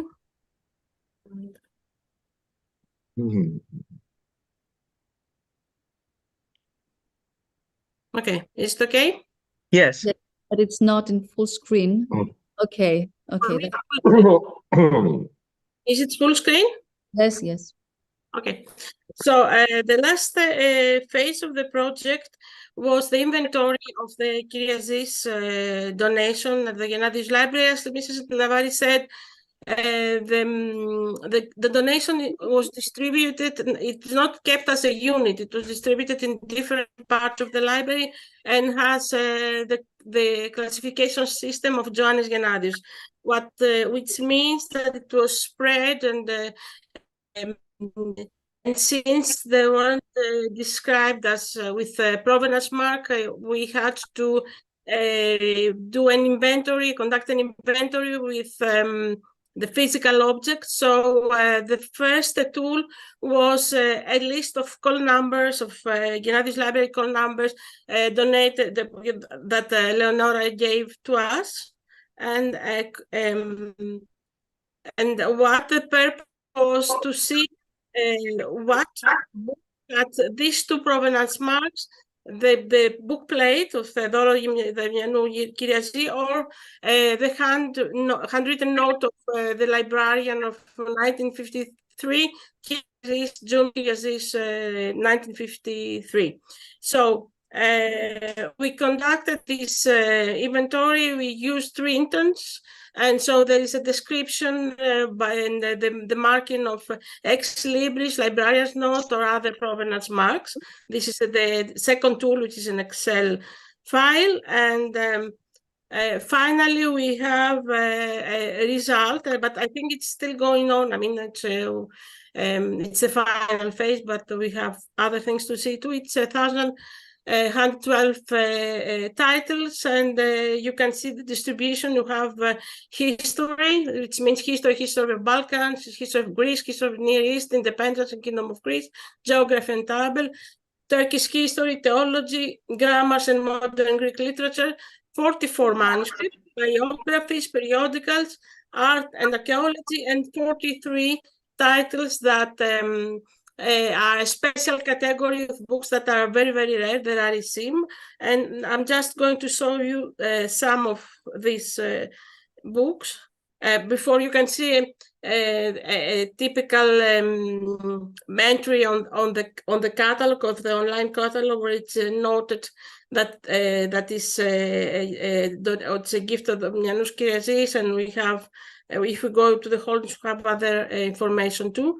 And this is one of the books that Leonora speaks about. Okay, and this is another very rare book from the Geography and Travel collection. Is let me see, I cannot see very well, sorry. And this is the work of Kyrillos, of Patriarch of Constantinople. This is the explanation of the map on Iconium. And this is a German geography and travel book too, 7th century. And this is a collection of manuscripts that are now anti-acid free boxes. Another codex is a very rare Greek grammar, book from classic text, Okelos. And this is another context, is the Προσωρινό Πολίτευμα, which is the first revision of the first constitution of Greece, printed in Hydra. And last but not least, is, I think it's another book that Leonora mentioned, is The Present State of Morea, of called Ancient Called Peloponnesus, of Randolph. And I like here to ask to Leonora to continue. Thank you.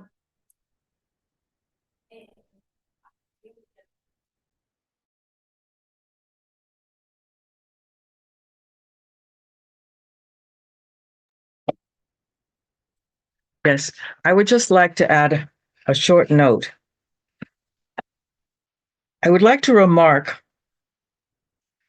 on the accidental and random ways that books are saved for our researches. Among the original incunables in the Kyriazis collection was Giovanni Battista Planius's Homage to Caterina Cornaro, the Queen of Cyprus. This book was printed in 1497. This valuable work was left on an open shelf in Mrs. Spence's apartment for over 50 years, unnoticed and unremarked. It's a miracle that it stayed there. Fortunately, it is now safely on the shelves of the Benaki Museum Library. Thank you. Thank you, Mrs. Navari and Mrs. Solomonidi, for this captivating presentation. And I'm very glad that you pointed out the significant role of collectors and collections. And due to their generosity, we can launch researchers. So it's very important. And I think we all are eager to for the results of your work. Anyway, I have a question, but afterwards. Yes. Thank you very much. Thank You're you. welcome. Thank you.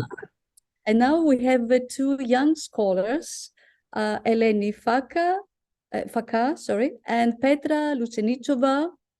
They're Byzantine archaeologists, and they're going to present a paper under the title Remarks on Iconographiae Monumentorum Terre Sancte, 1724-1744. Mrs. Faka, yes. Good evening. My name is Petra, and I will present today. You are Mrs. Lucenichova. Okay. Well, the floor is yours. Can you see my full screen, please? Yes, thank you.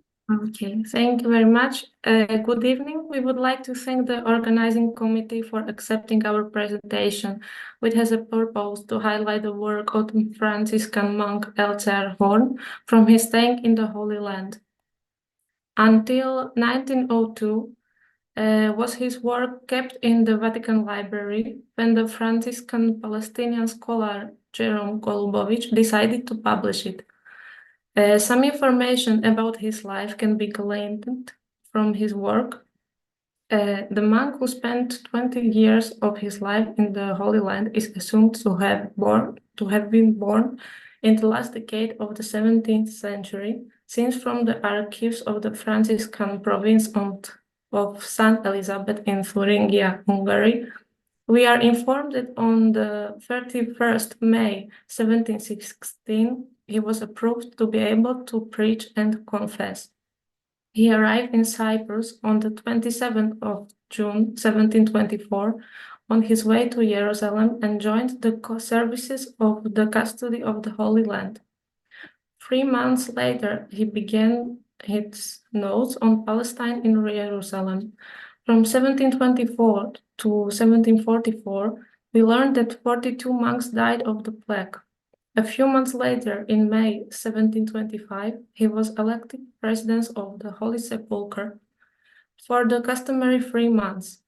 He was away for a short time, but returned to Jerusalem on the 18th January 1727 and continued his work, writing about the Holy Sepulchre.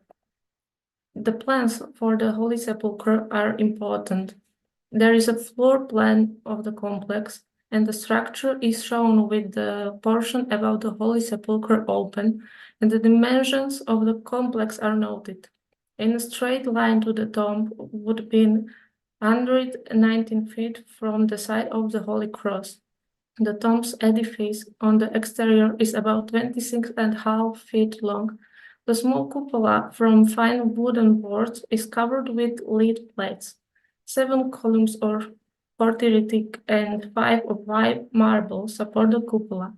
For those columns, it is said the Greeks brought them from Mount Sinai for a certain construction, but Franciscan Boniface decided that they had to be used in the Holy Sepulchre. Their bases and capitals are made from white marble. We are informed that on the 8th of September 1729, during the annual pilgrimage of St. Anne, he prayed in the crypt of the church. In the winter of 1730, we learn that it snowed in Jerusalem, which made him feel nostalgic.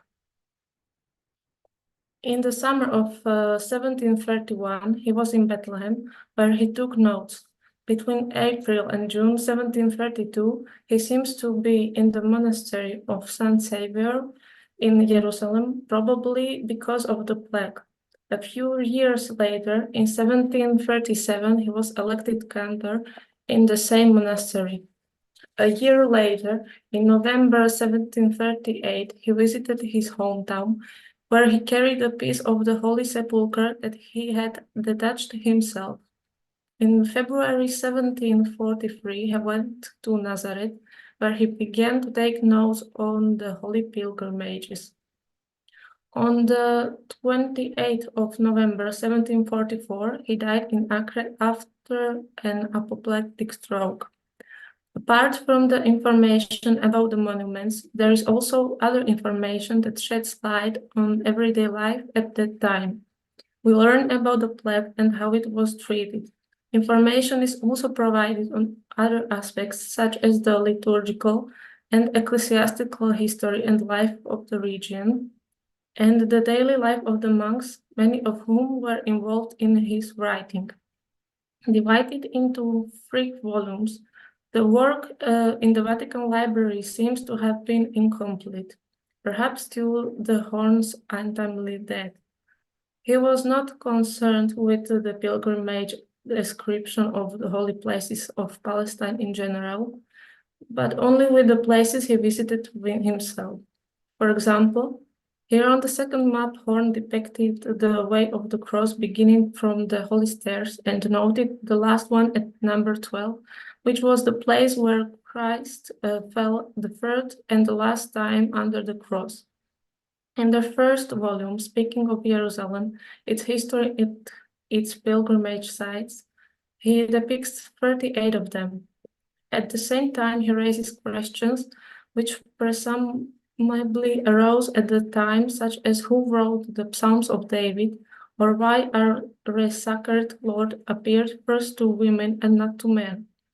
In the second volume, he refers to the monastery of Saint Saviour, putting number to its sites and the offices of the monks. Here we can see the plan of Saint Saviour's Church and the view of Saint Saviour Convent with the entrance left from the St. Francis Street.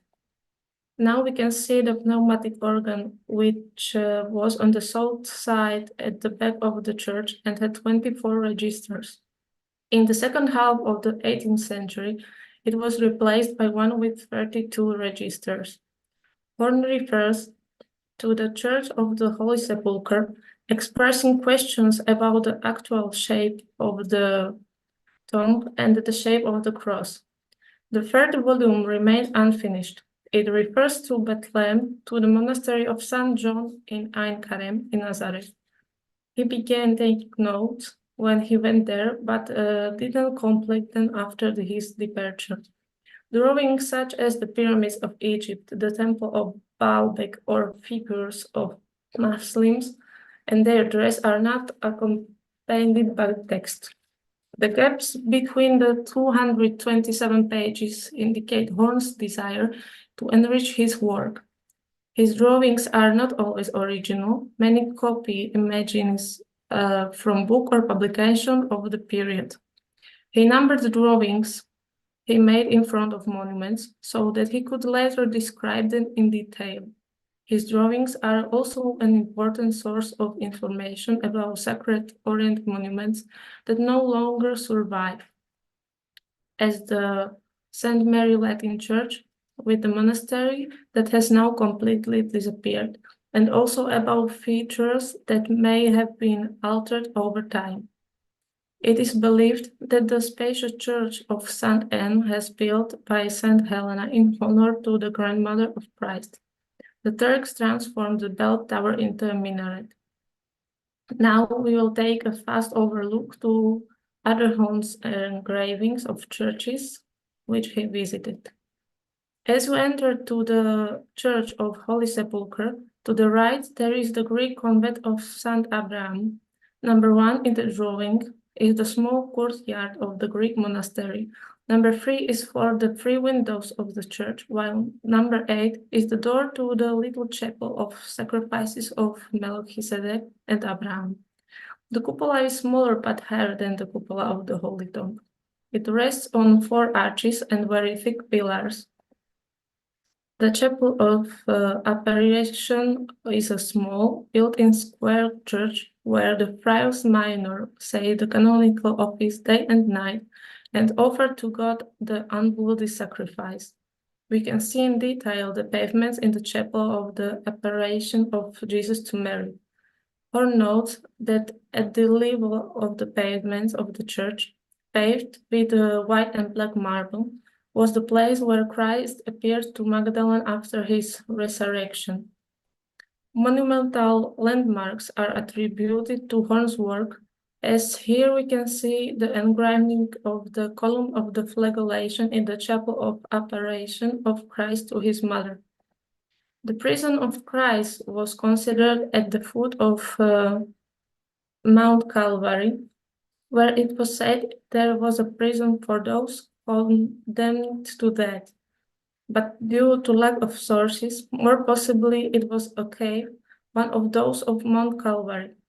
Horn illustrates the transformation into a chapel, prison of Christ. Greek monks were singing the Mass on Thursdays at the altar at the head of the central nave. Being a particularly beloved martyr, Longinus was decided by the ancient Christians to turn a cave into the now magnificent Church of the Resurrection of Lord. Other cave of Mount Calvary was the place where the chapel of the Division of the Raiment of Christ was constructed and used by Armenian monks. It presents a similar architectural form to the monastery of St. Longinus, and behind the altar there were 3 windows closed on the outside. After the door of this chapel, there was another chapel dedicated to Saint Helena. The chapel of Opprobrium of Christ, constructed in the mountain, is to the left of the door of the chapel of Saint Helena. Under the altar was kept the column of the Opprobrium of Christ, which had been brought from the praetorium of Pilate or the house of Caiaphas. The place where the Mary saw crucified Jesus has a square floor paved with marble slabs of white, red, and black color. This place belonged to the Armenian monks, but Horn noted that it is little thought and honored by their people. Horn has visited the Church of St. Mark. At the house of Mark's mother was added another construction and was converted to the monastery.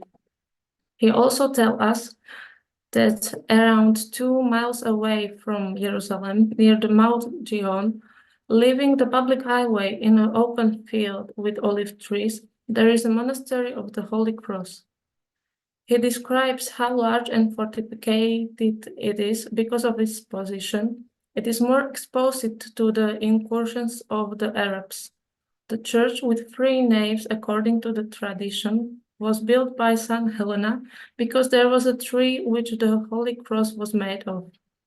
From Horn, we learned that the church was spacious and had mosaics and various Greek paintings. Now we are moving to drawing of gates. In the engraving depicting the gate of Saint Stephen from the east, we are informed that it consists of 2 leaves plated with iron, by which the gate, within which is constructed a porch, is closed. There is a lookout between 2 windows and the loopholes for shooting in case of necessity. On either side of the gateway, he conventionally depicts 2 lions in rough sculpture. The gate, in the days of Bonaventure Corsetto, by order of Soliman, was enlarged and adapted to the dimensions of the Golden Gate. The so-called Iron Gate was few steps away from the Greek monastery of the St. John Evangelist. Actually, it is a vaulted doorway without a door. Although in the Horn's drawing, we can see that the gate is built of stones. He explains to us that the name comes from the ancient times when there was an iron. Through this gate passed St. Peter after he was liberated from the prison. Horn gives us also some information about the baths in the Holy Land. Except for the private ones, there were 6 public hammams used by Muslims and Christians. In the drawings, we can see 2 of them. About the first one, both Christians and Muslims believed that it was used by the Virgin Mary and the child Jesus. It was supplied with water in heights from the cistern outside of the city. Another bath we can see was built according to Horn by Sultan, and because of scarcity of water, it was out of use for a long time. These drawings show how the building from the 14th century, called Hospital of St. Helena, looked like in Horn's era. Due to limited time, it was not possible to present the entire work in detail. In conclusion, we can appreciate Horn's work as very important because it provides us with testimonies about life in the Holy Land at the beginning of the 18th century, as well as detailed architectural drawings. Thanks to them, we can today derive information about the existing and also destroyed buildings, topography, and environment of such an important region. Thank you very much for your attention. Thank you, dear Petra. This is a very interesting presentation. I confess I didn't know this traveler, and I could say that there is a striking resemblance some of his drawings to Barsky's drawings. I will have a question later. So thank you very much. And now Michael Festas, historian, PhD candidate of the National Kapodistrian University of Athens, will talk about counting the population of the Peloponnese before the Greek Revolution. William Martin Leakes travels in the Morea. Mr. Festas. Thank you, Mrs. Palioura. Good evening, everyone. I would like to thank the organizing committee for inviting me, and especially Paschalis Androudis and Ioli Vingopoulou. I hope that you can see my presentation. Yes. Is it full screen? Not yet. Now? No.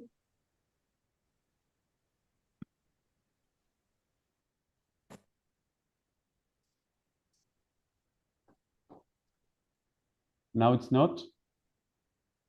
No, not yet.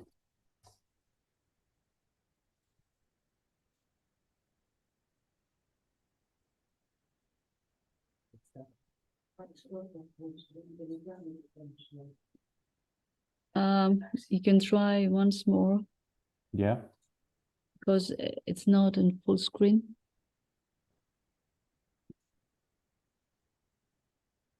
You must push the button to this.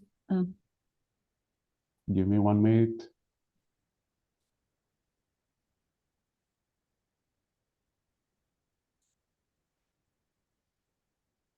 It seems that you have already pushed that. Να το κάνει πρώτα full screen και μετά να το κάνει share. Maybe you must put it in full screen first and then share the screen. Yeah. Okay, thank you. Μερικές φορές θέλει αυτό, δεν ξέρω ανάλογα σε τι το έχεις κάνει. Δεν πειράζει.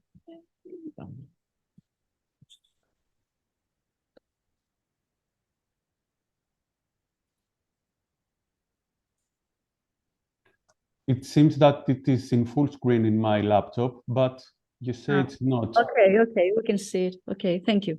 You can see it right now? No. Yes. Maybe Okay. now? No, You but see we the can first see it. image? Yes, we can see it. Yes. Okay, great. Thank So may I start? Yes, of course. Okay, thank you very much. So, what was the population of the Peloponnese before the beginning of the Greek Revolution? Apart from the cities for which information is usually available, what was the distribution of the population in the settlements of the rural countryside? And how was their size related to their agricultural activities? What are the most appropriate historical sources to answer the above questions, and to what extent are they reliable? In Greek historiography, it has been argued that the reconstruction of the settlement patterns, as well as of the population distribution in the Greek peninsula during the early modern era, is a challenging research objective. The lack of primary sources and their reduced reliability until the establishment of official censuses after the foundation of the Greek state in 1830s constitute the major difficulties of the research. Moreover, the consecutive occupations, Venetians and Ottomans, of Greek territories, as well as the varied geography of the country, contributed to an unequal availability of population data. However, the Peloponnese, also known as the Morea, has a relative availability of primary sources related to the population in comparison to other parts of Greece. The population census conducted by the Venetian administration of the Peloponnese in 1700 is the first detailed source that allows us to investigate in depth and with relative reliability the characteristics of the population of the Morea in the early modern period, as the systematic study of Vasilis Panagiotopoulos has shown. Moreover, the population data collected by the Greek state at the end of the Greek Revolution between 1828 to 1830 as well as the relevant material published by the French scientific expedition in the Peloponnese, allowed, despite certain inaccuracies, a quite reliable reconstruction of the residential and the population map of the Peloponnese at the end of the revolution and at the dawn of the creation of the new Greek state. But what about the population during the period preceding the revolution, especially the crucial 20 years before the outbreak of the war? It is a fact that the main sources for the study of the population in this period are the travel accounts of Europeans who visited the Peloponnese. Indeed, despite their fragmentary nature, the travelers' accounts are perhaps the only source, apart from Ottoman tax registers when available, for studying the population in the pre-revolutionary Peloponnese. Although these travel accounts regarding the population have been systematically studied by historiography, we believe that until now, research has most often treated these sources more as literally typed records and has not put their content in a comparative numerical and geographical dimension in order to verify their credibility.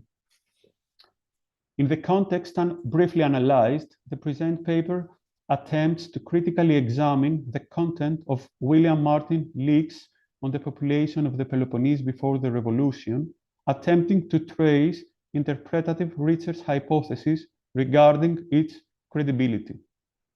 The methodology carried out was firstly the systematic indexing of all place names included in the 3 volumes of his travels to the Morea between 1805 to 1806, secondly, their identification, and finally, their digital mapping. In addition, the research methodology included the comparison of Leake's account with both later narrative sources and mainly with the censuses carried out in the Peloponnese by Greek administrative authorities at the end of the Greek Revolution. The censuses include approximately 2,000 settlements. The map shows the population density of the Peloponnese at the end of the war. The map was created during my PhD thesis in the University of Athens. I'm sorry. Yeah. We don't see the second slide. The second? Or the third one. We are stuck on the first one. Oh. Now? No.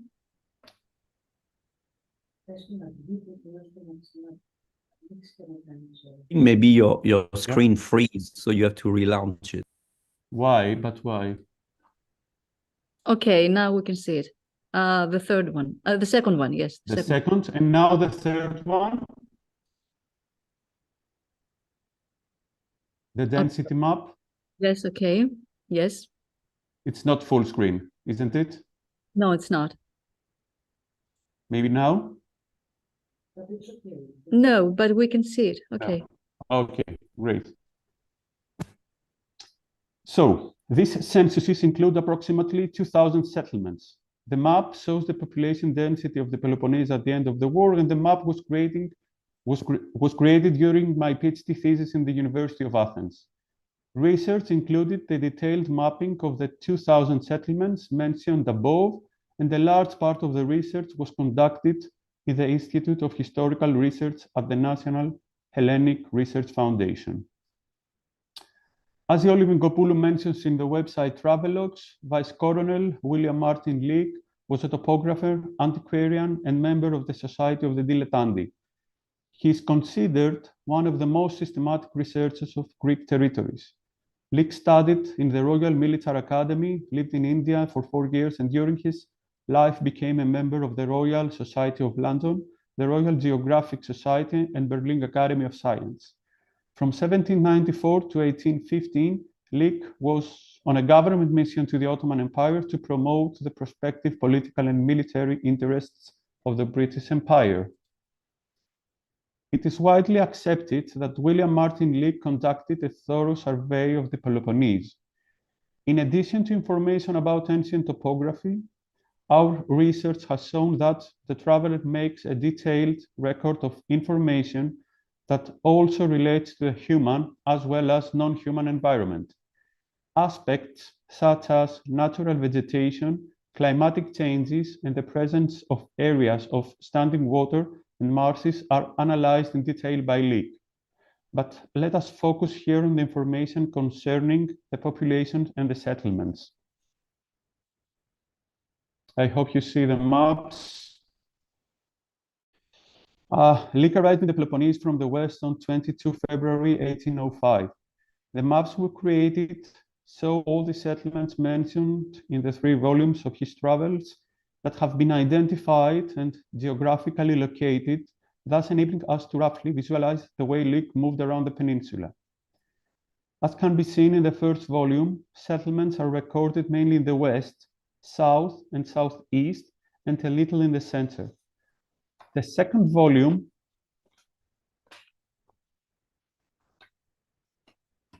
basically concerns the central Peloponnese, and finally the third focuses on the center and north. Let us try to focus briefly on 3 topics. The first one concerns the information provided by Leek on the ethno-religious composition of the population. All the sources converge on the fact that before the war, the Peloponnese was inhabited by about 40,000 Muslims. At this point, the travel accounts are perhaps the only source for studying the issue at the level of individual settlements, mainly in the cities, since the other Greek sources record the approximate number of Muslims, mainly at the provincial level. The map shows the pre-revolutionary distribution of the Muslims in the provinces and regions of the Peloponnese, as it is recorded in a Greek source compiled in 1828, and the numbers probably suggest an overestimation of their population.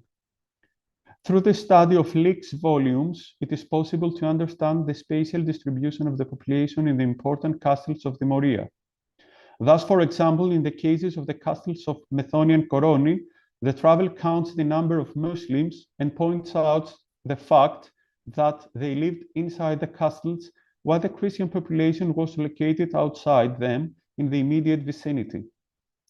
If the above important castles are in coastal areas of the Peloponnese, Leek also gives valuable information about the smaller Ottoman castles, administrative centers of the hinterland. Let us briefly look at the example of Androusa in the southwestern Peloponnese. Before the revolution, the travel notices that it is a poor city with falling Muslim minarets and points out the strategic location of the settlement overlooking the Messenian plain. As far as the population is concerned, Leek says that Androusa was inhabited by 250 to 300 Muslim and only 3 or 4 Christian families. The above number corresponds to about 1,000 people.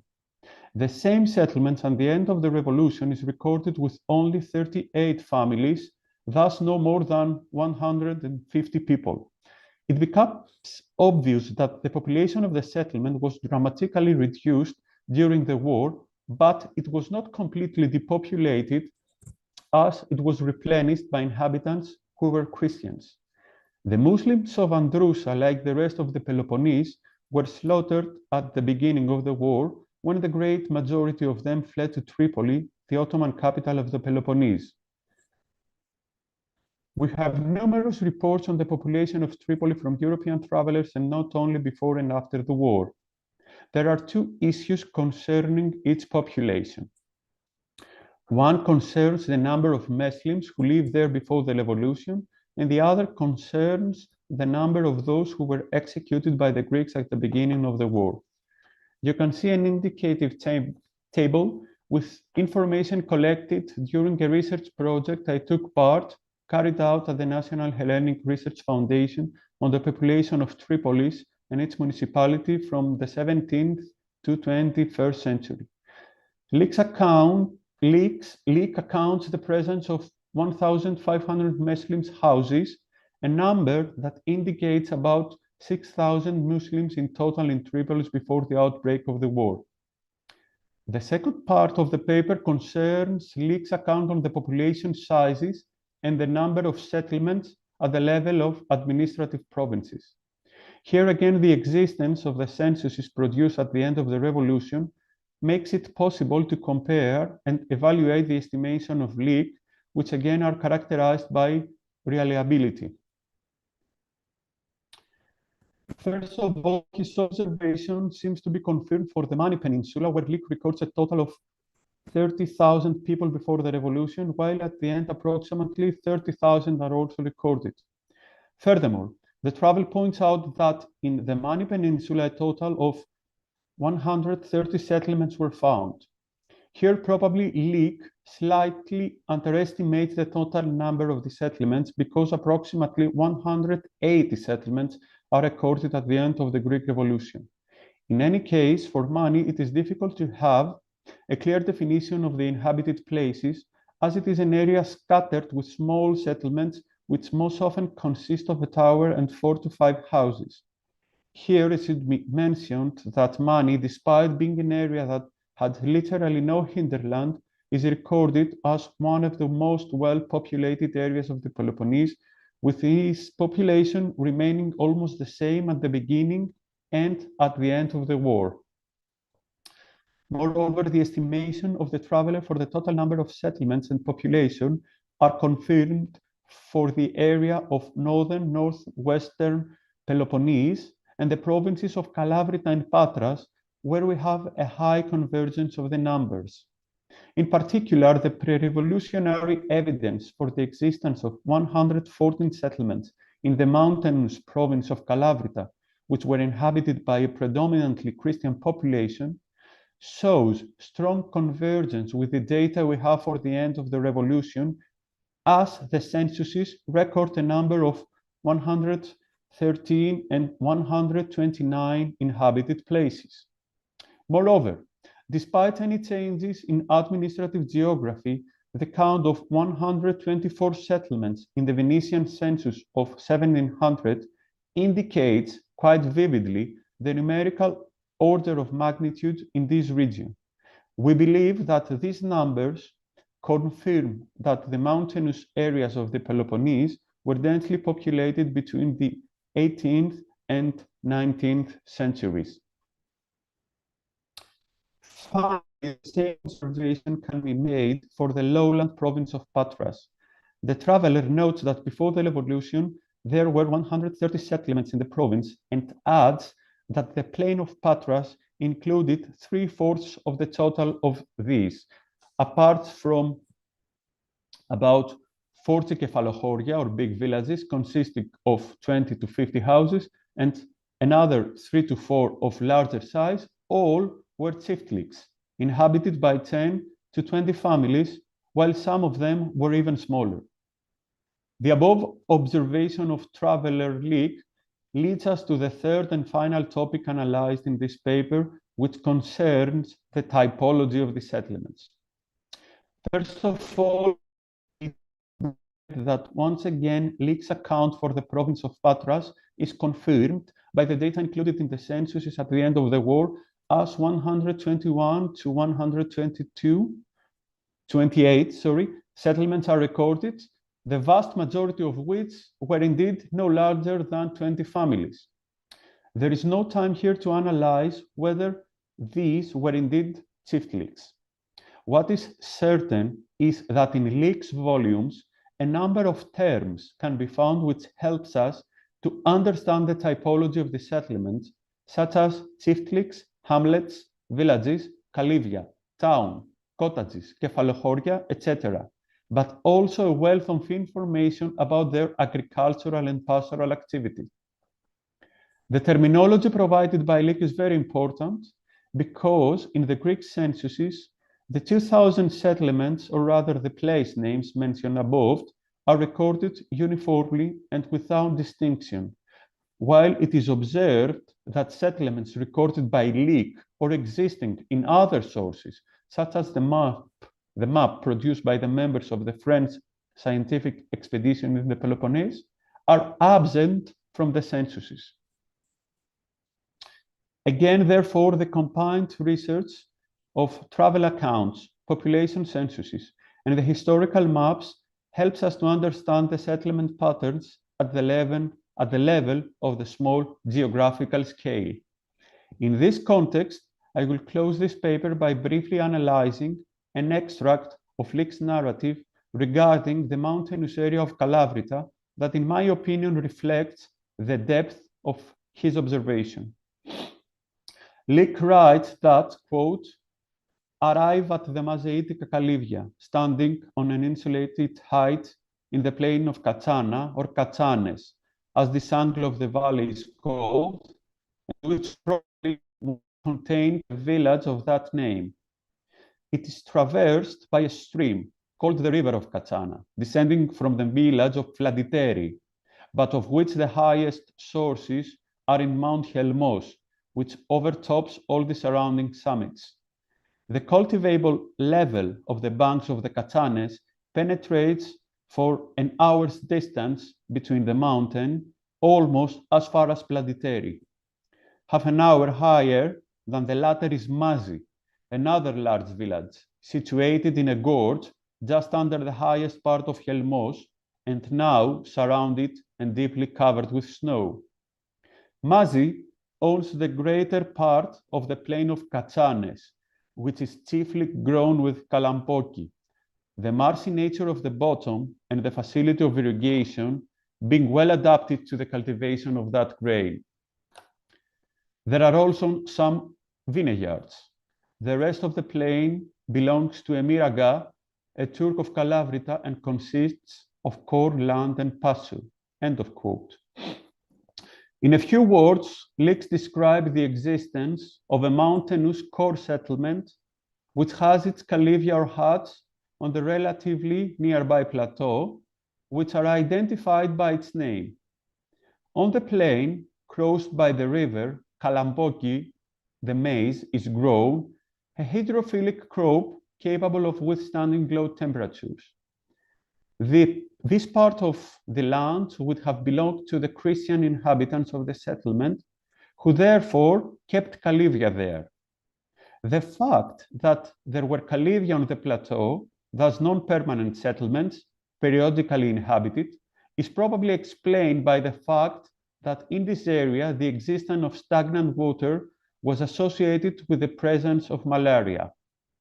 Recent historical research has shown that malaria was not only a problem for the lowlands, but it can also be a threat for the population in the elevated areas of the hinterlands. The remaining part of the wet plain, due to the presence of rivers and water, was a pasture, and a Muslim from Kalavrita had the right to receive all the revenues came from the exploitation of the land, as was the case for the vast majority of the agricultural production in the pre-revolutionary Peloponnese.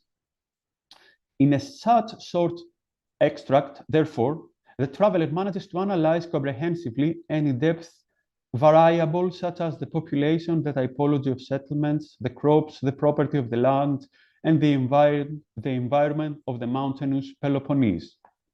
To conclude, by examining very briefly some examples, the paper attempted to highlight both the wide range of Leek's accounts, as information is found for almost the whole of the Peloponnese, and above all to document that his narrative is characterized by a high degree of credibility. Indeed, the numbers provided for the Muslim inhabitants of the Peloponnese allow us to study the population changes that took place in the context of the war, especially in the urban areas. Moreover, the numbers for the total population and settlements per province agrees almost every time as an order of magnitude with the corresponding data included in the censuses of the end of the war. Finally, as has been argued, the observation of Leek on the typology of the settlements serve as the necessary precondition for understanding in depth how the productivity of the settlements in the rural countryside of the Peloponnese had been organized. Thus, the comparative analysis of travel sources and censuses, as well as digital mapping, makes it possible to visualize the data and to understand aspects of population distribution would not have been possible to understand in any other way. It is widely known that a large body of information on the antiquities, flora, fauna, geography, and population of the Peloponnese was collected and published in a documented way only after the end of the war by the members of the French scientific mission in the Peloponnese, those scientists who, within the framework of French Restoration, conducted detailed and documented analysis of the anthropogenic and non-anthropogenic environment in the liberated from Ottoman rule Peloponnese, as well as in other parts of the Mediterranean. Although the work of a multi-member research team cannot be compared to the work of a traveler, it can be argued that, by analogy, this extensive on-site and in scientific terms observation and recording of data on the Peloponnese had already been carried out 2 decades before the revolution by William Martin Lick. Thank you very much. Thank you, Mr. Festus, for this so interesting presentation and all these new data that you just presented. And I think it's very important that you could verify that Lick's information is accurate, more or less. So thank you very much. And now we can proceed to our discussion. And for our first presenter, Mrs. Professor Zarinebaf, is there any question?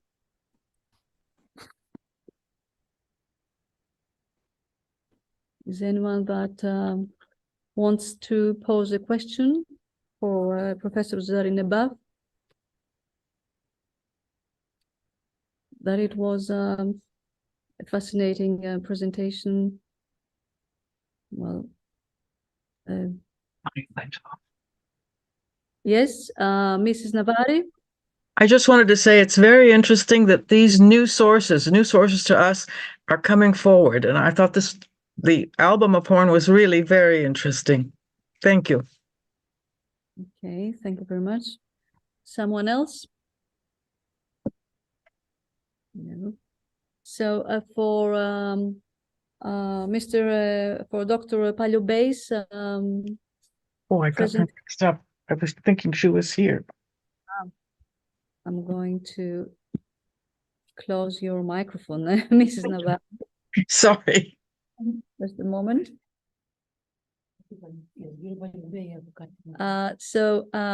Dr. Vigopoulou wants to say something about Dr. Paliobeis. Yes, Mrs. Vigopoulou. It's near me here. And thank you very much for all this. You want to speak in Greek or in English, Mr. Paliobeis? I don't know. Ρώτησα. You will ask him.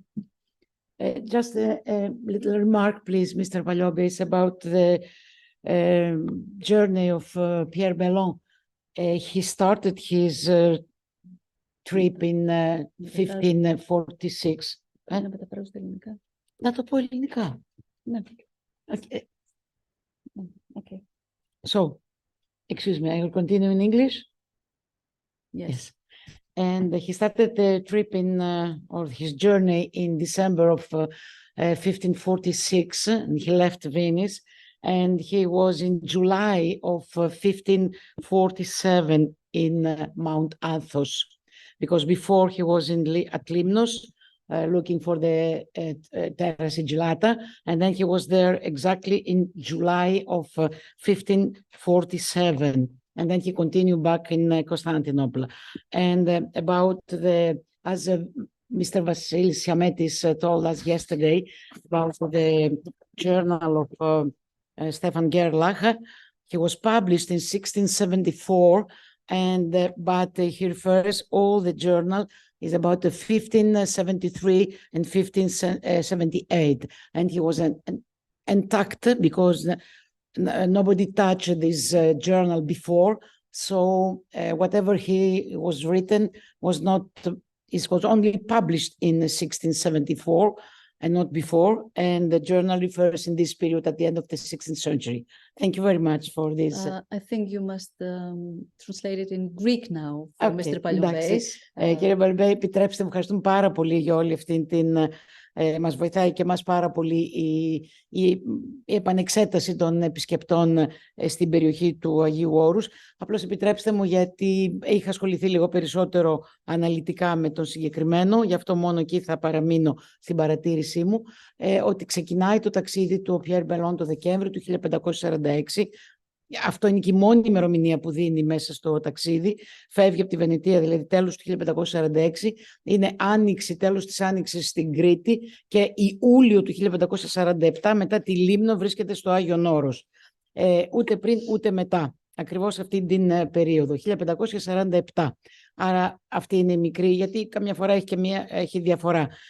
Και όσον αφορά τον Στέφαν Γκέρλαχ, όπως ο κύριος Σιαμέτης μας είπε χτες, το ημερολόγιο αναφέρεται στην περίοδο 1573 με 1578 και είναι ανέπαφο, έμεινε έτσι και είναι από τα σπάνια έργα, τα οποία δημοσιεύτηκαν μισό σχεδόν λιγότερο αιώνα μετά. 1674 είναι και η μόνη έκδοση του έργου, αλλά είναι ανέγκυχτο το ημερολόγιο που αναφέρεται σε εκείνη την περίοδο.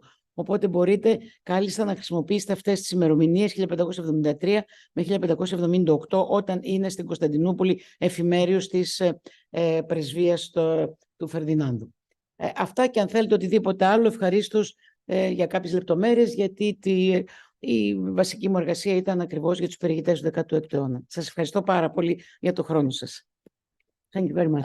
Thank you, Dr. Vigonpoulou. I see Jean-Michel Sourde, vous voulez, you want to ask something?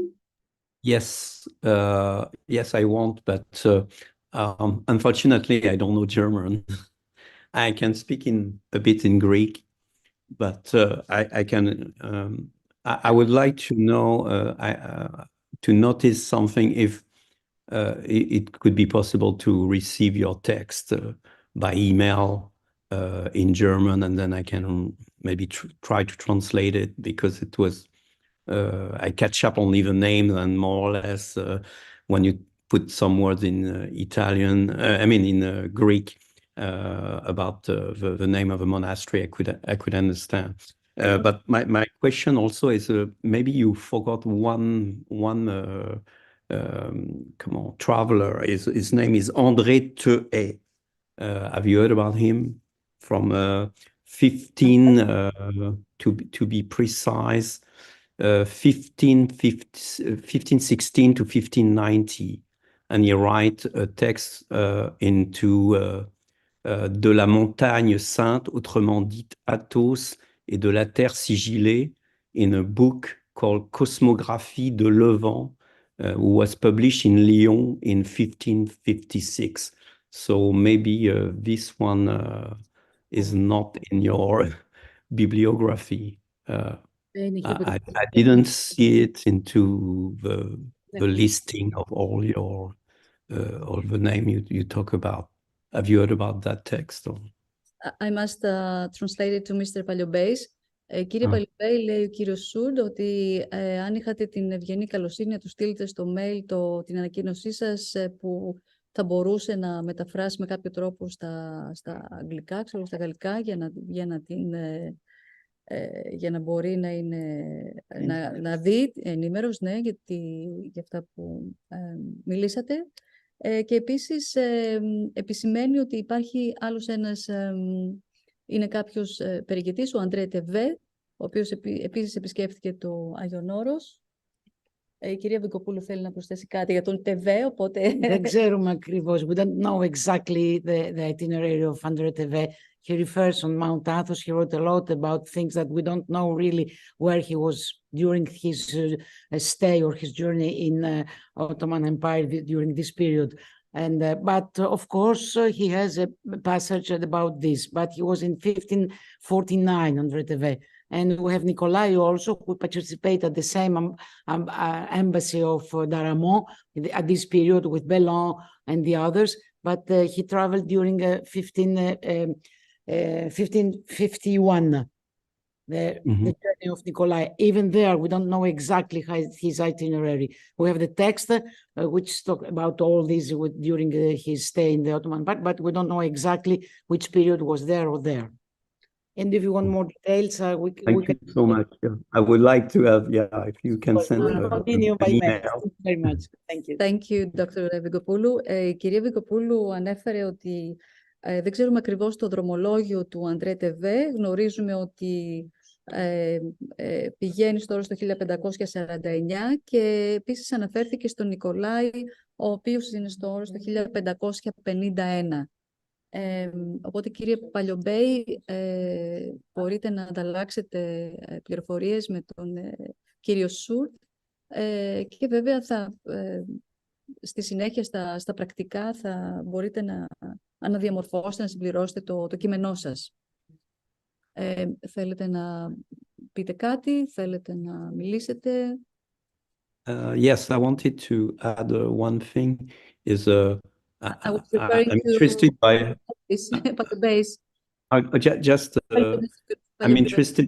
It could have been nice to participate to this symposium as well, because I'm making the continuity of the professor who talked, because I'm working on the travelers from the 18 and 19 until now 20th century in literature. So it could have been interesting to make a book together or something to all complete You're interested in Mount Athos. Yes. For 35 or 40 years or something. I see. Very interesting. Very interesting. Okay. Thank you. Sorry. Κύριε Παλιομπέη, θέλετε να πείτε κάτι?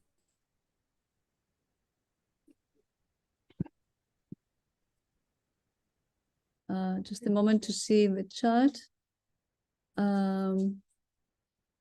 Okay. It's you. Yes. Okay. Okay. Κύριε Παλιομπέη, σας ακούμε?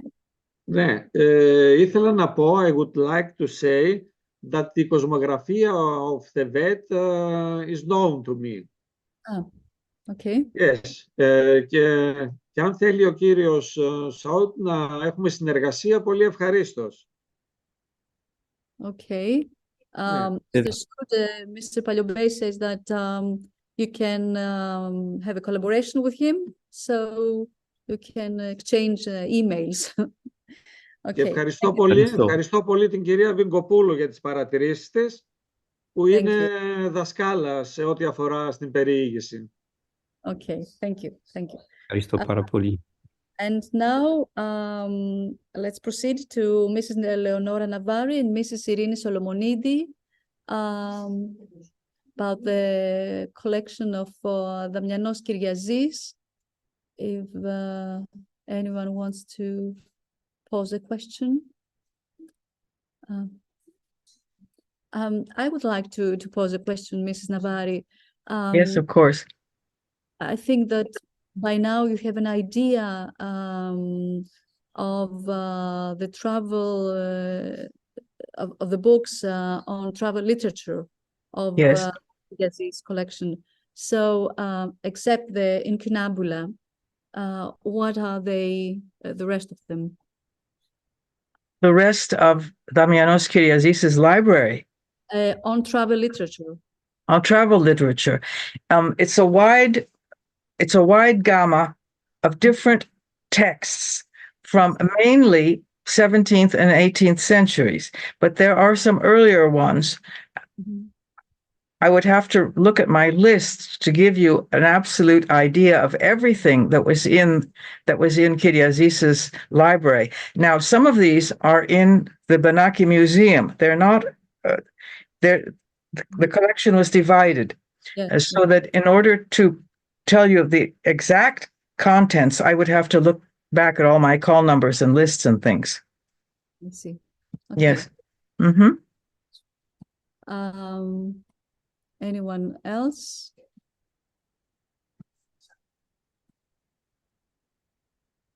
What? Yes. Okay, thank you very much. Thank you. This wants to say something. Yes, there was one more question. Yes. Just one question. Do you or do you plan, or maybe it's done, but I guess it must be in the plan, make a listing of all these travel literature, and inside where they go, and what time approximately to make like a pinaka, who can I myself. no, I mean a group or any project of the museum to do that. Or it's a different problem. It's a difficult problem because different institutions have different works. So you need to get a general view. In fact, in a way, it's easier to do it geographically. For example, Mr. Palio-Base with Mr. Seward could create a bibliography of travelers to Mount Athos, which That's would be what we very useful. plan to do, yeah. Yes, it's easier if you do it by geographical areas, and it makes more sense in a way. Then you could, if you're doing it topographically, but then you'd of course have the problem of the voyages. You see, so it's, crossing the Aegean. It's a very long and complicated project. Now, Mrs. Kostadidou's talk was very, very interesting because, of course, it focused only on the British navigations. So you could do it on national basis, like the Russian travelers. I thought that was very interesting when Mr. Palio-Base, that was a bibliography I had never come across. But a general list of all travelers going to all places in the Levant would be extremely difficult. It's too complicated. AI, maybe. Artificial intelligence to help, maybe, if we for that. It's the database. Well, yeah. There is databases are coming forward. And in fact, the Phenopoulos collection in the Benaki Museum was constructed. I'm not sure if it was completed in this way, but one of Mr. Phenopoulos's absolute obsessions was to follow the journey of the traveler, so that the major places which he was describing would be listed in the database. Now, I don't know what the completion of the database consists of, but the original note cards contained that kind of material. There was a database that was constructed by the National Research Center, the Center for Modern Greek Research, created a database that comes close to this. Now, I don't know if this database is online or not. I think it was used by the Laskaridis Foundation in the Travelogues project that Mrs. Vingopoulou was engaged in. And that may have some basic information on the focus of the particular travel. But it's correlating all of this material is extremely complicated. That should be a good project for students. That would be a project for the next 50 years. Yeah. Thank you. Thank you very much. Yes. Professor Zarina Buff wanted to ask something. I saw a little head. Right. Yes. Thank you so much. I had my hand up. I really enjoyed yes. And I wanted to, I think you mentioned that there were also some archival material that was collected. So I was wondering what kind of archival material are we talking about other than the manuscripts and travelogues? Are we talking about the Kyriazis collections? Right. Yes, I did not, in fact, correlate, because the material in the Ghanaians library, they have a separate catalog, a section of the on the archives. Now, I happen to know personally that the Ali Pasha archive is not in the catalog of the Ghanaians library. It's in the catalog of the archives of the American School of Classical Studies. And that particular archive has been very well described and examined by Mr. Panayotopoulos, and it was published some years ago. I have not examined in any detail the manuscripts or the other archival material. that should be done eventually. Yes. Thank you. Mhm. Okay, and Mr. Jambulat wants to say something?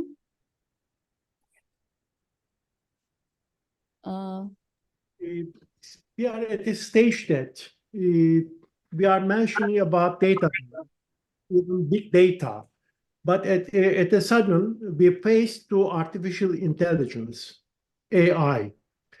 For example, I have many books, but more than that, I have PDF, about 2,500. Most of them are on, say, travelogies and their analysis. Now I start using artificial intelligence. And last year I was in Sarajevo and Astana meeting, and I understood that Vienna University, a part of people are working. I was very proud that my database bigger than the Vienna University. I started using artificial intelligence. Please do that. For example, it will take just say, minutes to discover that I place my travelogy in a chronological order.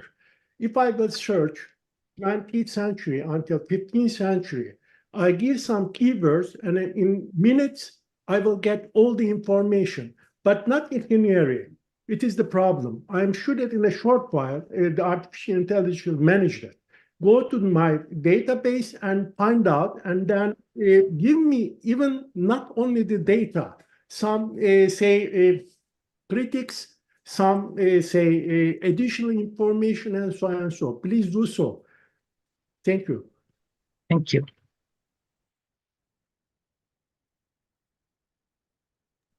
Thank you, Mr. Jambulat. Someone else? For Mrs. Navari and Mrs. Solomonidi? No. Professor Androudis wants to ask something. It's not a question or for you, Mrs. Navari. It's for Professor Zarimbaf, because I didn't have the chance to say great thanks. Professor, we are very honored by your presence, and thank you very much for your presentation. You brought us to 18th century Constantinople on all this atmosphere of the palace and these foreigners and dragomans.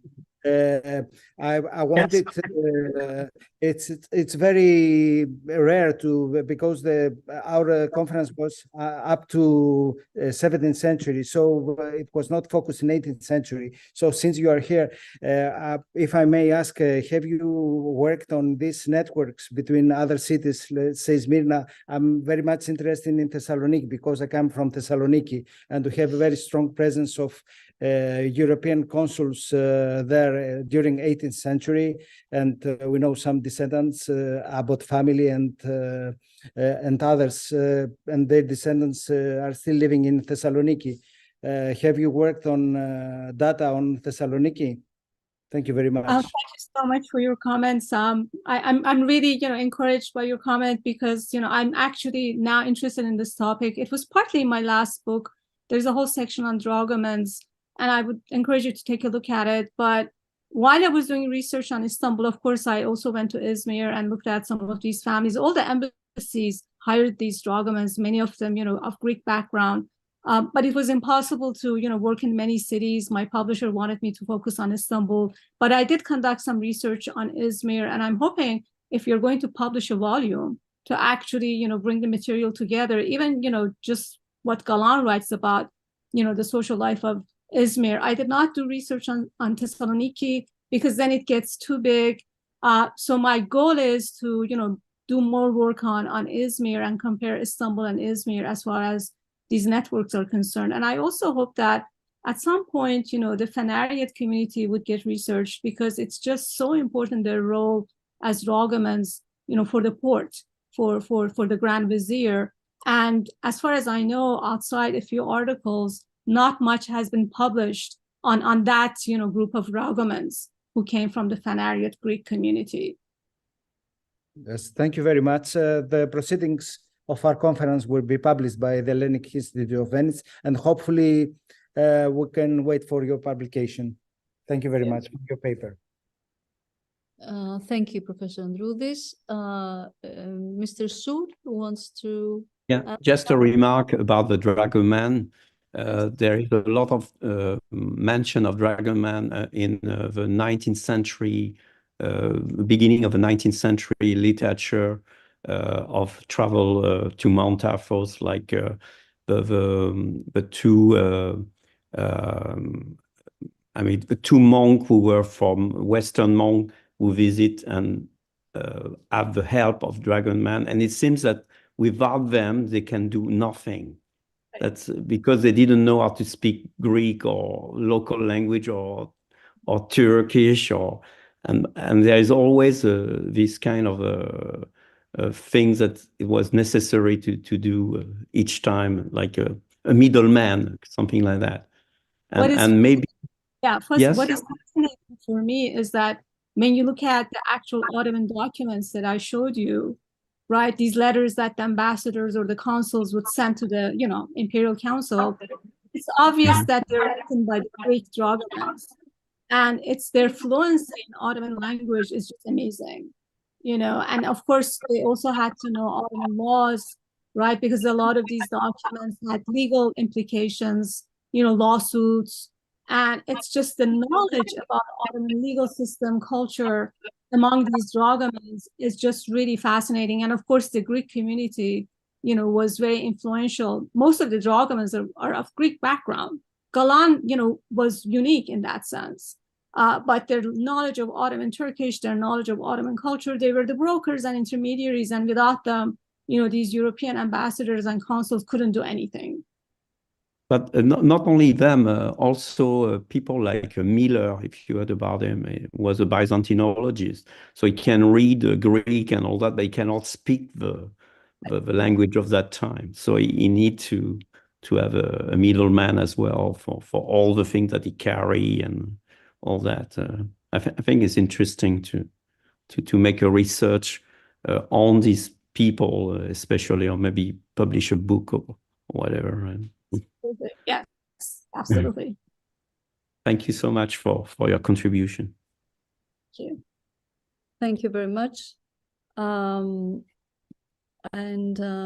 Is anyone else? I don't think so. About Mrs. Faka and Mrs. Lucenichova.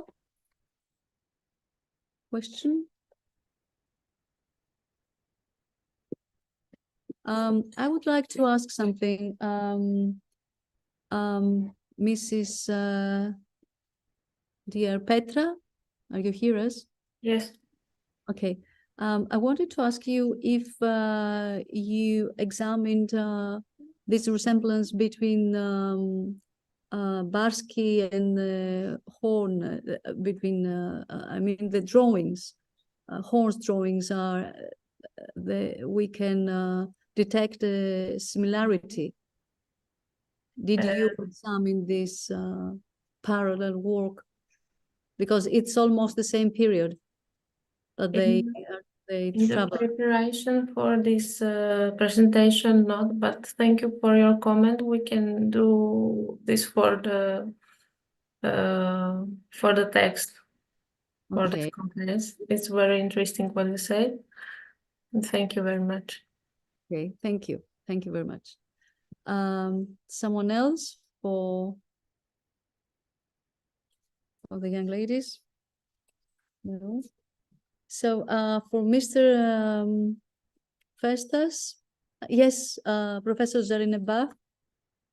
I really enjoyed the presentation, Michael, and I'm very happy that you're doing this amazing work. And I'm sure you're aware of the co-authored work that John Bennett, Jack Davis, and myself did on the historical and economic geography of Ottoman Greece. We focused on the district of Anavaran, that big fat volume, and we used a lot of these travelogues plus the Ottoman surveys of the early 1715 of the early 18th century, comparing the data, and then we also wrote an article on William Leake's travelogue and how to use that information compared to the Ottoman archival material. So I'm just sure you're aware of it. But I'm Yes, really I glad. am. Thank you very much. Yes, I am. Yes. And I hope that you found it useful.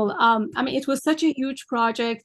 We stayed on that region, but the amount of archival stuff in the Ottoman archives is just amazing. And I know that young Greek scholars like yourself, are kind of carrying out that research, but it's quite impressive. Thank you. Thank you very much. It's very valuable, this volume. Thank you. Thank you. Thank you, Professor. Okay, anyone else? I see Eleftheria Konstantinidou is congratulating Mr. Festas. Thank you very much. And her presentation was very interesting yesterday with the GIS and the mapping. Yes, thank you. I don't see anyone else. Well, I think we must end. But first of all, I would like to thank the co-organizer. I mean the Hellenic Institute of Byzantine and Post-Byzantine Studies, and its director, Professor Kokousas, for the hospitality here in Venice, and of course, special thanks to his assistants, Anastasios Tsetsos, Thomas Papas, and Fanis Toltidis. Many thanks. So on behalf of the organizing committee, I would like to thank all speakers that contributed with their fascinating and original presentations, and of course, the participants that attended the conference through internet. The conference travels to the Byzantine and Ottoman empires, 12th to 17th centuries, dedicated to the memory of Professor Stefanos Gerasimou, proved by its wide perspective on travel literature that new information is emerged through the variety of material. During these 3 days, maps, loose engravings, editions and manuscripts shed light to travel experience and to its crucial factor, which shaped history. We hope that this was a fruitful conference and that its proceedings will enrich our knowledge and understanding of different aspects of history and artistic crossovers of the specific period. It also brought out the need for further deepening to the accessible material. New perceptions on narratives reevaluated our knowledge on antiquity, architectural remains and monuments, material culture, depiction of landscape and urban space, trade and maritime routes, in general networks, rituals and superstitions, and of course, the image of the other. So we're looking forward to meeting all of you to maybe a next conference. And I would say that this is a world on the move that never rests. And we are his distant store days. So we thank you all very much and have a nice Sunday evening. Thank you. Bye. Buonanotte. Buonanotte. Thank you for the messages. Kalispera σας. Kalispera, Monsieur Soul. Thank you very much. Kalispera σας. Thank you. Thank you, Mrs. Navari. Thank you. Goodbye. Bye. Καλό βράδυ και από μένα. Γεια σας, καλό βράδυ, κύριε Καλή Παλιοπέδη. επιστροφή. Ευχαριστούμε. Και εγώ. Ευχαριστούμε πολύ. Thank you.